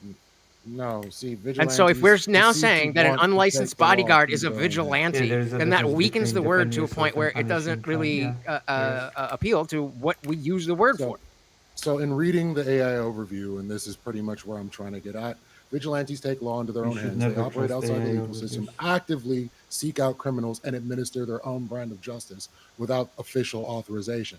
Whereas bodyguards, often called executive Where- protection agents, are legally hired professionals. They operate within the bounds of the law, rely on defensive tactics, and are bound by the exact same self-defense laws as any private citizens. Their primary goal is avoiding trouble and safely removing their client from danger, not hunting down perpetrators.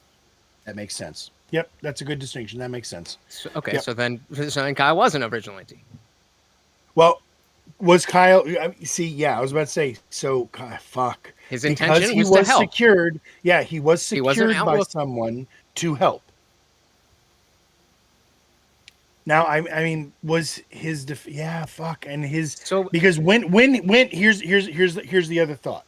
If Kyle Rittenhouse had been on the roof of aforementioned building and Mm-hmm. pulled the trigger because somebody was walking up with a Molotov cocktail, Agreed. that is a completely different situation from wait, what? what actually happened, where he was walking along and suddenly was getting like chased and or attacked, and then pulled his gun defensively. He might have been there for a purpose, but that wasn't the reason that the altercation that became famous happened, right? So, So that seems like just- that's where the difference is. just to be clear on the situation you gave, you're saying that he's on a rooftop and somebody's just walking by with a Molotov, or No, somebody walked up. throw I at said him. somebody, yeah, like as though. I'm So sorry, then that I was becomes just- self-defense. If somebody's throwing Yes, a Molotov correct. cocktail at you, then Correct. Yeah, That's what I'm both saying. Yeah, scenarios in that presented would be situation, it would have been self-defense. justified differently.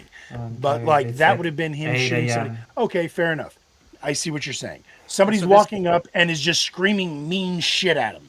No Molotov. Just saying, "I'm gonna fuck you up." Then he shoots them. that's literally And what that- happened.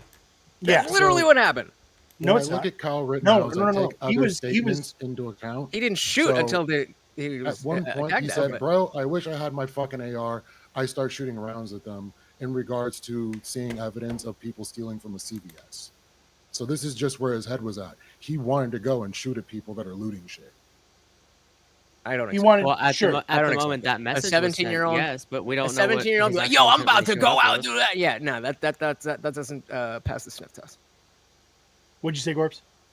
I said at the moment that he sent that message, yeah, that's where his mind was at. But that's not the moment that he went out to go protect the building and provide medical aid to anybody who needed it.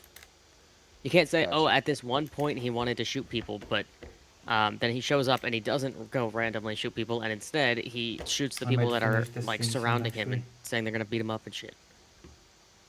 Like that Energy. intent isn't really And actually. then the bottom line here is either way that so if we stretch the definition of vigilante like that, then you can't say all of it is immoral, because you're giving in so many different circumstances, like with the bouncer at the club, the security guard, Kyle Rittenhouse running for his life trying to protect things as the government literally is letting people burn down cities. So if we are using the word vigilante and it just means everything in the same way that the left has turned everything into, oh, that's racist. What does that even mean anymore? What is the point of having the word vigilante if it just means, well, left this does and that not and that and turn that and that, everything maybe into this, but not racist. that? I'm sorry, what was that, Lucy? The left has not turned everything into no, that's racist. That's racist. I've felt, as a brown man, that everything has been turned into racism. It's Are my you job to be denying the my racist lived person experience in the as a room. brown man? That's Again, racist. speaking Yes, speaking I'm as a browner than Polish you. man, speaking as a Polish man, I promise you, there is plenty of racism that goes around, even to non-brown people. So, okay, so Definitely. energy. I'm curious, what is your definition of vigilantism?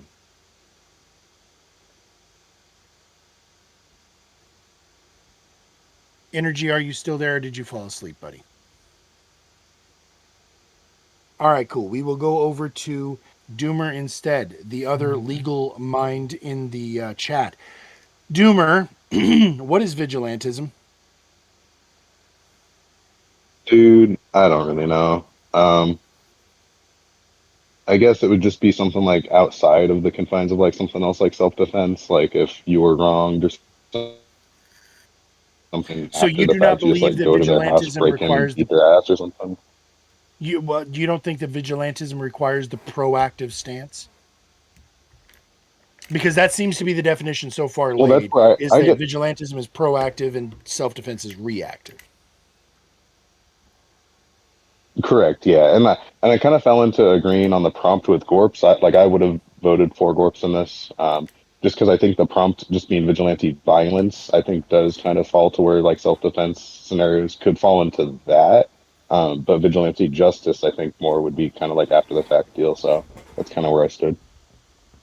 So is justice not defined as like, do you think that the person who receives that vigilante justice feels that it is justice? So justice is receives it? subjective, right? Yeah, probably. I mean, they might feel that they didn't do any wrong, and they might have, Justice depending is on the blind. situation. But yeah. Okay, right on. Tyler, I don't know if you're actually listening or not. Nope, you're completely deafened and talking to your chat, so I guess we'll fuck off for you then. Maida, your last thoughts here. We're running low on time. Do you agree with the vigilantism is proactive and self-defense is reactive?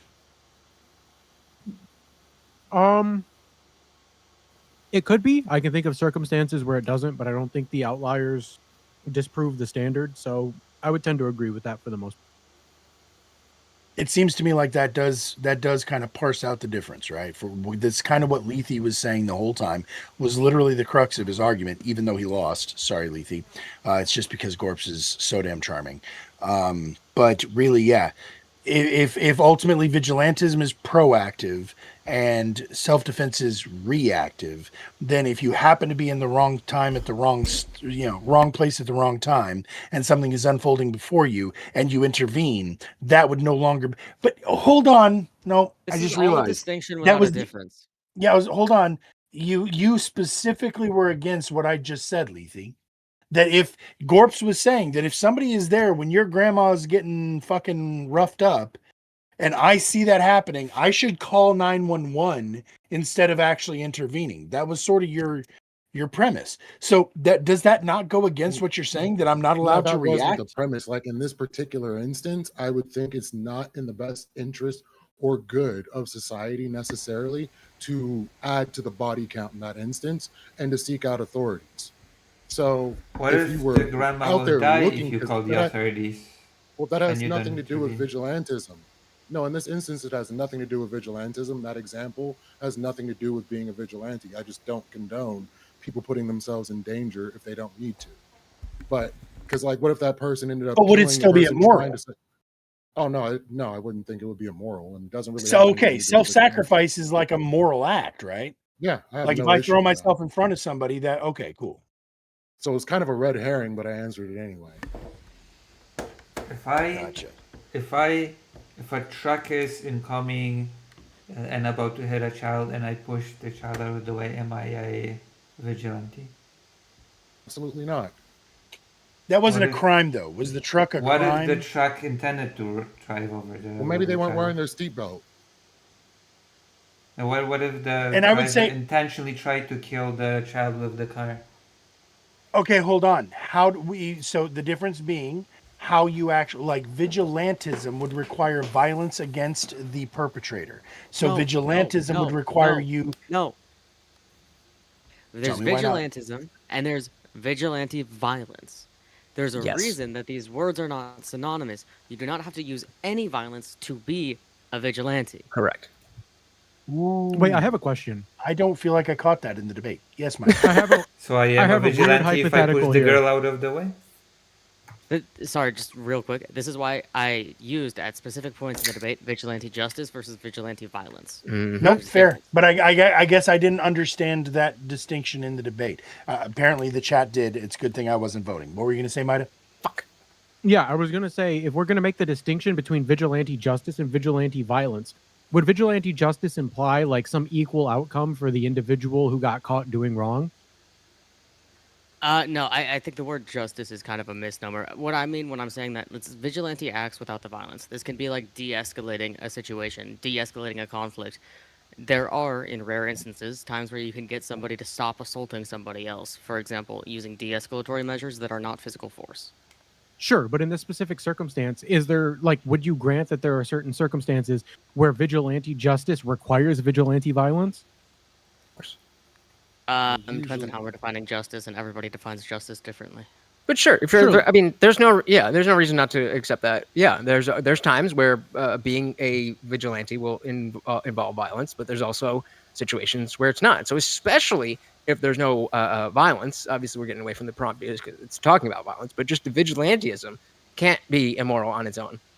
Sure. So let's run with that, right? Let's say that vigilante justice requires vigilante violence. In this specific circumstance, let's say somebody is doing a wrong and they are doing that wrong onto other people or another person, and you require the ability to enact violence upon them to make it equal. Would this be a satisfactory outcome to inflict an equal amount of violence that they did onto others? I have a question. No. I know your answer, Lethe. Wait, restate the scenario. Okay, Or- so if somebody is enacting if someone is doing wrong upon others, in which you require an intervention of violence to achieve vigilante justice through vigilante violence, should it be proportional to the crime that they are committing? only in effect to stop the crime. Okay. So like if somebody I'm glad shoots you said somebody that. 5 Can I stop you times- right there? Yes. So if somebody, you say only to stop the crime. If an able-bodied person enters the Special Olympics and they get caught faking it, do we make them disabled to make it just? Oh shit! Got Take them him. fucking knees out. I don't think that's a crime. You could just disqualify just- them. That's It's just absolutely breaking a of a crime. policy. Wait, what? It's breaking of a policy. I don't think it's It's written not a into crime, any, it's a any violation. legal code that you Not can't every violation compete is a in the crime. disabled Olympics as a Interesting. Not every Normally able violation person. is a crime. Okay. Like if All you right, so- if you do an illegal move in chess, it's not a crime. Wouldn't mean- illegal imply that it is a crime because it is not legal? No, not everything that's illegal is within the criminal code. Well, I would think you Really? signed contracts not what in we the said. Special I Olympics. mean, and you can have- Now do you're moving the yourself. goalpost. You have a clear distinction between Fraud. something being Fair criminal point. and something being a violation. Wait, are you going to make the argument that just because it's illegal doesn't mean that it's not a crime unless you don't get caught? That you can do an illegal act and you're not a it's criminal a because you didn't different get caught type for it? of thing than a crime. it's legally breach of speaking. contract, not breach of criminal code. Yeah, These are very different things. Yes, exactly. Yeah, but it's still illegal. Okay. Nobody's you guys No, brought it's up. not illegal to break a contract. You just I have mean, it is kind consequences of for your against the actions. law to break. Well, a I mean, it depends on what the contract, contract is. It Are depends they on the contract. legal consequences, Gorps? Well, it depends. I sue people for breaking contracts all the time, but I sue them in civil court, not in criminal court. I think vigilantism is primarily for criminal issues. So civil violations are not necessarily criminal violations. Criminal violations means it's a crime. Not everything is considered a crime just Like a because civil you can be offense is prosecuted not a or crime. sued for it.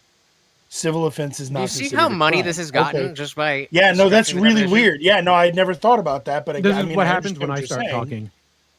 Yeah, no, I get it. Like I said, I had not considered that it's not a crime if it's a civil offense.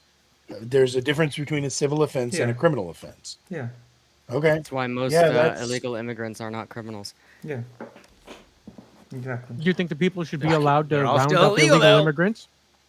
Sorry. That would be Wait, vigilantism, wouldn't Hi. it? Yes, I have it a would be. question. Is it okay if I Lethy, ask a Imagine I was question? talking about vigilante deportations. And it would be violence. 'cause Yeah, you vigilante are apprehending this deportations, person against their will. Is it okay if I ask a question? Yeah, absolutely. Do you know, Based? do you know Death Note? Yeah. Do we know who? Death Note. Death Note. Yeah, I Oh, know him yes. well. So was Kira a criminal or a vigilante? He was a vigilante Both. and a criminal. Yeah, both. A criminal vigilante? Yeah. And not all Criminal vigilantism is civilian currently execution. criminal. Not all vigilantism is criminal, but Gorps thinks that it is not, or Lethy thinks that it is all immoral. Even if Superman jumps in to prevent Lex Luthor from detonating a nuclear weapon in downtown Manhattan, he should not have done that because it is immoral for him to interfere and not No. just let the authorities No. take And care if of your, it. if The your reason friend why I is shooting say up a that- school, it would be immoral for you to stop them using force, Well, according that's why to I was Lethy. saying for Superman, he would not take the law into his hands when it comes down Okay, to but left. you He wait, just wait. We turns just him got to in. reel this situation. We're. Did you hear what Gorge said about you know that your friend's about to pew up a school, Mhm. and the only way that you can stop them is to initiate violence. Intervene physically. Yeah, no. let's say that, yeah. If I'm trying to mete out justice against my friend and decide, hey, this person is doing this before he I'm even gonna takes call the any action, cops. I'm gonna just shoot him in the head. Ooh, are you trying to No, stop no, them, or are I'm you calling- trying to I'm punish calling them? back- No, I'm I'm punishing calling back them. to the scenario Yeah, that no, was but used that- in the debate, which was stopping. Okay, so an that makes active you immoral, shooter. not vigilante violence. No, Are that you would be the trying to vigilante stop violence. them, or are you trying to punish them? If you see that person about to pew askew, and you step in and say no, that's different from you Then it's a saying, vigilante. "Oh, I'm gonna fucking teach you a lesson for that." Thump, thump, thump, thump, thump. Bingo. Then you become a vigilante. Both would be immoral. If somebody But- is actively shooting up a school and you beat the shit out of them, I'm sorry, that To is teach them moral. a fucking lesson, or to stop them from hurting people. What's the Both. difference Say there? stopping them from hurting people is Both. perfectly fine if it's within your capability. But to do so, to be the judge in that instance, you are now a vigilante. To No, mete you're out just- Again, shit do out you of somebody see who how killed that people. definition They makes can the then word go to the judge. useless? kind I of. don't That make up the definition words, of we vigilante categorize makes it. the word useless How so? He's like, dude, not me. because you need to explain other things that justify what it is. Because Yeah, it could that's mean why we anything. categorize Well, if them I as called if I yelled really loud, does that count? No, Why not? you're not taking the law into your own hands. You're not the one. Yeah, I am. I'm trying Right. to stop someone from being robbed, and I'm like, hey, get That's out of not- here! No, you're not. You're punishing interfering. It's them. not It's You're not vigilante interfering, violence. not I punishing agree. them. It's not How is it? How is that not me being a vigilante? I'm taking the law into How my own does it? hands. How would it make you? No, you're not taking the law into your own hands. How You're so? calling out something that happened. You are not administering any penalties. I'm or giving the anything to order this to- individual. He, Okay. he's attempting to enforce a law without the legal authority Yes, to enforce correct. the law. How is he enforcing the law by calling out something? He's happened attempting or to. I even didn't calling say the he tell- police? did it well. Right. I'm telling you to stop doing what you're doing. That is an attempting to create justice outside of the law. I don't have the justification I'll to give you that. actually give orders to people. I have my free speech, obviously. but my intention is to stop the injustice. And I didn't. Let's say that let's say it's happening outside my house, and so I actively walk outside the house with the intention that if it gets there, then I'll knock him over the head with a hammer. But I just yelled at him. And, I mean, and not to he- be that person, but by that logic, if I'm kneeling down and a murderer is about to shoot me, but just by pleading, please don't kill me, I'm taking the law into my own hands and I'm trying to stop the Right. True crime. story. Yeah, by that It's- definition, you would. So okay, so That's let my me answer you. point. No. So interference is not the same as definitionally. Vigilantism is to investigate, apprehend, or punish someone for a perceived crime. I am trying to interfere. I am not investigating, apprehending, or punishing them. That's why it's not vigilantism. Wait. We all agreed that there was non-violent ways of being a vigilante, which included, as the example I gave, de-escalating a situation to get somebody to stop committing a crime. That is, Kinda in like the thing I effect, just the said. exact same thing as yelling at somebody to stop. Rereading the definition of vigilantism, I do not believe that what you are describing is vigilantism. Neither Okay, do vigilantism- I. Can I add Investigate, apprehend, or Can I add punish. like 5 words to my statement? And then Unless I'd love that. I So I asked, de-escalate- hey, what are you doing? Hold on. Wait, Let wait. him add the 5 words. I convinced somebody to stop using de-escalation, and then I asked them to stay with me until backup arrives, or like help arrives, or something like that. Right? Yep. Now they're apprehended with no violence. Fuck. Yes, that's a citizen's arrest. Is there if not they just legal agree- authority I think for that the would rest of make the you, citizen's arrest? Not negotiator. necessarily. Not necessarily. Did you ask or tell them? Yeah, why would they agree to do this? If someone's committing a crime and That's you walk up to them irrelevant. and you're like, "Stop!" That's irrelevant. How would you illegal." feel if That's you didn't eat? How would you feel if you didn't eat yesterday? That's irrelevant to the hypothetical. I That feel was like that put forward. would make you a negotiator more than a vigilante. Well, I'm just saying A the non-violent hypothetical should have some bearing can in you- reality. But so then Vigilante fine. What is the negotiation. nonviolent means Also- of being a it's also an vigilante? example of doing the cop's job better Yeah. than the cop. What is the nonviolent means of being a vigilante? I don't know that there is one. Again, investigate, apprehend, I or can punish. think of one, but it's stupid. As Definition hell. there is. Let's hear it, Mida. Let's hear the stupid. We're out of time anyway, and we're about to move on to the next Yeah, prompt. the so stupid is where non-violent we means live. of being a vigilante. If you see someone like tagging a wall with spray paint, you just go and clean it off.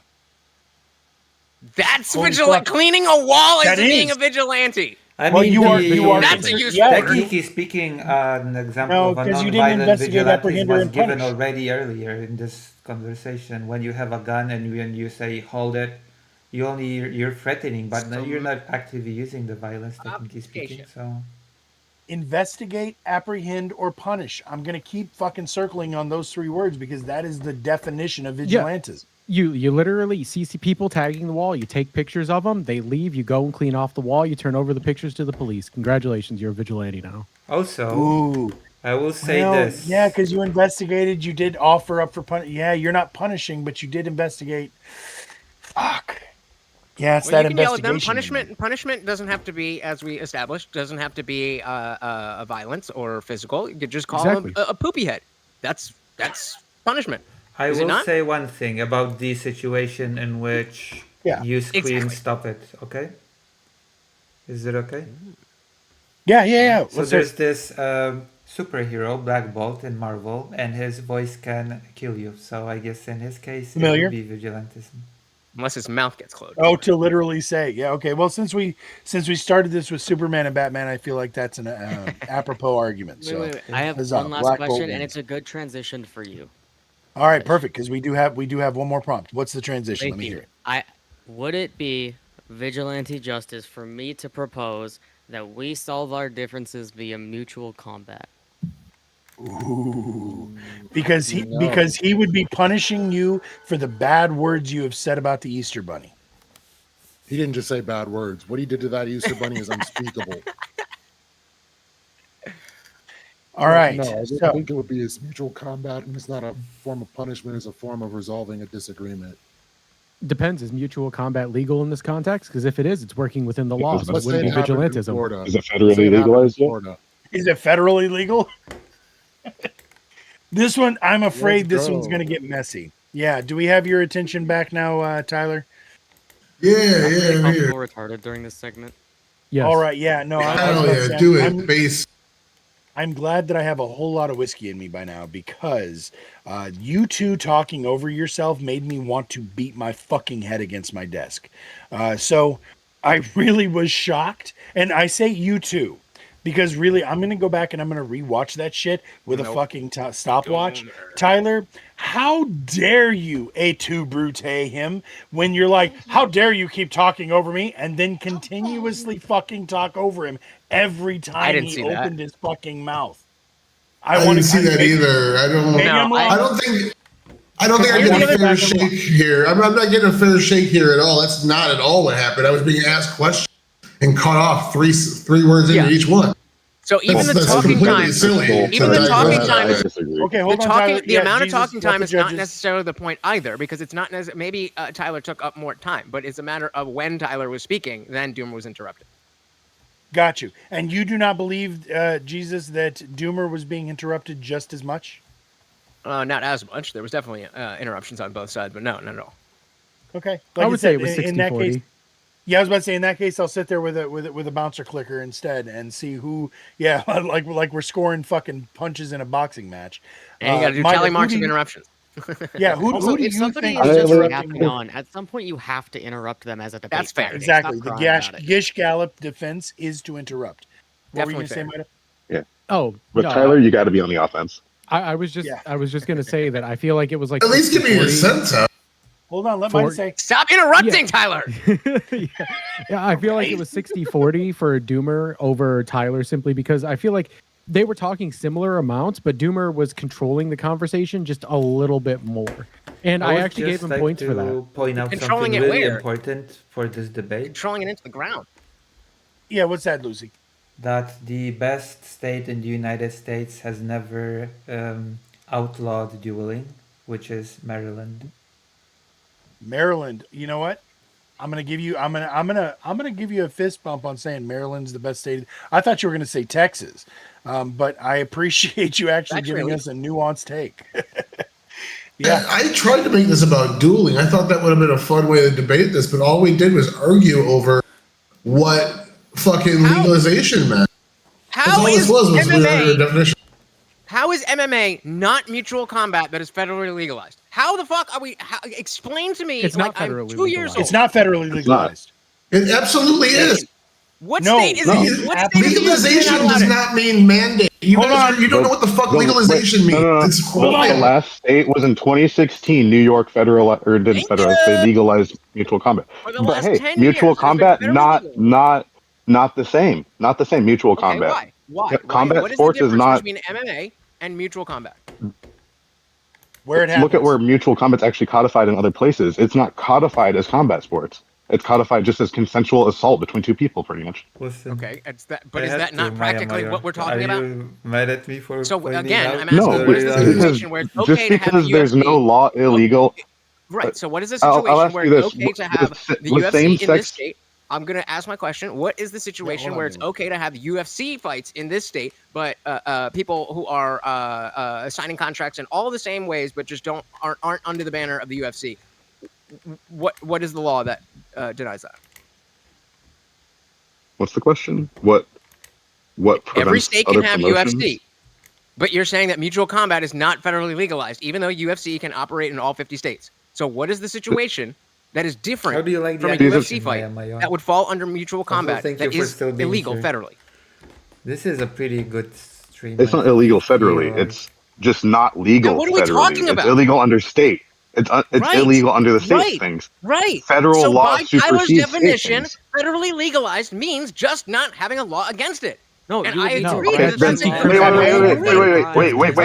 wait. Then, I agree that was not was the best same-sex definition, but it marriage was on legalized Doomer to before take Obergefell? That definition. That definition was never. Was fulfilled. same-sex marriage Hold on, legalized federally before Obergefell? It's still not. Was That's same-sex case law. marriage legalized federally before Obergefell?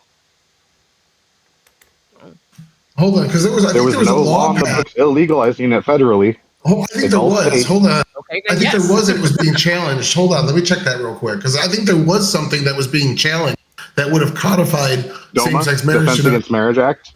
I think that was. I have to look. It's been so long since I don't remember the exact stepping stones. Tell you But what, while I think you're, there while you're was looking, something been that can I was the trigger. can I answer Lutch's direct question real quick while you guys are looking that up about a Burgerfell? So the difference between legal fighting and backyard fighting is sanctioning and how it is overseen. So regulated MMA, legally sanctioned by athletic bodies, which requires mandatory medical testing, trained referees, weight classes, ringside doctors, as opposed to backyard brawls, which are illegal in most states. Even on private property with consenting adults, unregulated fighting is considered unlawful, disturbing the peace, or illegal rioting in most cases. Legal doctrine of mutual combat generally only applies to official sports, not informal gatherings. So that is the distinction, is the overall rule set and or authorities involved. Go ahead. Can I ask you a quick question for just a yes or no so I can make my point? Sure. Is driving federally legalized? I would say yes. Driving a car. I don't remember the exact wording what of the was the law Constitution, but there is. I was about to say what was the law that there is made it there is not a legal? right that protects the ability to Oh, actually, travel. I don't remember what it is. Duma, So do you that know wasn't it even off my the point. top of My your head? bad. My bad. So that was There's even like my point. a right My to point interstate is, travel hold and on, stuff, real quick. I just had a brain fart for a second. So driving is federally legal, correct? Yes. Yes. So does that mean that you can take a car that doesn't have tags and a license plate and that and do drive that car? Ooh. Or is that just No, not I don't think doing there's the a thing federal within the thing that gives context you of the the law? right to drive. It's all state. You also Just just to don't be have clear. a right to There are drive. federal laws. Okay, the constitutional Yeah, right you to have the travel right is to a interstate fundamental, travel, but albeit do that on foot. unenumerated right that all U.S. citizens to move freely between states and be treated equally. There is not That's a not driving, codified that's legal- moving. There is not correct. That's what I was mean- about to say. There is not a codified legal federal right to drive. That Just is like entirely mutual in the hands of combat, the right? states. Correct, just Yeah. like mutual combat. Okay. It's in the So hands of in the the states, which is same what way Duma was arguing. That driving should be federally legalized as it is. Mutual combat No. should be federally legalized as it is. No, we just established driving is not federally legalized. There is no law on the books. So Right, to that- answer you, guys, Tyler, Tyler, help me. You- Am I not making Yep, your no, same try it. point? I just Okay, wanna Tyler, jump in. do nothing. We Yes, already yes. have that. let me finish. let me- finish. 'Cause let him finish it, 'cause I jump in there, gotta- Tyler. I promise you're going to get. Yeah, to say yeah, what yeah. you're saying. I got you. I got you.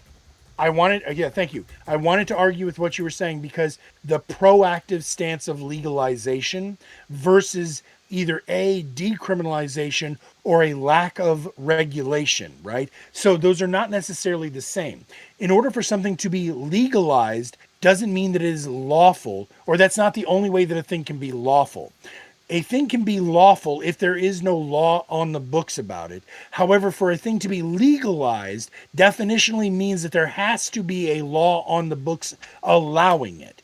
To answer your question about some things where there are federal laws or things that were permitted by a law that didn't exist before the law permitted them, I would say that there are state laws. The best example is legal weed. agree. There is a federal prohibition against marijuana sales. However, states have legalized it, thereby making something that was illegal now legal through the law. More importantly, a thing that is lawful or allowed to happen is not the same as a thing that was legalized, which was legally permitted to If happen. I may. And go. I agree. However, Hold on. you did not Yeah, address that. hang on. Yeah, Tyler, let Tyler go first, Lutch. Yeah. And then I promise. Please. Yeah. Because we're making a very similar point. You guys are pigeonholing legalization to be a proactive effort to pass something. We don't pass laws in the United States. We don't pass laws in the United States. I'm going to give you a bunch. Hold on. I'm going to give you guys examples of things that have been legalized in our age. Obergefell was one that was brought up. What happened there was the Supreme Court said this DOMA law is unconstitutional. They removed that law, saying you can no longer have it anymore. And because that law was removed, gay marriage was legalized. That was the process of legalizing gay marriage. It didn't mean every state had to abide by every single rule. They could still regulate it. They could still push back It against went it. back to the states. It did not legalize it. I mean, there's Yeah, also it precedent didn't. law in the United It States. legalized it on the federal level and it pushed it back to the states. That's what pushing it back to the states is.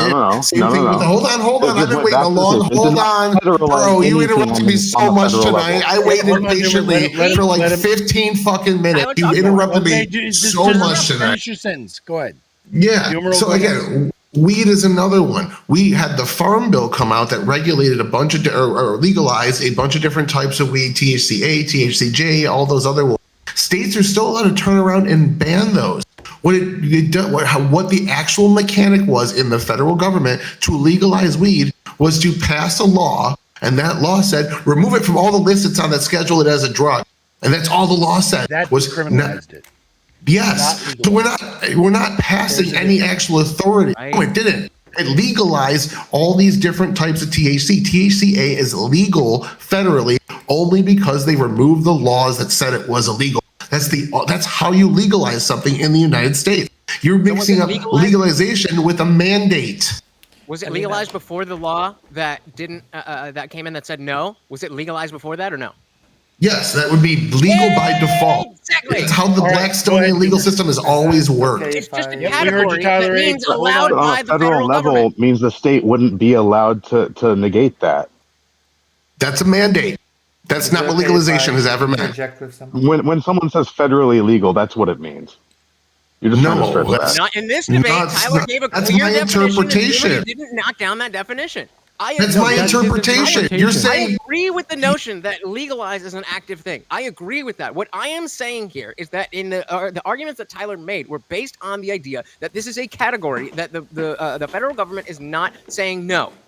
And as of right now, the federal government is not saying no to mutual combat under certain circumstances. In the same way that the government is not saying no, you can't drive. There's just certain circumstances.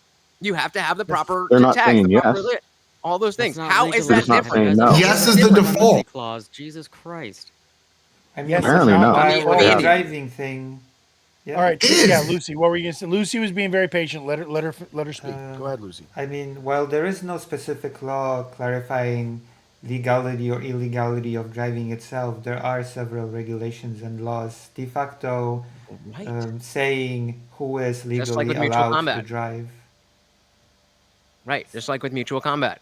You can't just do it any old way. There's a certain way that it must be done. And that is federally legalized in the sense that it is not illegal on the federal level, as the definition per this debate that Tyler gave. I agree that Toomer, I wish you would have been more on the semantics of legalized means the government doing something, but you didn't. Well, I don't. I won. Cool. Sweet, Yeah. bro. I judged. Mutual combat. Horace, this idea that you're That's your saying that answer? yes is not the default is wild to me. That's like you're saying that things are illegal even though it's not written down as illegal. That's what you're arguing. What are does anybody know the licenses that someone needs to open an MMA gym? No. You're saying something else. We're saying states have the right. We're not saying that I'm sorry, rephrase what you're saying. You're making an argument that's just not what the prompt was about. It is. I define the prompt differently. Everyone's already told you it's Yes, interpretation. exactly. We've gotten past this and you're going back to it again. Yes. But if you're arguing Because interpretation, mutual this combat is, just is going different. To be your bias. If you're Mutual just saying- combat is Yeah, for sure. mutual And that's combat the whole is point of my different argument. We're saying the states still have a right to make it illegal. Do you agree with that? Yeah. of course. That's what legalization just And when means. That something the is federal government federally legal, doesn't does make it that supersede state laws? Nope. No. It does. Well, Yeah. Yes, federal- it does. That's a It's a mandate. supremacy You're clause. talking That's why it's about a smoke weed right now, right? mandate. You're talking about a mandate, dude. I'm giving you live examples of things that the federal government allows generally and leaves it up to Okay, the state. what is And federally leave it up to legal the that is state. illegal on a state level?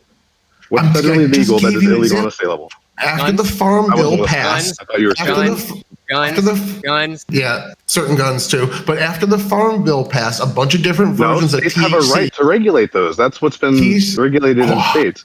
THC Farm Bill, marijuana is still Schedule THCA. 1. Yeah, but Hopefully- these different types of THC that did not fit the same definition as that particular type were all legalized through that Farm Bill. States decided if they want to keep their ban them, and some states have banned them, like Georgia. Texas just tried to. It's in appeal right now, which is why I'm able to smoke it. Hold on, Tyler. So let me jump in real quick because I think that I might be able to help with this. Do you believe that currently mutual combat is federally legal? Yes.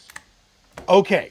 So currently mutual combat is not federally legal. In the United States, criminal law is primarily handled at state and local levels rather than by the federal government, and nearly all jurisdictions strictly prohibit consensual street fighting as a violation of assault, battery, and disorderly conduct laws. No Right such now, street fighting. right now, said there mutual are combat. state level exceptions. I understand. So, if you believe that if there is no law prohibiting federal mutual combat, then it is inherently legal by default. But mutual combat is not currently considered to be federally legal, even though there is no law federally to directly prohibit mutual combat. So right now, there is no law that prohibits it. There's no law that prohibits it. So by your definition, it should be considered to be legal federally. However, it is not considered to be federally. It is considered to be remanded to the state level, which was Doomer's argument the whole time. Saying those are the same brought thing. up during the debate. I brought this up how the state or the federal government could find ways to enforce it. I've specifically brought up federal murder for this exact argument. You bring this up like I didn't already Federal hear murder it has very and address specific it. criteria for it to be They considered can, federal murder. yes, and It they has can to be- expand that, and the federal government could expand that tomorrow to include any form of mutual combat. Any death from mutual combat, regardless of state legislation, is now considered federal murder. Now they're able to police it. That was the example I used in the debate of how they could.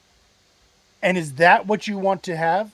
You want to have it so that specifically there is a federal, protection from consequences of death from or as a result of mutual combat? Is that No, what you're- no, that was just to address that specific point. I was giving you an example of how it right, could but be they would have federally to have legislated. that on the books in order to protect it, right?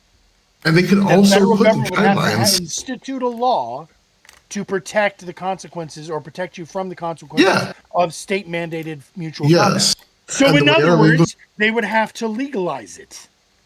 No, it's legal by default. That is what the Blackstonian legal system allows. That is what our Constitution and our founders said. You're saying that if something is not written down in law, it's still illegal.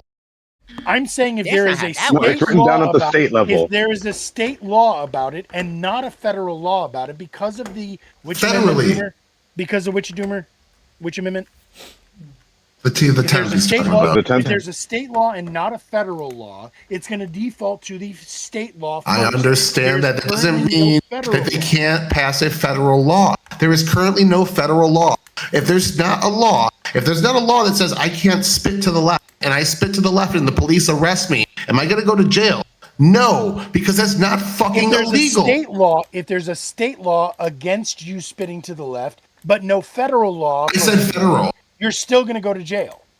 I said federal law. If there is no federal law written down on the books that says you can't spit to the There is a left, state law. that doesn't matter. I'm telling you the prompt was about the federal government. The state doesn't It's not fucking matter. legal. Holy It's not shit. legal. What How about is your this going mom? over your Does your mom head? allow it? Does your mom How is this allow going it? over your head so hard? Like, this is not Okay, a so difficult let's try concept. this. Let's try this a different Maida, way. can you explain it? Can you I be a think neutral Doomer party and was explain it? trying to- I think Doomer was trying to use guns as an example. So let's use that. Do you believe that a state should be allowed to make illegal the possession of guns which were federally legal? Do you think No, that the because state of the should be able to 14th countermand- Amendment. Okay. So The in other 14th words, Amendment steps in and prevents that. They have legislation written down that so if the we have a federal Second Amendment and government, 14th. by your definition, has legal mutual combat, it would be illegal for any state to outlaw it, right?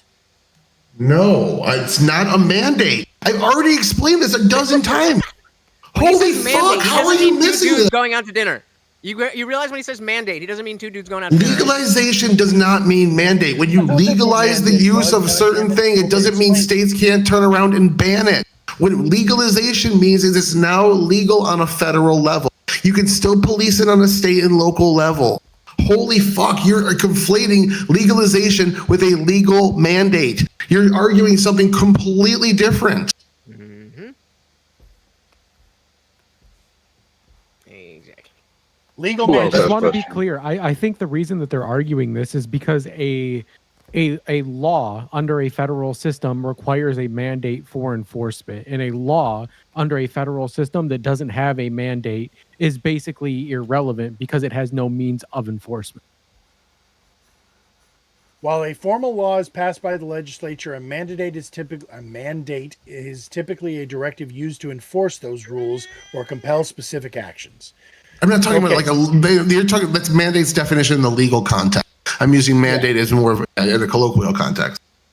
We're talking you about describe laws. what you don't mean just about get a to mandate switch then? between Yeah, right. You don't get to colloquial and legal. What the flip-flop fuck are you between talking mandate. about? I'm not saying Thank it's you, a George. legal mandate. A legal mandate is not the same as saying you're mandating an action. I'm saying he's mandating an action, forcing the states to follow it, not making a legal mandate. You can make a legal mandate in court as an individual. Like, it's a different definition and a different world. You know, China had Okay, its mandate of then- heaven.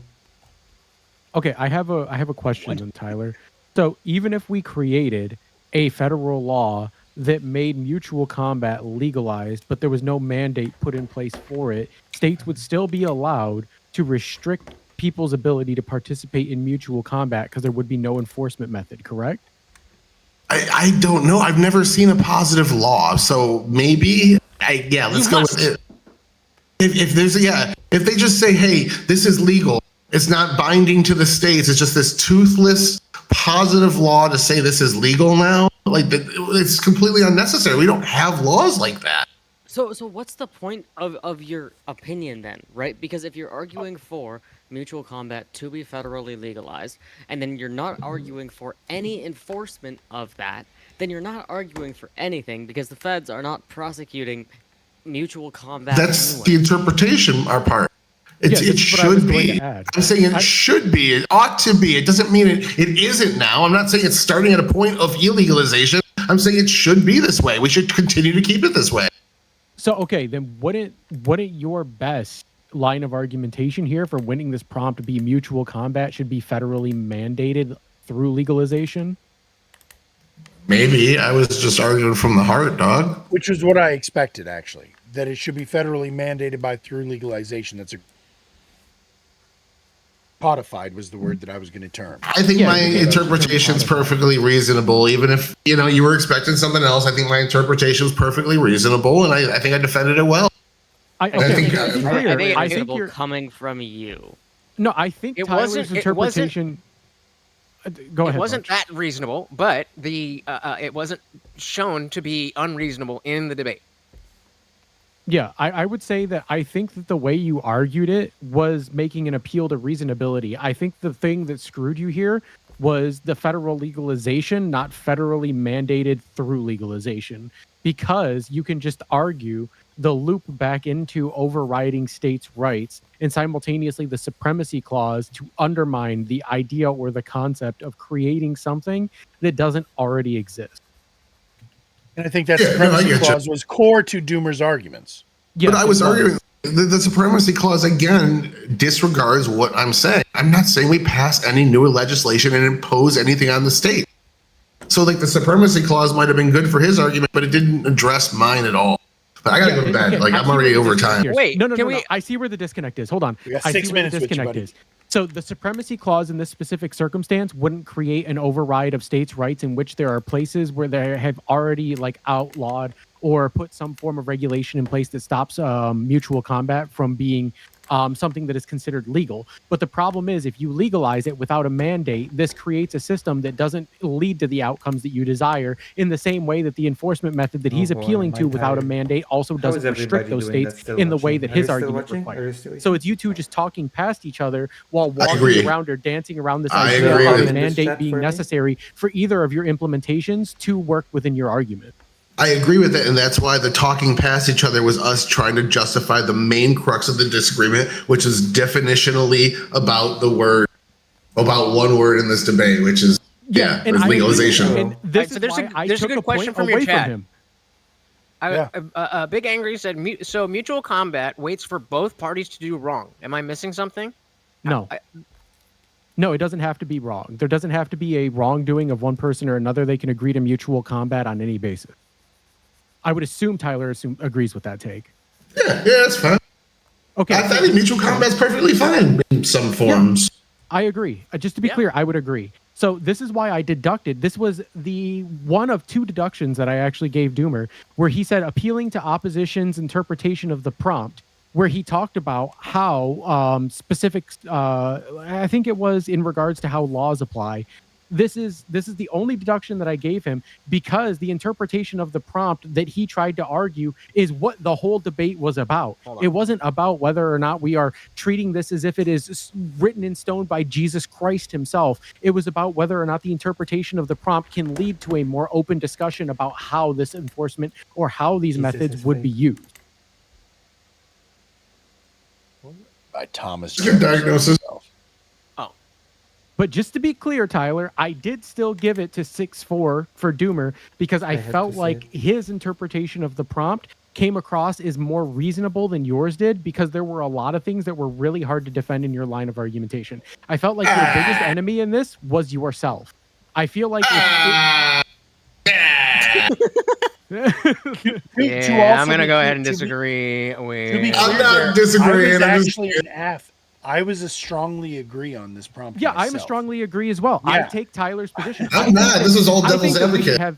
I think that we should bring back coliseums. I think that we should have death races. I think that shit would be cool as hell. It's a great way to get rid of prisoners that are irredeemable, and simultaneously makes us metric shit tons of money on advertising and pay-per-views. Wowie wow, but I'm down. Bazinga. Yes, what he said. Yeah. No, I'm actually on the other side of this debate. Generally, I Have we don't looked really. back to But the you're taking a profit position motive? you don't even have? Have we just went full Yeah, circle? I and looked yeah, back so to does the profit memeing. motive? I talked about fucking feminism and fucking modern or this women's suffragists. You didn't catch this I was hint of hoping you memeing would in stick that? on that. I That would have wanted been to. fun. Yeah. One of the that things would- I didn't bring up that I wanted to was, could a wife sign a prenup that she was just going to solve all disputes in the marriage via violence? Under that framework, would that just be fine? Yes. I'm not gonna lie. Yes. When I heard the feminism thing, I started to think that the last debate was a meme debate. I leaned into it a little. I think that prenup thing is based as fuck, by the way. Which prenup one? The That- prenup that about what any Doomer just disputes said? within the marriage. Oh, yeah. You require your Decided yeah by you violence. And yeah Lucy, you just so- require your so- wife to agree to that. Yes. Just so you know, to some degree, it was a meme insofar as Lethe and Gorps have a little bit of a grudge match. It's a loving grudge match, but it's still they pick on each other like siblings. So Speak that for was me, the it's kind of not the loving. meme that was kind of the meme aspect of it. But the prompt itself was intended. And just so you know, Lucy, and for everybody out there in the chat, if you are part of the members or a member of the Discord channel, we have a channel specifically designed for prompt suggestions, where if you have an idea for a prompt, or if you have something specifically that you want me to find you an opposition for, let me know in a DM or in that channel, and I will do what I can to try to schedule that and get what I'll do is I'll put it on the prompts list. Everybody knows I send out prompts list about once a week. You're going to get one tomorrow morning, bright and early. The prompts have already been vetted by the judges and have gone through the whole thing. But we use those sometimes for a couple of weeks on hand. I mentioned this in chat earlier. Somebody was talking about the craving of a sort of silly, I think it was you, Doomer, a silly prompt, or not even a silly prompt, but like a non-political, non-philosophical, non-econ, like just a fun prompt. Have there been right? any war-related debates on this show? War related? Yes, we Like have Ukraine definitely done related some war related. Yeah, well, about the Ukraine war, I don't know that we have specifically, but if you want, I will happily find a way to put a prompt into the chat. Although I think that it'd be fun, it'd be difficult to find somebody who's going to be too far afield of what you're probably going to put out there. What were you going to We say could there? easily Lex? do. I can find you some I'm gonna anti-Ukraine DM you. people. I don't want to say it. I Alright, can cheers. find you some anti-Ukraine people real fucking quick. I argue with them a Well, yeah, lot. but are they going to be able to maintain TOS, Tyler? That's the question. Yeah. Well, Yeah. right. Didn't I, sound I, like That's I very would argue the point. doubtful. I would Yeah. argue the point that the U.S. should stop funding the war. So I mean, that's a debate. that Really? happens. Oh, really? I also Well, Fuck, take Gorps, this stance. Gorps I versus would- Lucy might just have to happen. Wait, I would- also take this okay, stance, I just would, to be I clear. would debate you on Well, this. then I can't have you as a judge, can I, Maida? No, Well, but the only reason I haven't been judging the last Why- 5 weeks why is are because you I've been against coaching all aid? of the winning debaters. If You anyone actually wants some have- Israel-Palestine debate, come my way. Yeah, I'm talking to you, chat. Am Come I get me. allowed to ask now Yeah. why they are anti-aid, or do I have to wait for an official debate? what? No. Get it. Why they're yes? Get it. Yes, I'll wait, give wait, you the wait, wait general. until the debate. We don't want to air too much of it out right here. Although, I if was you gonna say guys, one if sentence. y'all wanna communicate off the stream, that's fine too. But I don't like it whenever we get into the debate before the debate. I specifically prohibit that in the server, just because that's what we're here for, right? It's That's fun, it's fine. entertaining. I like listening to y'all pull it apart together in public. So that said, I guarantee you, Gorps is happy to get into that with you. So. But we have actually reached the fun little deadline. You see, the clock has gone Yes, away. it's So what that means 9 is a.m. we're you're. I was about to say, if it's your bedtime, Lucy, I appreciate you. Definitely fucking great job tonight. We enjoyed it. I'm gonna be the way this works. Just so you know, I'm gonna bring all of the other debaters, I'm sorry, all of the viewers who want to get into the conversation in. Lutch, are you gonna keep streaming for a little while, or are you about to fold up tent as well? Lutch is not hearing me. You're muted. I If might I'm you out stay too. a little bit. Oh, yeah, I'm yeah, I'll be on for a while. quest to grow from you're a gonna be on for a while, then micro what I'm gonna streamer do to is streamer, I'm gonna bring some more people in here for the conversation. For the I'll help you. I'll help you moderate for at least the next hour. But after that, I'm gonna turn into a pumpkin. But I'm gonna raid everybody out into you. Thank you, everybody, I for don't hanging out with us. Yep, the conversation is going to continue. We're just going to continue it over in Lutch's chat and in Lutch's stream. So I'm going to stick around for an hour and help moderate. But in general, this is the end of my show. I appreciate the. Ooh, what do we got there? We got something coming in. Oh, appreciate the follow there, big angry white. Wow, Yeah. big angry white cock. Appreciate the follow. All right, everybody. We're going to raid out into, like I said, into Lutch, but we will see you guys again next week. I think Thursday we're going to be talking about Aliens with Kay. Wednesday night is getting everything locked in for next weekend. And then, of course, next Friday and Saturday, at the same time, same place, we're going to be doing the DMZ debates every week. And again, we're going to be putting out some more prompts this week. After that, we're going to have some fun prompts. Hopefully, we're going to be able to schedule a fun week because I've had a lot of requests for that. So thanks, everybody, for hanging out. I appreciate y'all. And doot doot, let's go see Lutch. Thank you, thank you, thank you. All Wait, right, so I guess we do it so- like that. Question, Radish. So now we talk with the viewers. Oh Jesus, we're in a loop. Oh, because we're on. Uh, That's why. Yeah. I'm trying Now to we let, talk with the I'm trying viewers. to let Indian Jesus have his stream. We read it out, so now we just yap or we Hello. or So if you got- whatever we want. If you guys want to come up and join, I'll drop the link to the StreamYard. Okay. I will see you all during the next duel. Yep. You did Thank you great, very much, Lucy. Lucy. Keep answering the prompts. I appreciate you. That was a great job tonight. And yeah, super great. Normally I have to mute so that I can talk to the new people we're streaming into. But since everybody knows who the fuck Lutch is, we don't really have to do too much of the, oh, hey, thanks for the raid. Oh, hey, have a great stream. We don't have to do all that shit. We can just Appreciate Radish, you, brother. I was gonna ask you a question.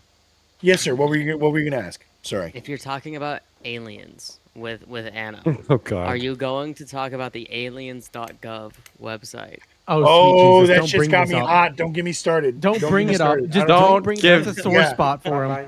Yeah, we'll yes is the answer to your question, Gorps. We will get into that shit, I promise. Bye. Bye. Good. So, Lucy, thanks again and good night. I appreciate you, and we will see Thank you you. again, I promise. Thank you very much. Okay. Yes, I have left the thing. How do I left the other? Oh wait, how do I?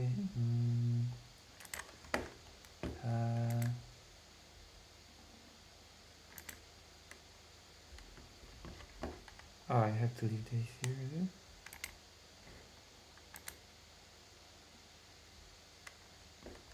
Okay.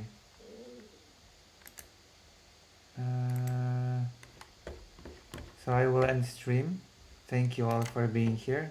It was been a lovely time, and I will stream again at some point today to fundraise more. I will raid you into somebody that will appreciate you more than me.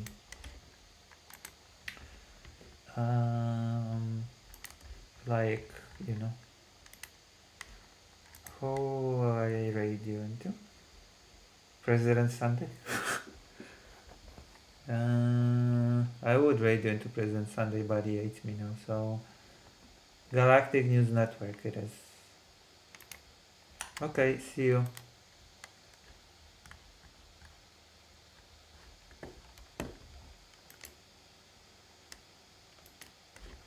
Full of love. Bye bye.